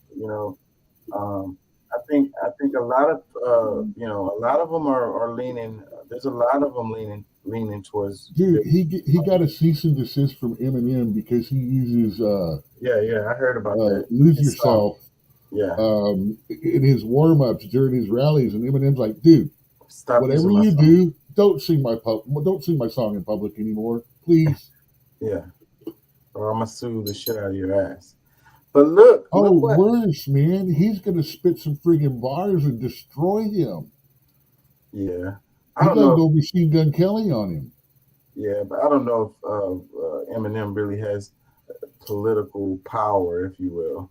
But look, I don't know. He got up in front of the Black Music Awards a couple of years ago and said, "Fuck Trump and any of the people that vote for Trump. Burn my records. I don't need you." Yeah. Hey, he's got some. He's got a platform. Yeah. And the platform is enough. And God knows if he rips into Swami big enough, I'll be laughing at him. It would definitely be entertaining, but I think everyone knows. Everybody in the music industry, the hardest core people know. Don't mess with him. Yeah, that's within the music industry. But look, you will be. It don't matter. He's gone after people that weren't in the music industry too. Check this out though. Look what eventually happened as far as the House Republican speaker. Did you hear about this? This guy here, he's a basically nobody. Like, I don't know who the hell this guy is at all. Like I said, I'm trying to stay away from this because all of it is distraction and crap, trying to keep you away from looking at who's running for president right now. Well, who's the speaker is important. They're doing their best to keep the Republican Party off balance. Well, as much as possible. Well, they pulled this out. See, check it out. It says Tom Emmer has just received the nomination to be the House Speaker. This was done via a secret ballot. We can expect some Republicans to block this on the floor, but Democrats are now saying they will get Emmer over the finish line. And I want to say this guy, it's already happened. Look at that. But Democrats now saying there's half of the vote he needs right there. Oh, we like him. Watch them vote in full block for him. I want to say it already. See, that's the problem is the lockstep going on. There's everybody, united fronts, Red Rover, send your next victim right over.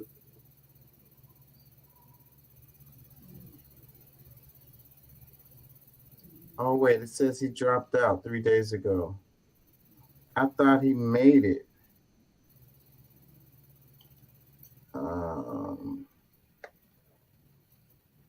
I thought he made it. I was wrong. It says he dropped out after winning the House bid. Let's go to this right quick. I thought he made it.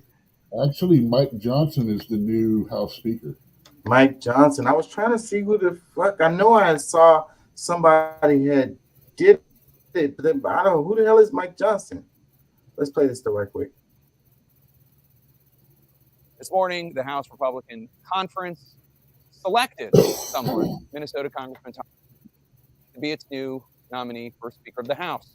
Moments ago, source tells CNN, Emmer was forced to drop out of the race. Republicans have not been able to coalesce behind a single candidate among sharp divisions in this unprecedented moment. The House cannot act on any issue of national and international significance, including aid to Israel, until they resolve this crisis within their own ranks and this bitter infighting that continues to persist. Tom Emmer took a number of votes that did not sit well with members of his hard right on issues like spending and issues like raising the debt limit, on codifying same-sex marriage, on voting to actually certify the 2020 election and not overturn the 2020 election. And also a huge problem for him, Donald Trump came out in opposition to him, calling him a rhino, calling on his supporters in the House GOP conference to sink his bid. This morning, the House.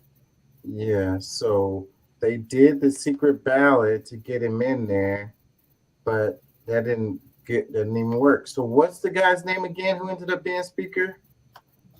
Mike Johnson. I'm working on sending you his wiki right now. Johnson. Yeah, because I didn't know who the hell this dude is either. Like, basically, he is the guy that in 2015 ran unopposed for the seat that got abandoned for some reason or another. I can't remember what it was, but I remember it because I only remember a little bit about it because he was another unelected representative. And that was a discussion I was having with people, was how many of the people up there had no one they were running against, or, the vote was so skewed one way or another that, it wasn't fair anyway. And that was without a discussion of gerrymandering, because we agreed to keep that out of the discussion. Come on, where is it? Let me play this.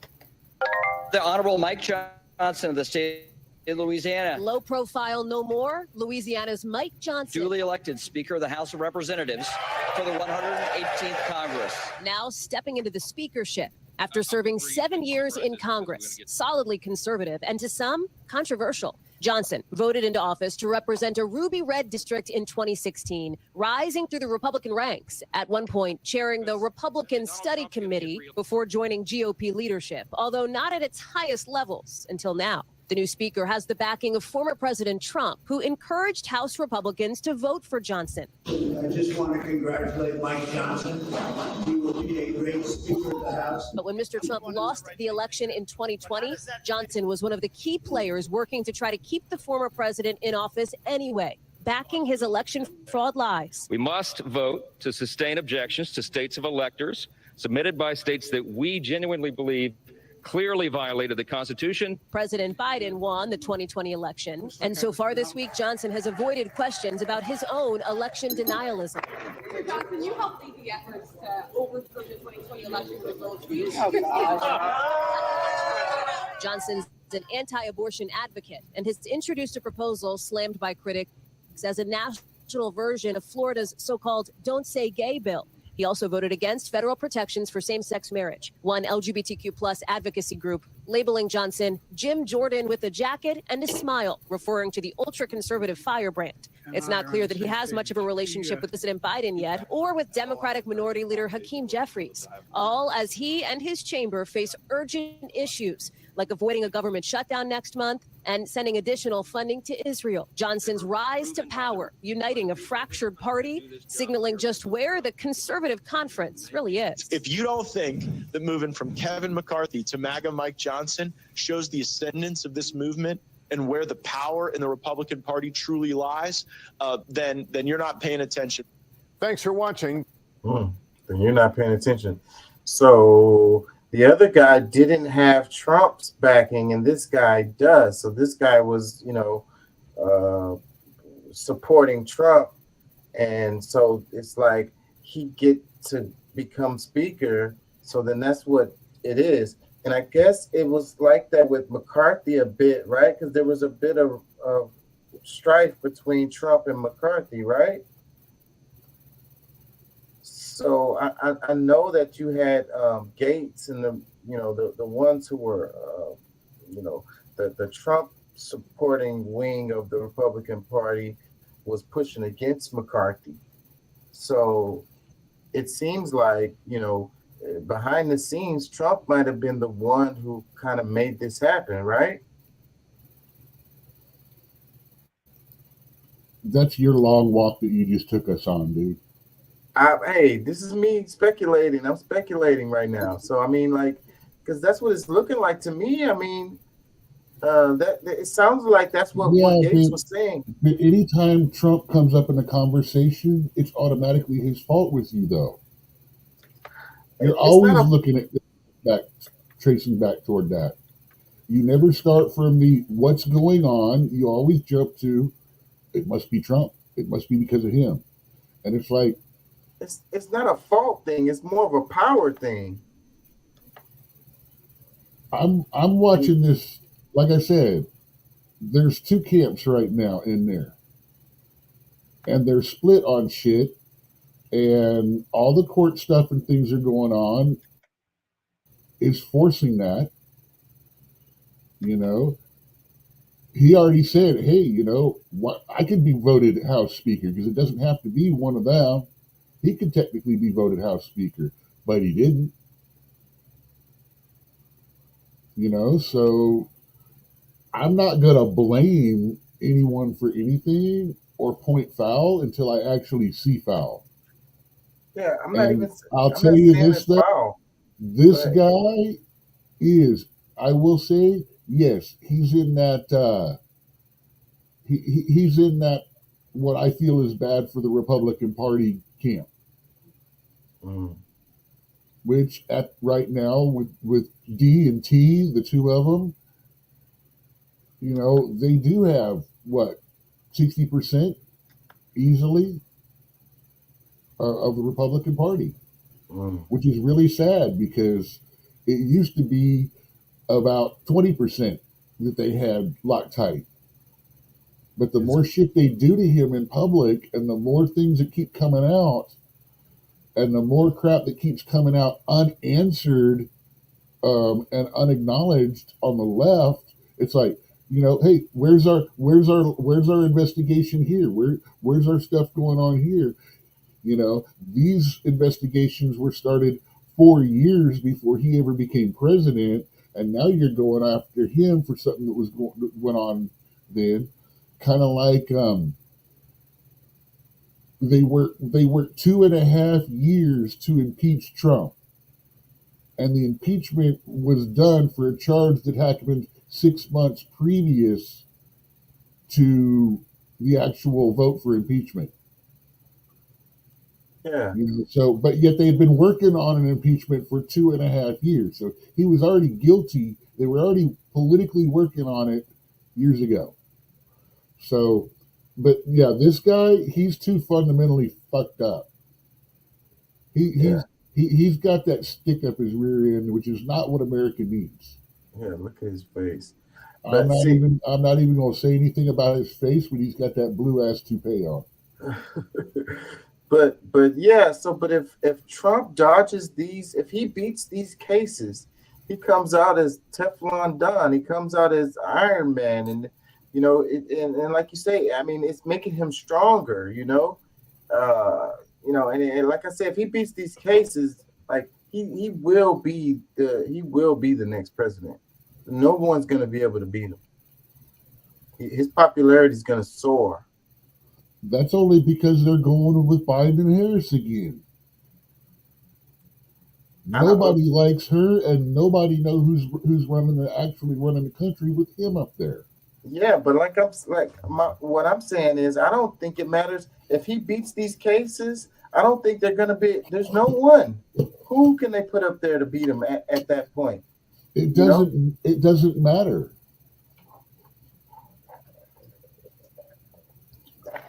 I mean, it's really not gonna matter. It's gonna get, like I said, the powers that be right now are all up on the left. They got the lockstep on it right now. They've got the lockdown on this election right now. Oh, I don't have that much faith in that. Well, here's the problem. The only question about it is, well, like I say, not enough people actually. Do you realize how many people think that Biden is fit and healthy? He don't look too good, and he's especially in his all his later. He looks even old. He's had that freeze up too. Yeah. Have you noticed that's happening to a lot of upper politicians? Yeah, they're old. Okay, no, it's not just that. Now we know about it happening several times over the last few months with politicians. Now, actually, Google newscasters and celebrities freezing up in public. It's starting to happen a lot. Let's read a little bit about this guy, Mike Johnson, because we don't know anything. I'm glad Pat's here because we know where that would have started going. So James Michael Johnson, born January 3rd, 1972, is an American politician serving as the 56th Speaker of the United States House of Representatives since October 25th, 2023. It's crazy how quickly this thing gets updated, huh? A member of the Republican Party, Johnson is the fourth House term, having represented Louisiana's 4th Congressional District since 2017. Johnson is a graduate of Paul M. Hubert Law Center at Louisiana State University. Before entering politics, he came to some prominence in the late 1990s when he and his wife appeared on television to promote new laws in Louisiana allowing covenant marriages. Ooh. Johnson worked as an attorney in private practice and for Alliance Defending Freedom. He later founded Freedom Guard, a nonprofit legal ministry designed to represent Christian clients in lawsuits. Johnson was elected to the Louisiana House of Representatives in 2015 and served until 2017. Johnson was first elected to represent Louisiana's 4th Congressional District in 2016. During his time in Congress, he contested the results of the 2020 presidential election on the House floor and in court, supported bills that would institute a nationwide ban on abortion, and advocated for overturning the 2015 U.S. Supreme Court decision Obergefell,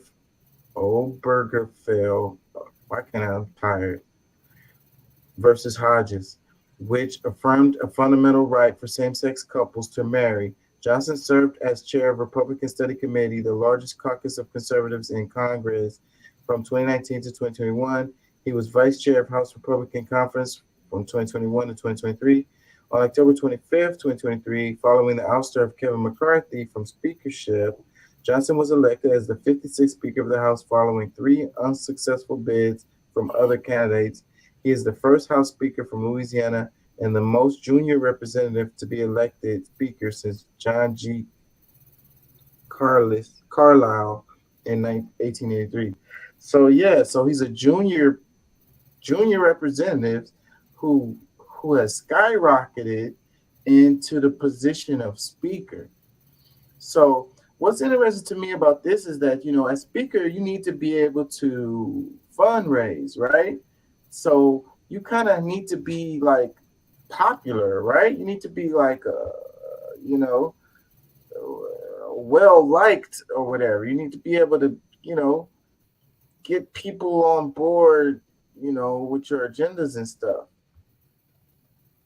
So, and he's a covenant marriages. What else did they say? He's against the represented Christian clients in lawsuits. All I gotta say is Pelosi. Remember, Yeah. she was Speaker just recently.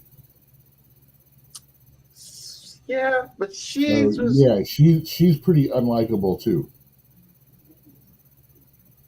Yeah, she has her following.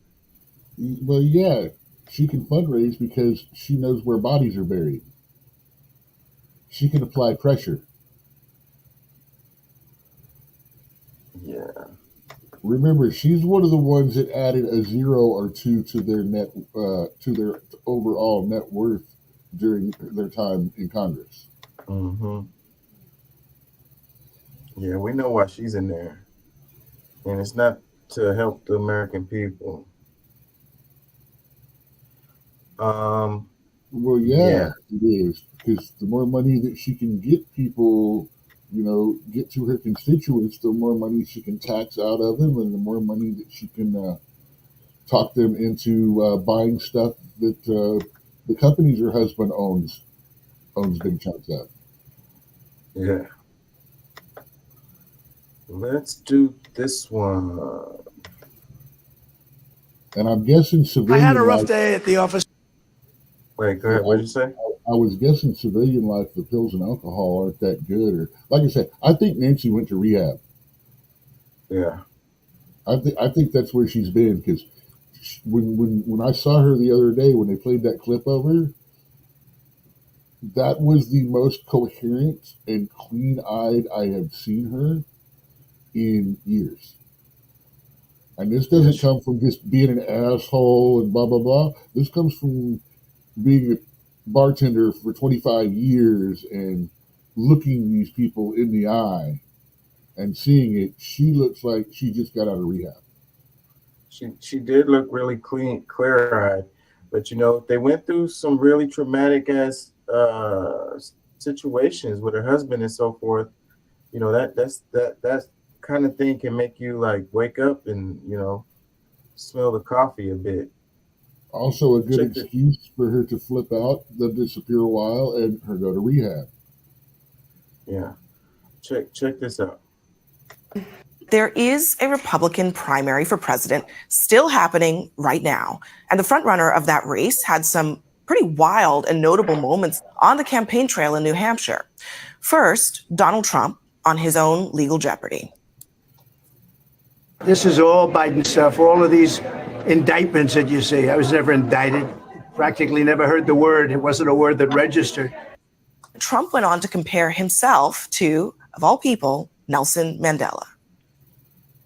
We don't get scared. I'll tell you what, I don't mind being Nelson Mandela because I'm doing it for a reason. Just a reminder, Mandela spent 27 years behind bars for taking a stand against South Africa's apartheid system. I had a rough day at the office today, darling. I love you very much. I got indicted. And next week I'll be indicted again, and the following week again, and then again, and again, and again. There is a Republican primary for president still happening right now. And the frontrunner. Yeah, so comments. What are you going to say? And a funny thing happened on my way to the primary. I got indicted. pretty soon that's going to be a badge of honor, or like a Purple Heart for a Republican. It's like, I got impeached, I got indicted, and here I am. Yeah. I mean, Yeah. I remember back in the 80s and 90s, man, everybody, you sneeze on somebody, they try to sue you and stuff like that. That's the way this whole thing's starting to look to me. Because even someone that looks at him and know he's done dumb shit knows that this is a fishing expedition. They know it was done at the time that it is just to deliberately mess with his ability to run. And heck, there are people still trying to go, well, we could use the constitutional amendment. They're using it to try to pull him off of the ballot in states, which, again, he's not convicted, so they can't legally do it. Let's read this. It says, former President Donald Trump compared himself to Nelson Mandela, who spent 27 years in South African prisons before emerging to lead the nation out of decades of apartheid rule, as he railed against numerous criminal charges against him. I know a lot of people that think 27 years in jail. Yeah, let's make him like Mandela. He wants to be like Mandela. 27 years in jail is a good start. He ain't gonna make it. Let's read this. Oh God, you're gonna clip that one, aren't you? I don't know, maybe. Let's read this. That's gonna cause a riot with some of my friends. They're gonna go, "What the were you saying, man?" Yeah. It says Trump, the front runner from the 2024 Republican presidential nomination, sought to paint himself as a victim of political persecution, telling a crowd of supporters at a Derry, New Hampshire rally, "I don't mind being Nelson Mandela because I'm doing it for a reason." Yeah. How do you up that? When you're saying I was indicted or I was impeached or whatever, like, what is the up on that? It's like, well, shit, I actually went to jail. I was freaking extradited. The next one is I got pardoned.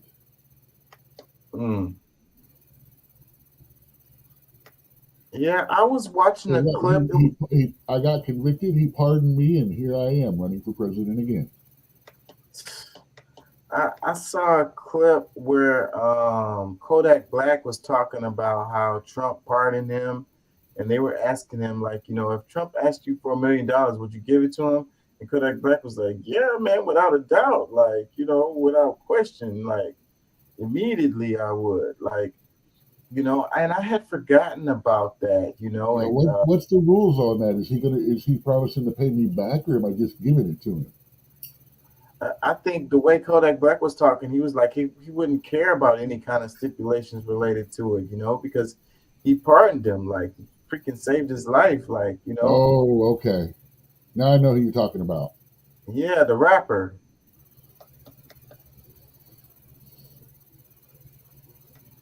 Yeah.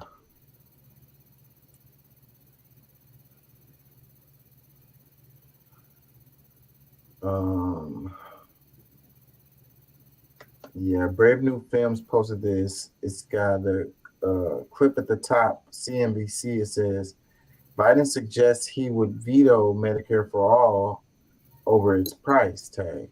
I don't know how old that is. It's probably pretty old. Wait, it says it on here. Published Tuesday, March 10th, 2020. Yeah, that's pretty old.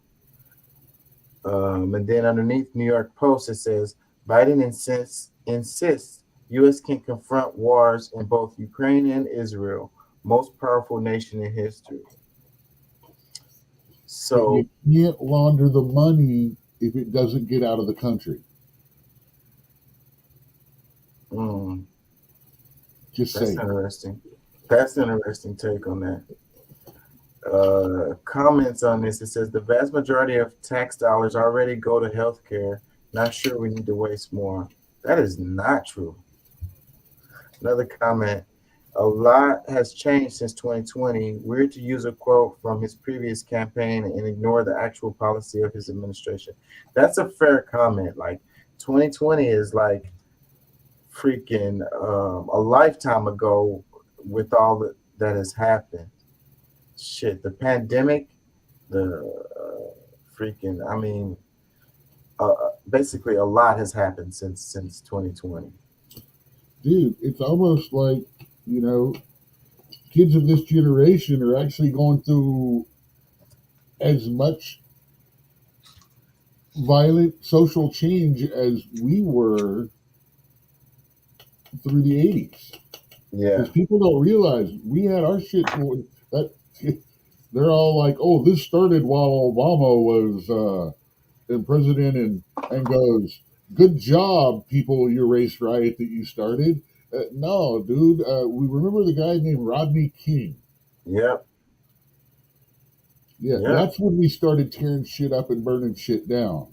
Yep. And even then, they waited till the damn verdict before we rioted. Yep. We didn't just riot because we didn't like it, and it was shown on public media. Everybody saw that beatdown within 24, 48 hours of it happening because it got caught by public.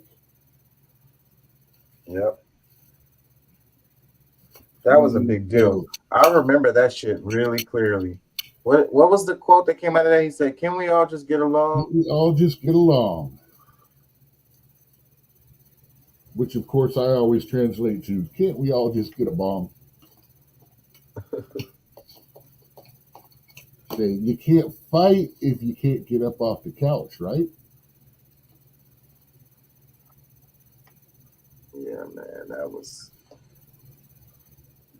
was a big deal. Of course, back then we had our weirdos and freaks and emos and stuff like that, you know. And I keep sitting there trying to explain to people that the way I'm seeing a lot of these, and I'm not dismissing anybody or anything like that, but trans is becoming a trend, like emo. But the difference is nowadays you actually permanently mutilate yourself instead of it just being like maybe a few razor scars on the arms and a bad haircut. The consequences are much more powerful now than they've ever been.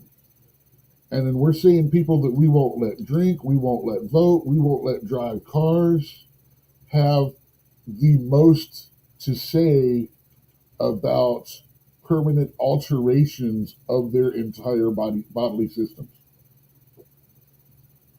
It's weird, man. Things are getting weird out there, dude. They're getting weird. It really is. But check this out. It says Biden's $106 billion request subsidizes conflict and enriches military contracts. So it says a breakdown of the $105.8 billion spending request. So $30.4 billion goes to Pentagon stocks, armed industry subsidies, $25.1 billion military aid for Ukraine, $14 billion for economic aid for Ukraine, $8.7 billion military aid for Israel, $8.2 for U.S. border enforcement. This is important right here because earlier me and Pat was kind of arguing about the immigration thing. And I was saying, you know, Biden is putting money on the border, like he's, you know, saying that the Democrats are for open borders this flies in the face of that right here. $8.2 billion for U.S. border enforcement, and this is part of the package of what Biden is asking for right here. Let's go. You gotta realize too, that's to help fund the camps. That's to help fund the court processes. There's a lot of functioning network there that has to be funded too. That even with open borders, we're still going to be paying $4 to $8 billion a year on border enforcement because it's also customs too, which customs in your airport. TSA falls under immigration programs. Yeah, well, either way, this is an increase. Your entire TSA bill is in there too. Yeah, but this is an increase. This is this is an increased amount. This is like special. From what? Increased from special what? requests. I mean, I'd have to pull up the. I don't have those numbers in front of me, but this just for the fact that this is a request, special request. It's already an increase. All of this. So let's go down. They need to have BlackRock build housing for the people that we've got down there. Yeah. Down at the border, they've got people, people on the other side of the border living in camps that don't have, that are able to cross now that the laws have changed. Yeah. They're having more problems keeping them. New York is literally said, stop, we can't take anymore. Yeah. Let's go down this list a little more. It says 5.7 billion for humanitarian aid for Israel, Ukraine, U.S. immigration programs, 5.4 billion. See, there's more for immigration. 3.5 billion for refugee aid for Israel, Ukraine, 2 billion for military aid for Indo-Pacific, 2 billion for economic aid for various countries, and 795 million for other costs for Israel, Ukraine. Now, remember, border enforcement and immigration programs are not the same thing. Okay. So like that actually should be split about half and half between the two of them. Because we need immigration programs to start doing something about the people that we've got here. First thing we need to do is go ahead and all those dreamers and all that stuff, kids that were raised here, never knew their own country, grew up American, speak American, even if their parents are complete and total illegal, they need to be just grandfathered. They're as American as most of us. Half of them couldn't survive if you sent them back home. That's like taking a third, fourth generation after slavery or a couple of generations after slavery and going, oh, we're going to send you back to Africa. That's not going to work. They wouldn't be accepted there. They couldn't hack it there because it's a different world from anything they've ever known. Right. We need to get those guys in here first. So we need to set up some sort of thing where we've got our migrant population, the ones that travel back and forth. We need to get them identified.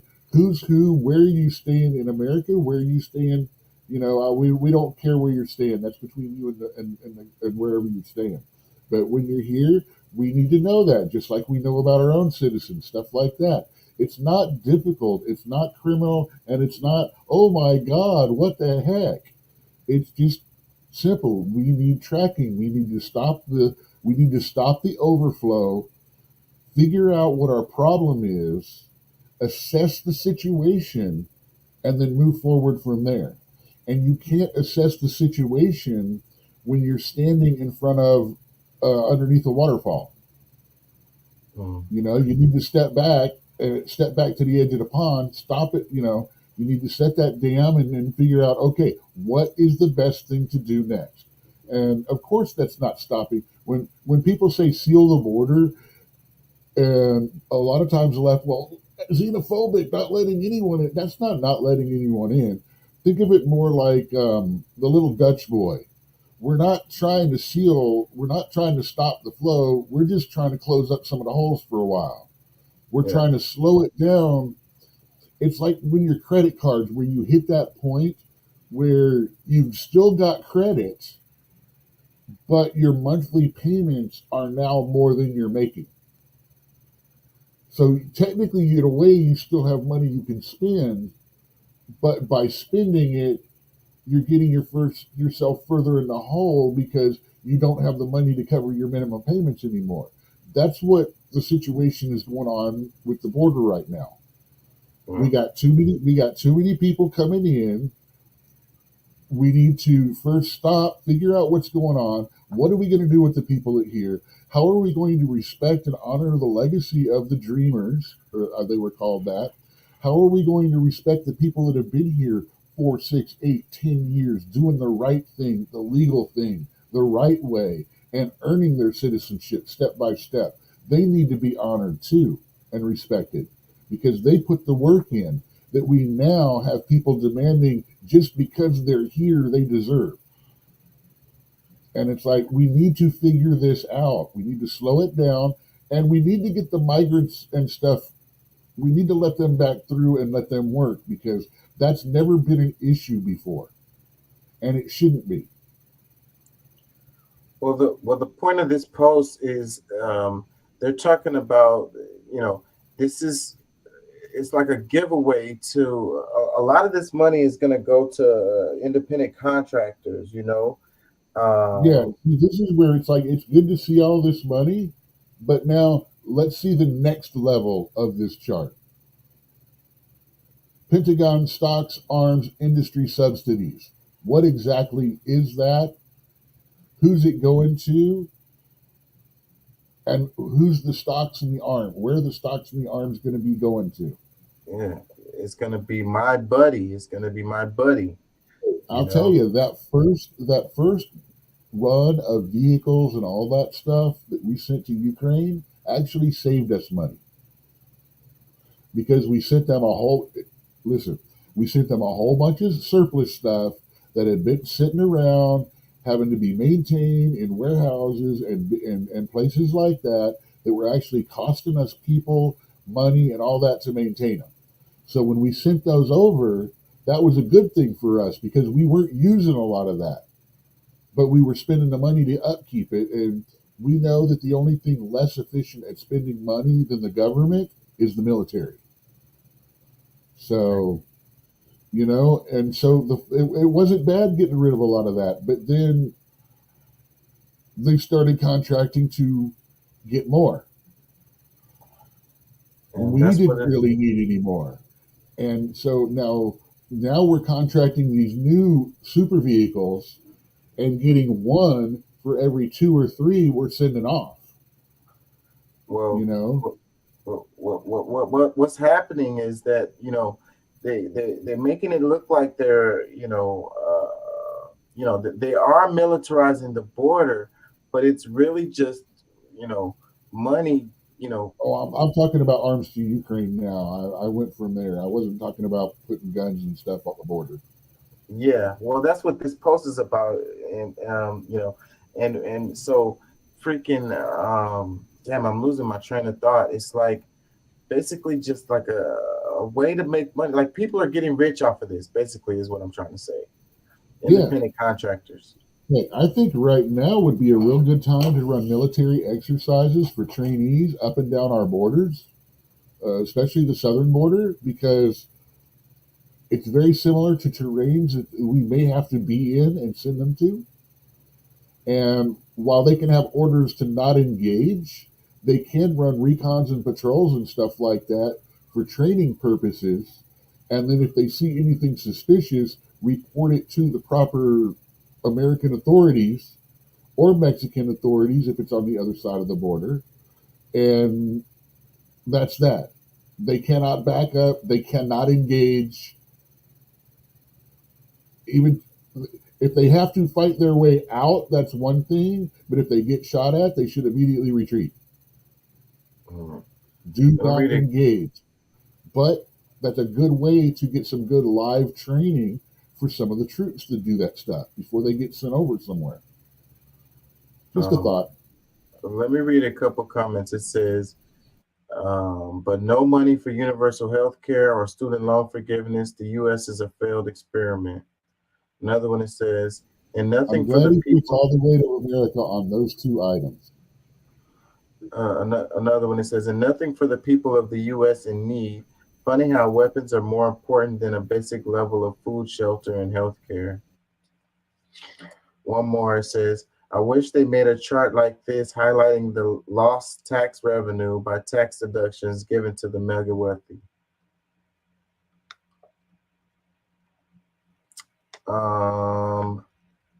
Let's see. I wanted to go to the gun stuff. Hold on.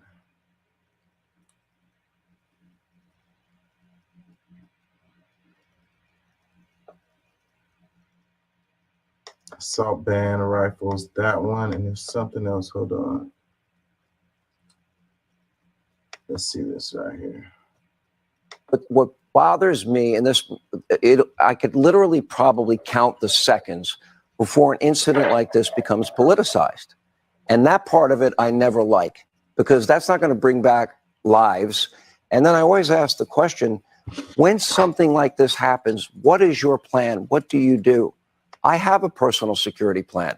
I train in mixed martial arts. I've been a big believer in the Second Amendment for a long time, with the prayer that I never would ever to use it. Maine happens to be a rural area where people tend to be involved in outdoor sports. So I would imagine a lot of people are going to have a lot of defense. What bothers me, and I could literally probably count the seconds before an incident like this becomes politicized. And that part of it I never like, because that's not going to bring back lives. And then I always ask the question, when something like this happens, what is your plan? What do you do? I have a personal security plan. I train in mixed martial arts. I've been a big believer in the Second Amendment for a long time, with the prayer that I never would ever to use it. Maine happens to be a rural area where people tend to be involved in outdoor sports. So I would imagine a lot of people are going to have a lot of defense. So it says, on the heels of the deadly mass shooting in Lewiston, Maine, Sean Hannity suggests his personal security plan, training in mixed martial arts, would keep him safe from a mass shooting. Says this is insanity. Yeah, it's kind of crazy talk right there. Yeah, that's kind of crazy talk. Let's read the comments. It says, I have a plan. It is effing bowling.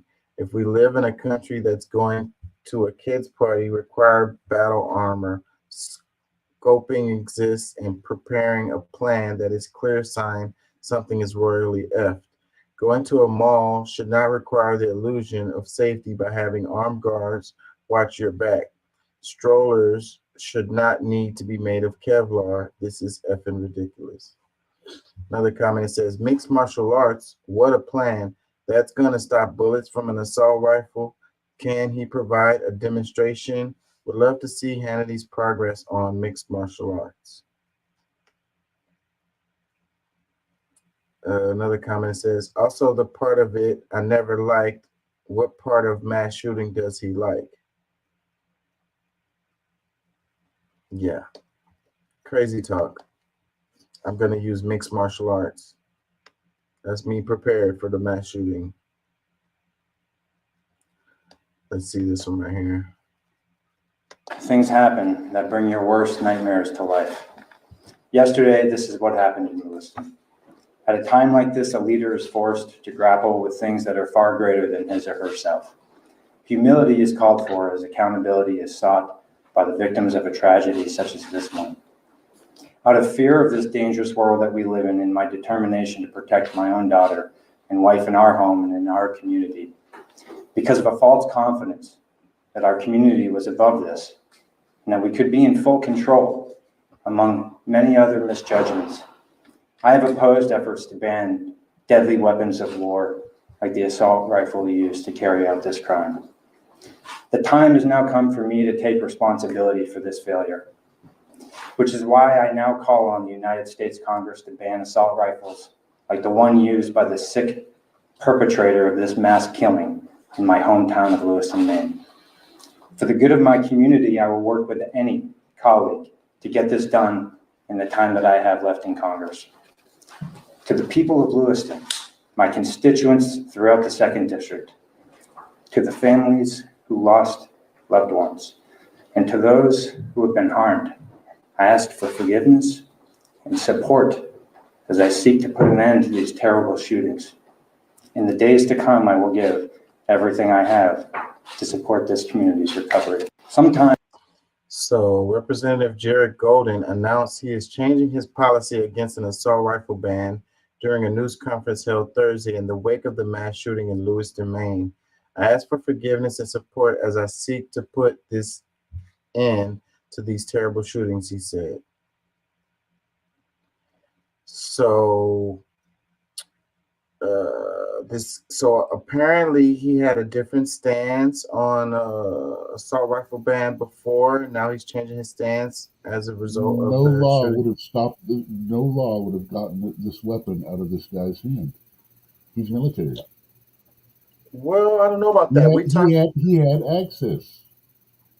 Well, we talked about it earlier in the show, and you know, he said that he was hearing voices to kill people or whatever. He's a military reservist. He had access to the weapons. No law would have stopped him from getting his hands on automatic weapons.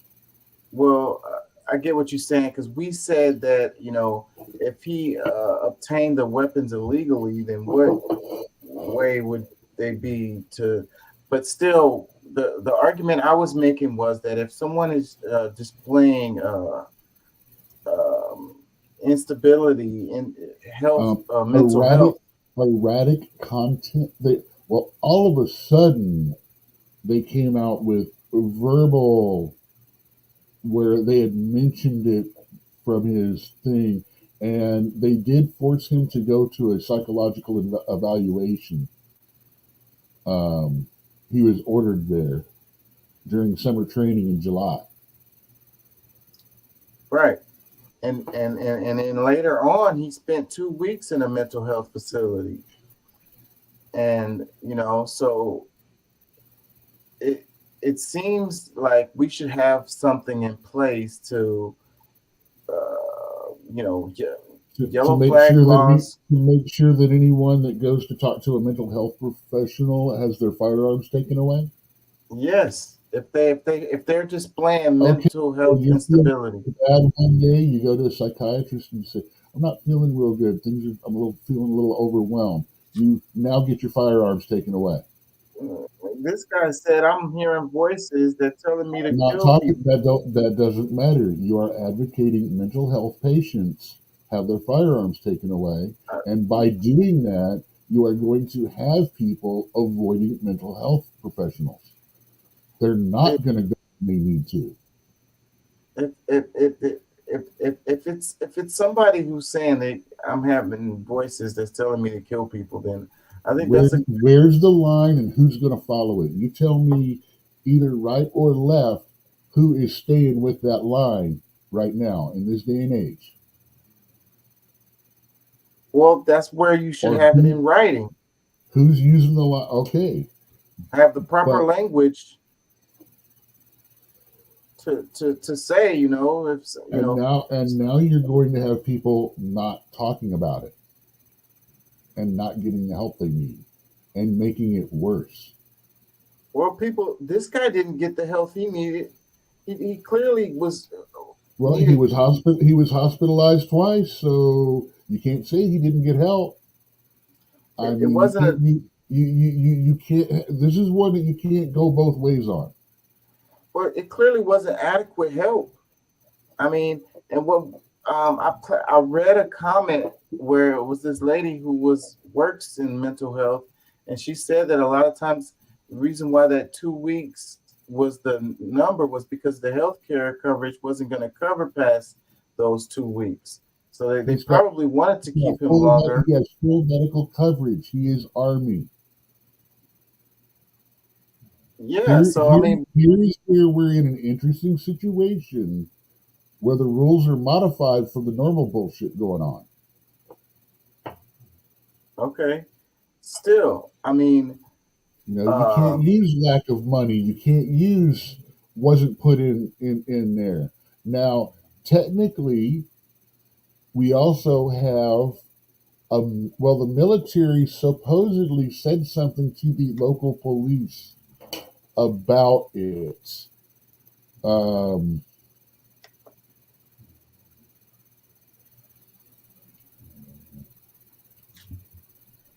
Yeah, they gave a report about him, you know, saying that stuff about, you know, hearing voices and wanting to kill people or whatever. Yes, they did. They made a report about that.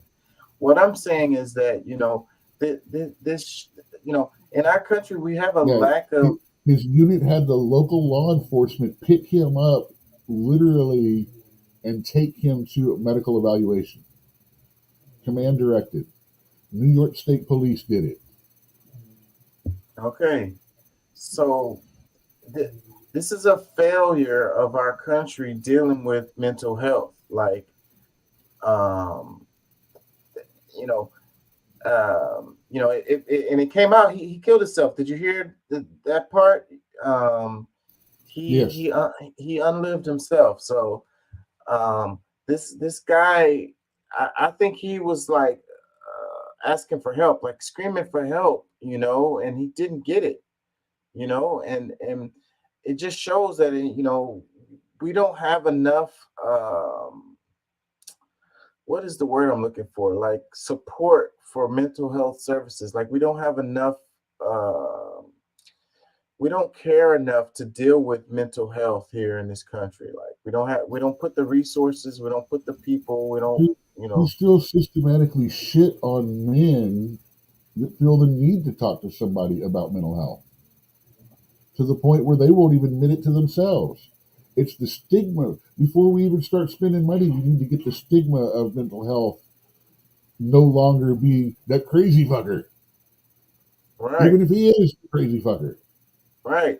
And a lot of the comments was really bashing the guy, like he was a scum and all of this. And like, I'm not condoning his behavior.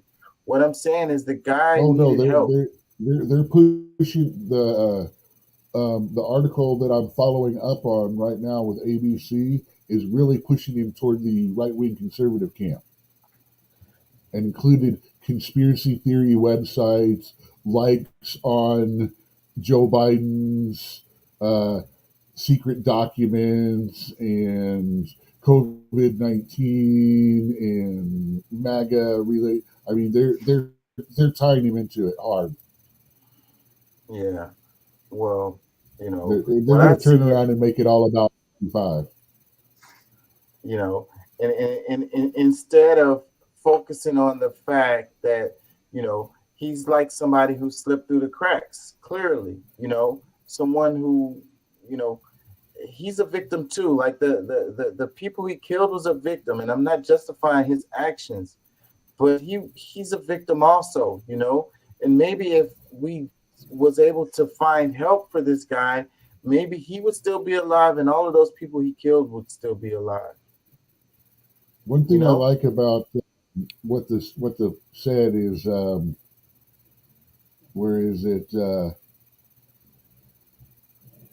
main officials did not speak to a potential motive, but said they're looking into Card's mental health when asked during the press briefing on Thursday about his background and gun possession. I'm like, cool. They're not already going, oh, he was just a hateful red hat trying to kill people. They're actually, you know, going, hey, they're actually saying we're looking more at the mental health angle than the manifesto angle of it. And this one is like they can't avoid the mental health issues related to this one because, and you know, whenever it's a shooting, they you know, they say, okay, you know, the guns don't kill people, people kill people, and we need to look at mental health and da da da da. But then I'm like, well, yeah, I agree with you. So, but then put your money where your mouth is. Where is the increase in, you know, funding or spending or whatever to combat this mental health issue? Yeah, you know? if we want that money, we're going to go have to pry it out of the cold, dead Ukrainian hands.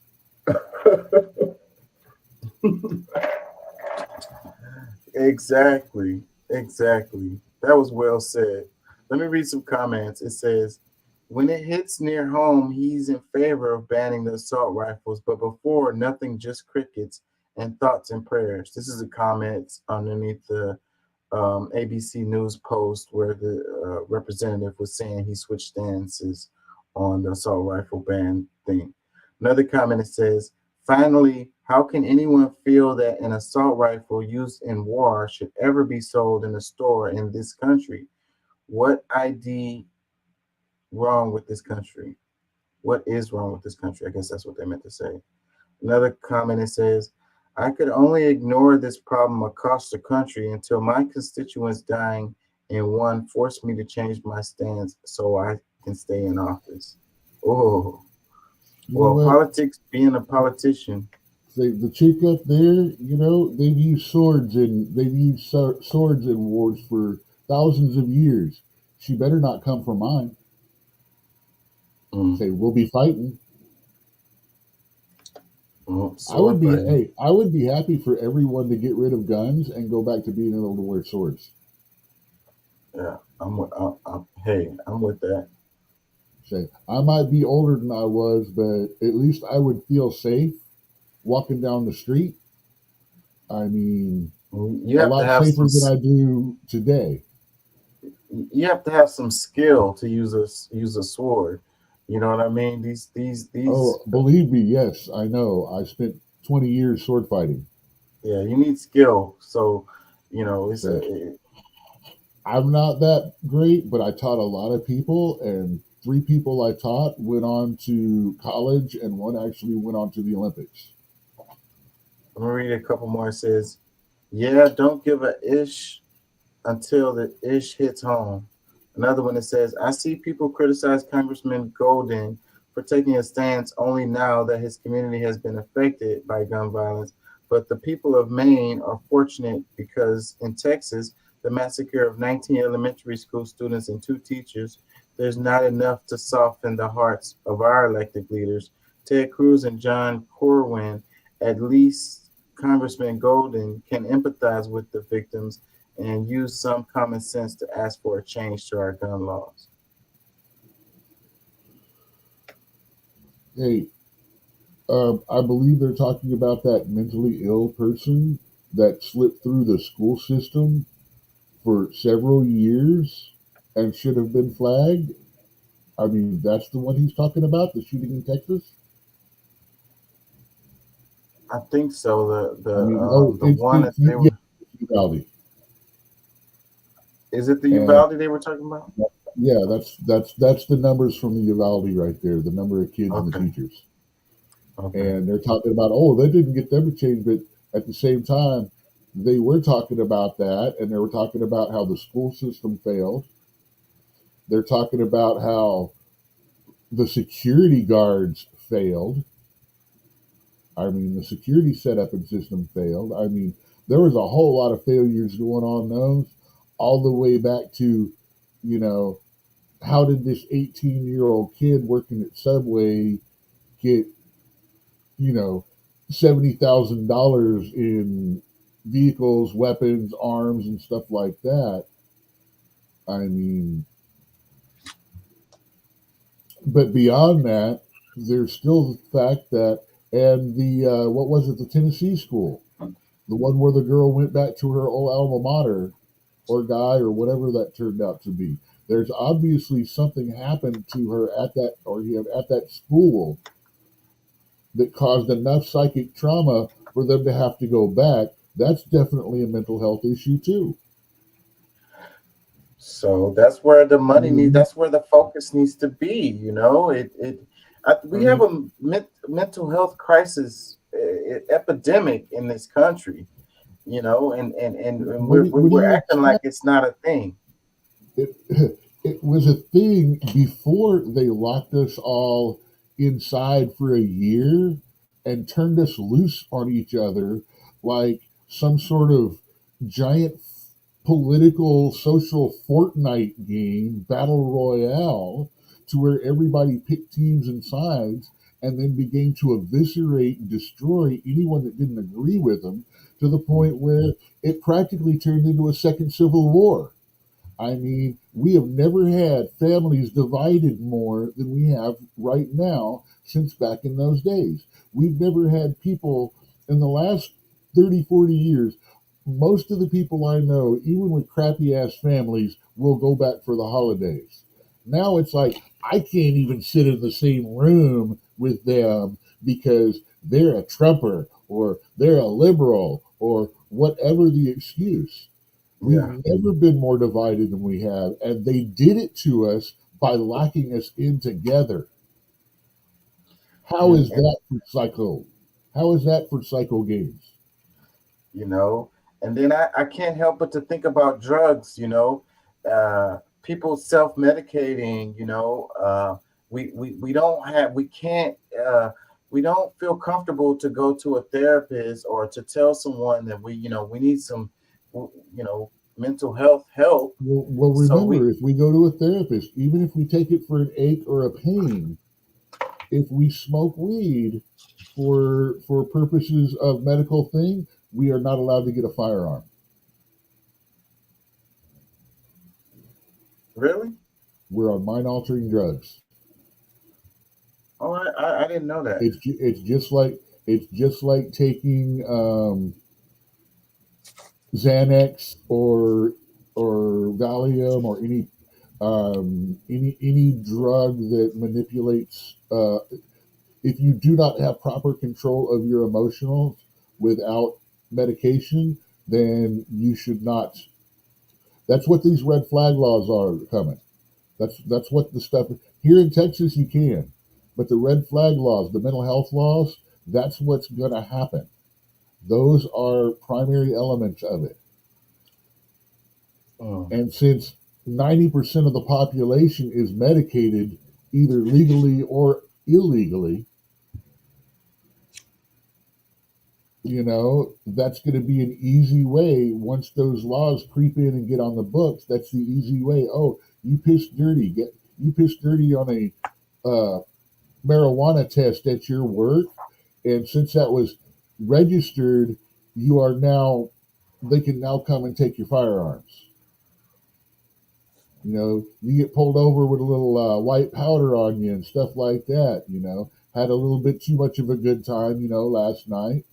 Have just a little bit. Bam. Is that considered Drug a psycho? possession. Oh, let's ban them from. Let's put them on the no firearm list. So would it depend on what kind of drugs it is? Because like, would cocaine be considered a psycho drug or whatever? Well, it's absolutely illegal. That makes you a criminal drug user. If you're a criminal drug user, you would not qualify to have a firearm. Let me read some more comments. It says, until politicians are not bought and paid for by the NRA, it will never happen. Another one, it says, it's not the gun causing the destruction, it's mental health. Another one, it says, a ban on weapons while the U.S. is sending billions to help fund a war is crazy. Do you know why they don't want mental health recognized as much as it is? Because it's a losing bet for insurance companies. Explain. Well, how many people are affected by mental health? Like everybody. If it becomes a medical problem and is therefore allowed on medical insurance, which we are all forced to have by the government or pay extra taxes, then what's going to happen to the insurance companies?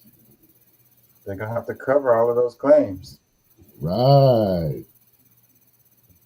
So it won't be a medical issue until it some way comes apart where the insurance companies won't be losing money. It's follow the money, remember? Yeah. I hear you now. Just like a cure for, okay, why insure mental health? If you're going to do that, you might as well cure cancer, right? Well, you can't cure cancer.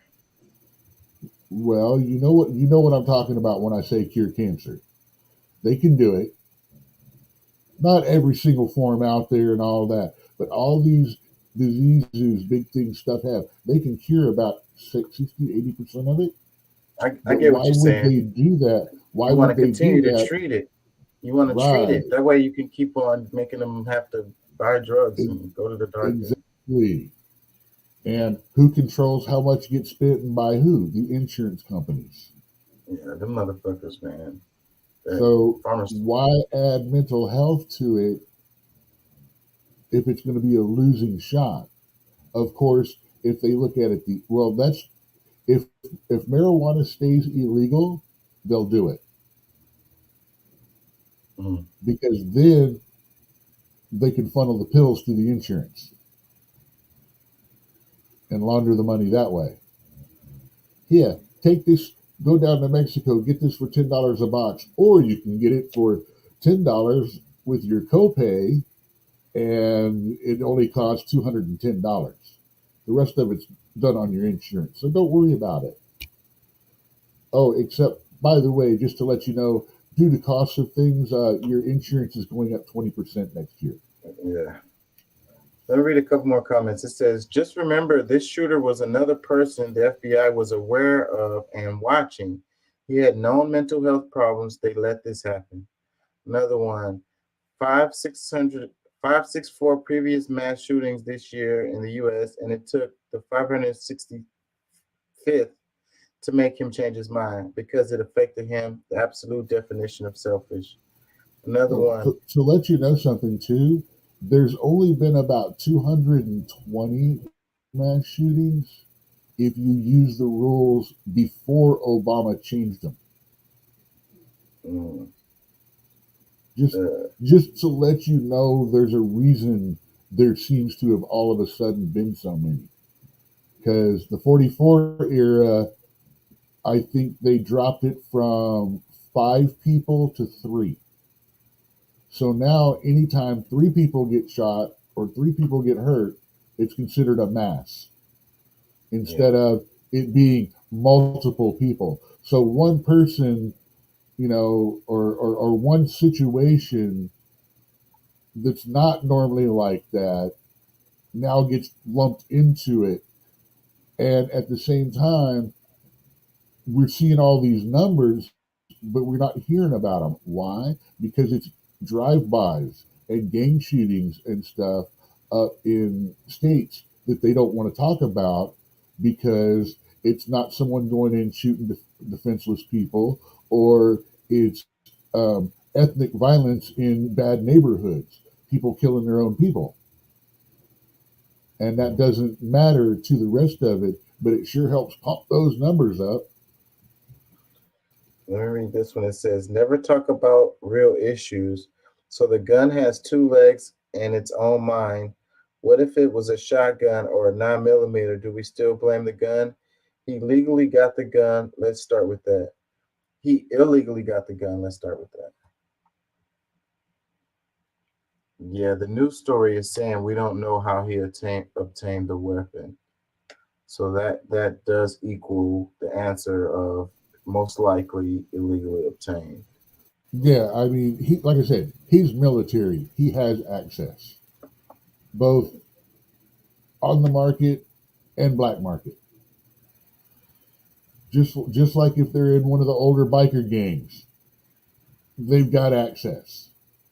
I mean, I'm trying to drop a little bit of reality for people out there that don't understand. It's not like a cryptic black market world of all things crazy, but when you're in the military, been there, stuff like, a couple people. You've been in the food service industry. You may not do drugs or anything like that, but you know people. I mean, it's just the way it is. I mean, in any real life situation, there are people that are less scrupulous than others. You don't have to hang out with them or be their best friends, but you know who they are. I mean, you don't want to participate in it, and you don't want to get involved because, the bad thing is you try to tell someone about it. What the cops want you to do is go in and get a recording of it. In other words, they want you to risk your life to do their job. Let's do this one. I'm gonna have to get out of here soon.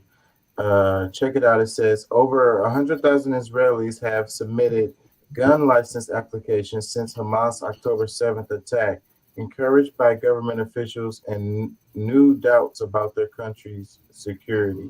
So yeah, they've been passing out weapons to Israelis like crazy. They were already kind of doing it, but now they upped it huge. Like they're just passing them out like candy. Their entire civilization, their entire country has 2 years of military service.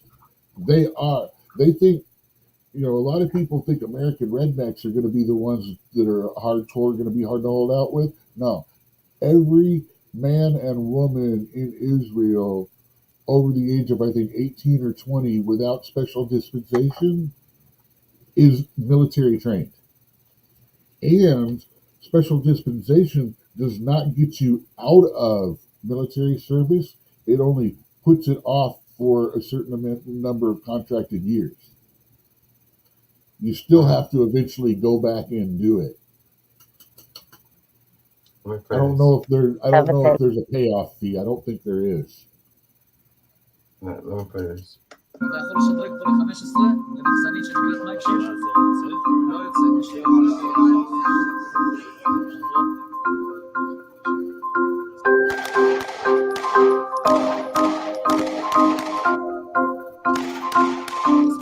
guess I'm gonna have to read it.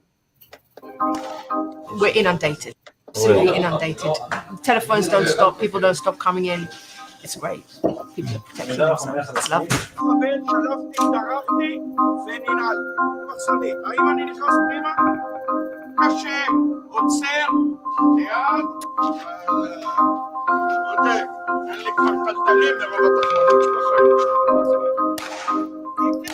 I thought it was gonna be more talk. Wait, here we go. עוזרים לאזרחים להתחמש בנשק אישי להגנה, עושים זאת בצורה מבוקרת. It says processing of applicants can take mere days instead of months, and restrictions have been loosened to enable people to arm themselves quickly. It's time to be armed now in order to protect my family and surrounding if anyone tries to hurt us. I'm gonna read it when it starts over. Israeli civilians are arming themselves in record numbers. After Hamas surprise attack overwhelmed Israeli security forces. After the incident of October 7th, I understood that I must protect myself. Since October 7th, over 100,000 gun license applications have been submitted, compared to just 42 in the same period last year. Each applicant must complete a firearms course to get a license, prompting many training centers to add additional daily classes. We're inundated, absolutely inundated. Telephones don't stop, people don't stop coming in. It's great. We're protecting themselves. It's lovely. Doubt about the Israel security services are not the only driver of demand. Israel's prime minister has joined other officials like far-right Itamar Ben-Gvir in encouraging civilians to arm themselves while also speeding up approvals. We encourage citizens and help citizens to arm themselves with personal weapons for protections during so processing of applications can now take mere days instead of months. Okay, so yeah. Al Jazeera posted this.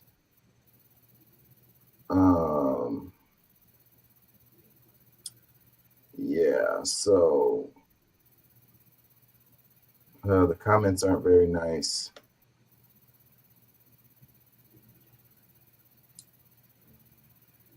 Yeah, the comments aren't very nice.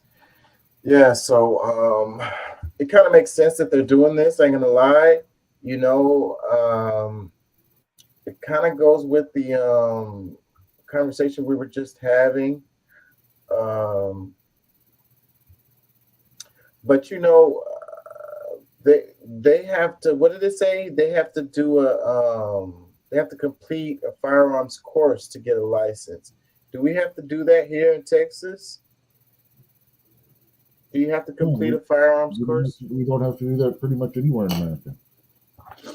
Yeah, so I think that that's one thing that's just one step that we can do to improve our situation here in the United States related to guns.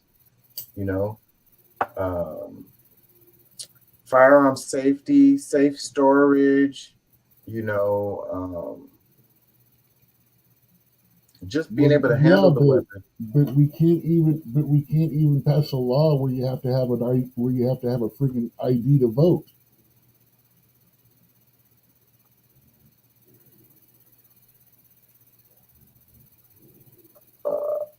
Okay. As far as the weapons are concerned, I think it's a good idea. Well, I mean, you know, there's a lot of good ideas and stuff like that, but I think an ID to vote's a really good idea. I think having an ID and stuff like that is a good idea in general. And while somewhat do agree. I've always thought of well, the Constitution guarantees us the right to arm and bear and to possess and bear arms. By saying you can't have one unless you do that, turns it into a privilege and not a right. I don't know about that because there's a certain amount of there's responsibilities related to privileges. You know what I mean? Yes, or rights. It's a responsibility that comes along with having a right. There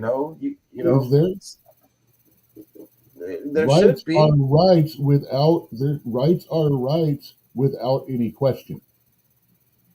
Those are not something that someone gives to you with permission.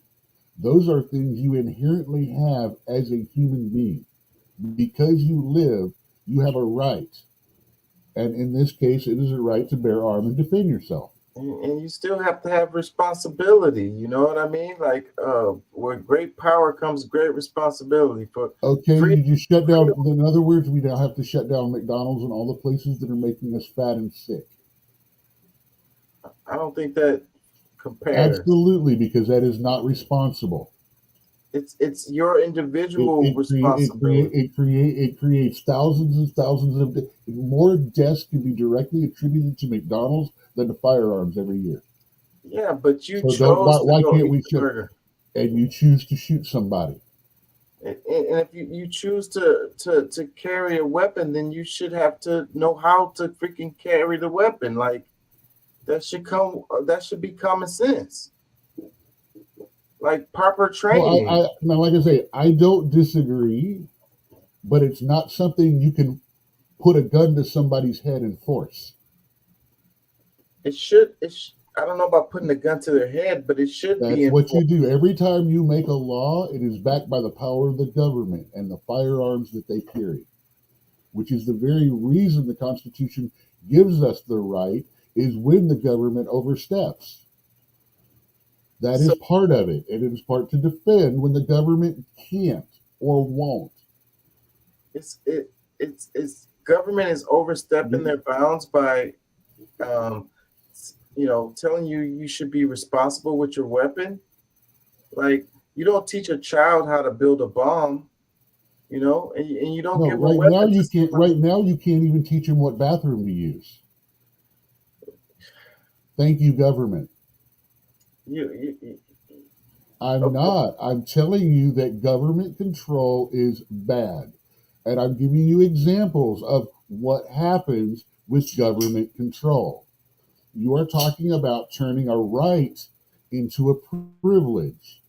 Just like you quite often argue turning the privileges of a third world country, of a first world country, into human rights.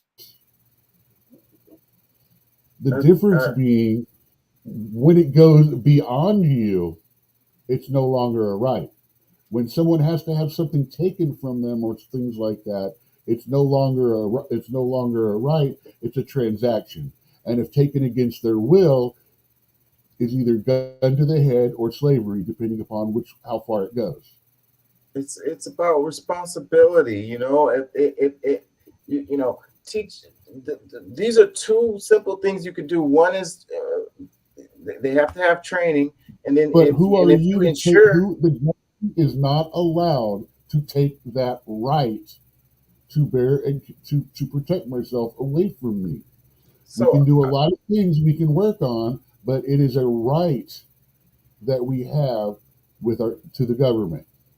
That is part of our Constitution. You have to get proper training to drive a car because you can injure other people. Do you have a right to have a car, or is it a privilege to have a car? It's a privilege. It's not a right. Every person who exists does not fundamentally have a right to transportation. They do fundamentally have a right to bear arms enough to defend themselves. How can they even defend themselves and they don't even know how to freaking handle the weapon? They don't never had proper training. who are you to take it away from them? Are you the one that's going to defend them? And the first one that dies under your care becomes your fault, isn't it? Directly. I really don't see how you can make this argument. That's insane. Like I said, it's a constitutional argument, period, end of statement. You are attempting to turn a right guaranteed by our Constitution into a privilege, and that violates constitutional law. Mind you, this whole time, I agree with you. I think that people should have basic firearms training.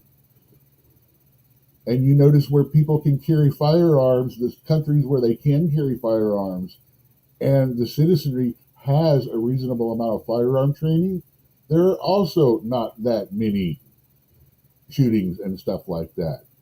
Problem is, we've turned it into pop culture. That's the real thing. It's now shock and awe. It is now glam. We have romance traumatized people so much that it is the best way to get a statement out. It's become the cool way. Yeah. That's the problem with this. And when they manipulated the numbers on what defines a mass shooting, like I said, it doubled or tripled the number of what we consider that.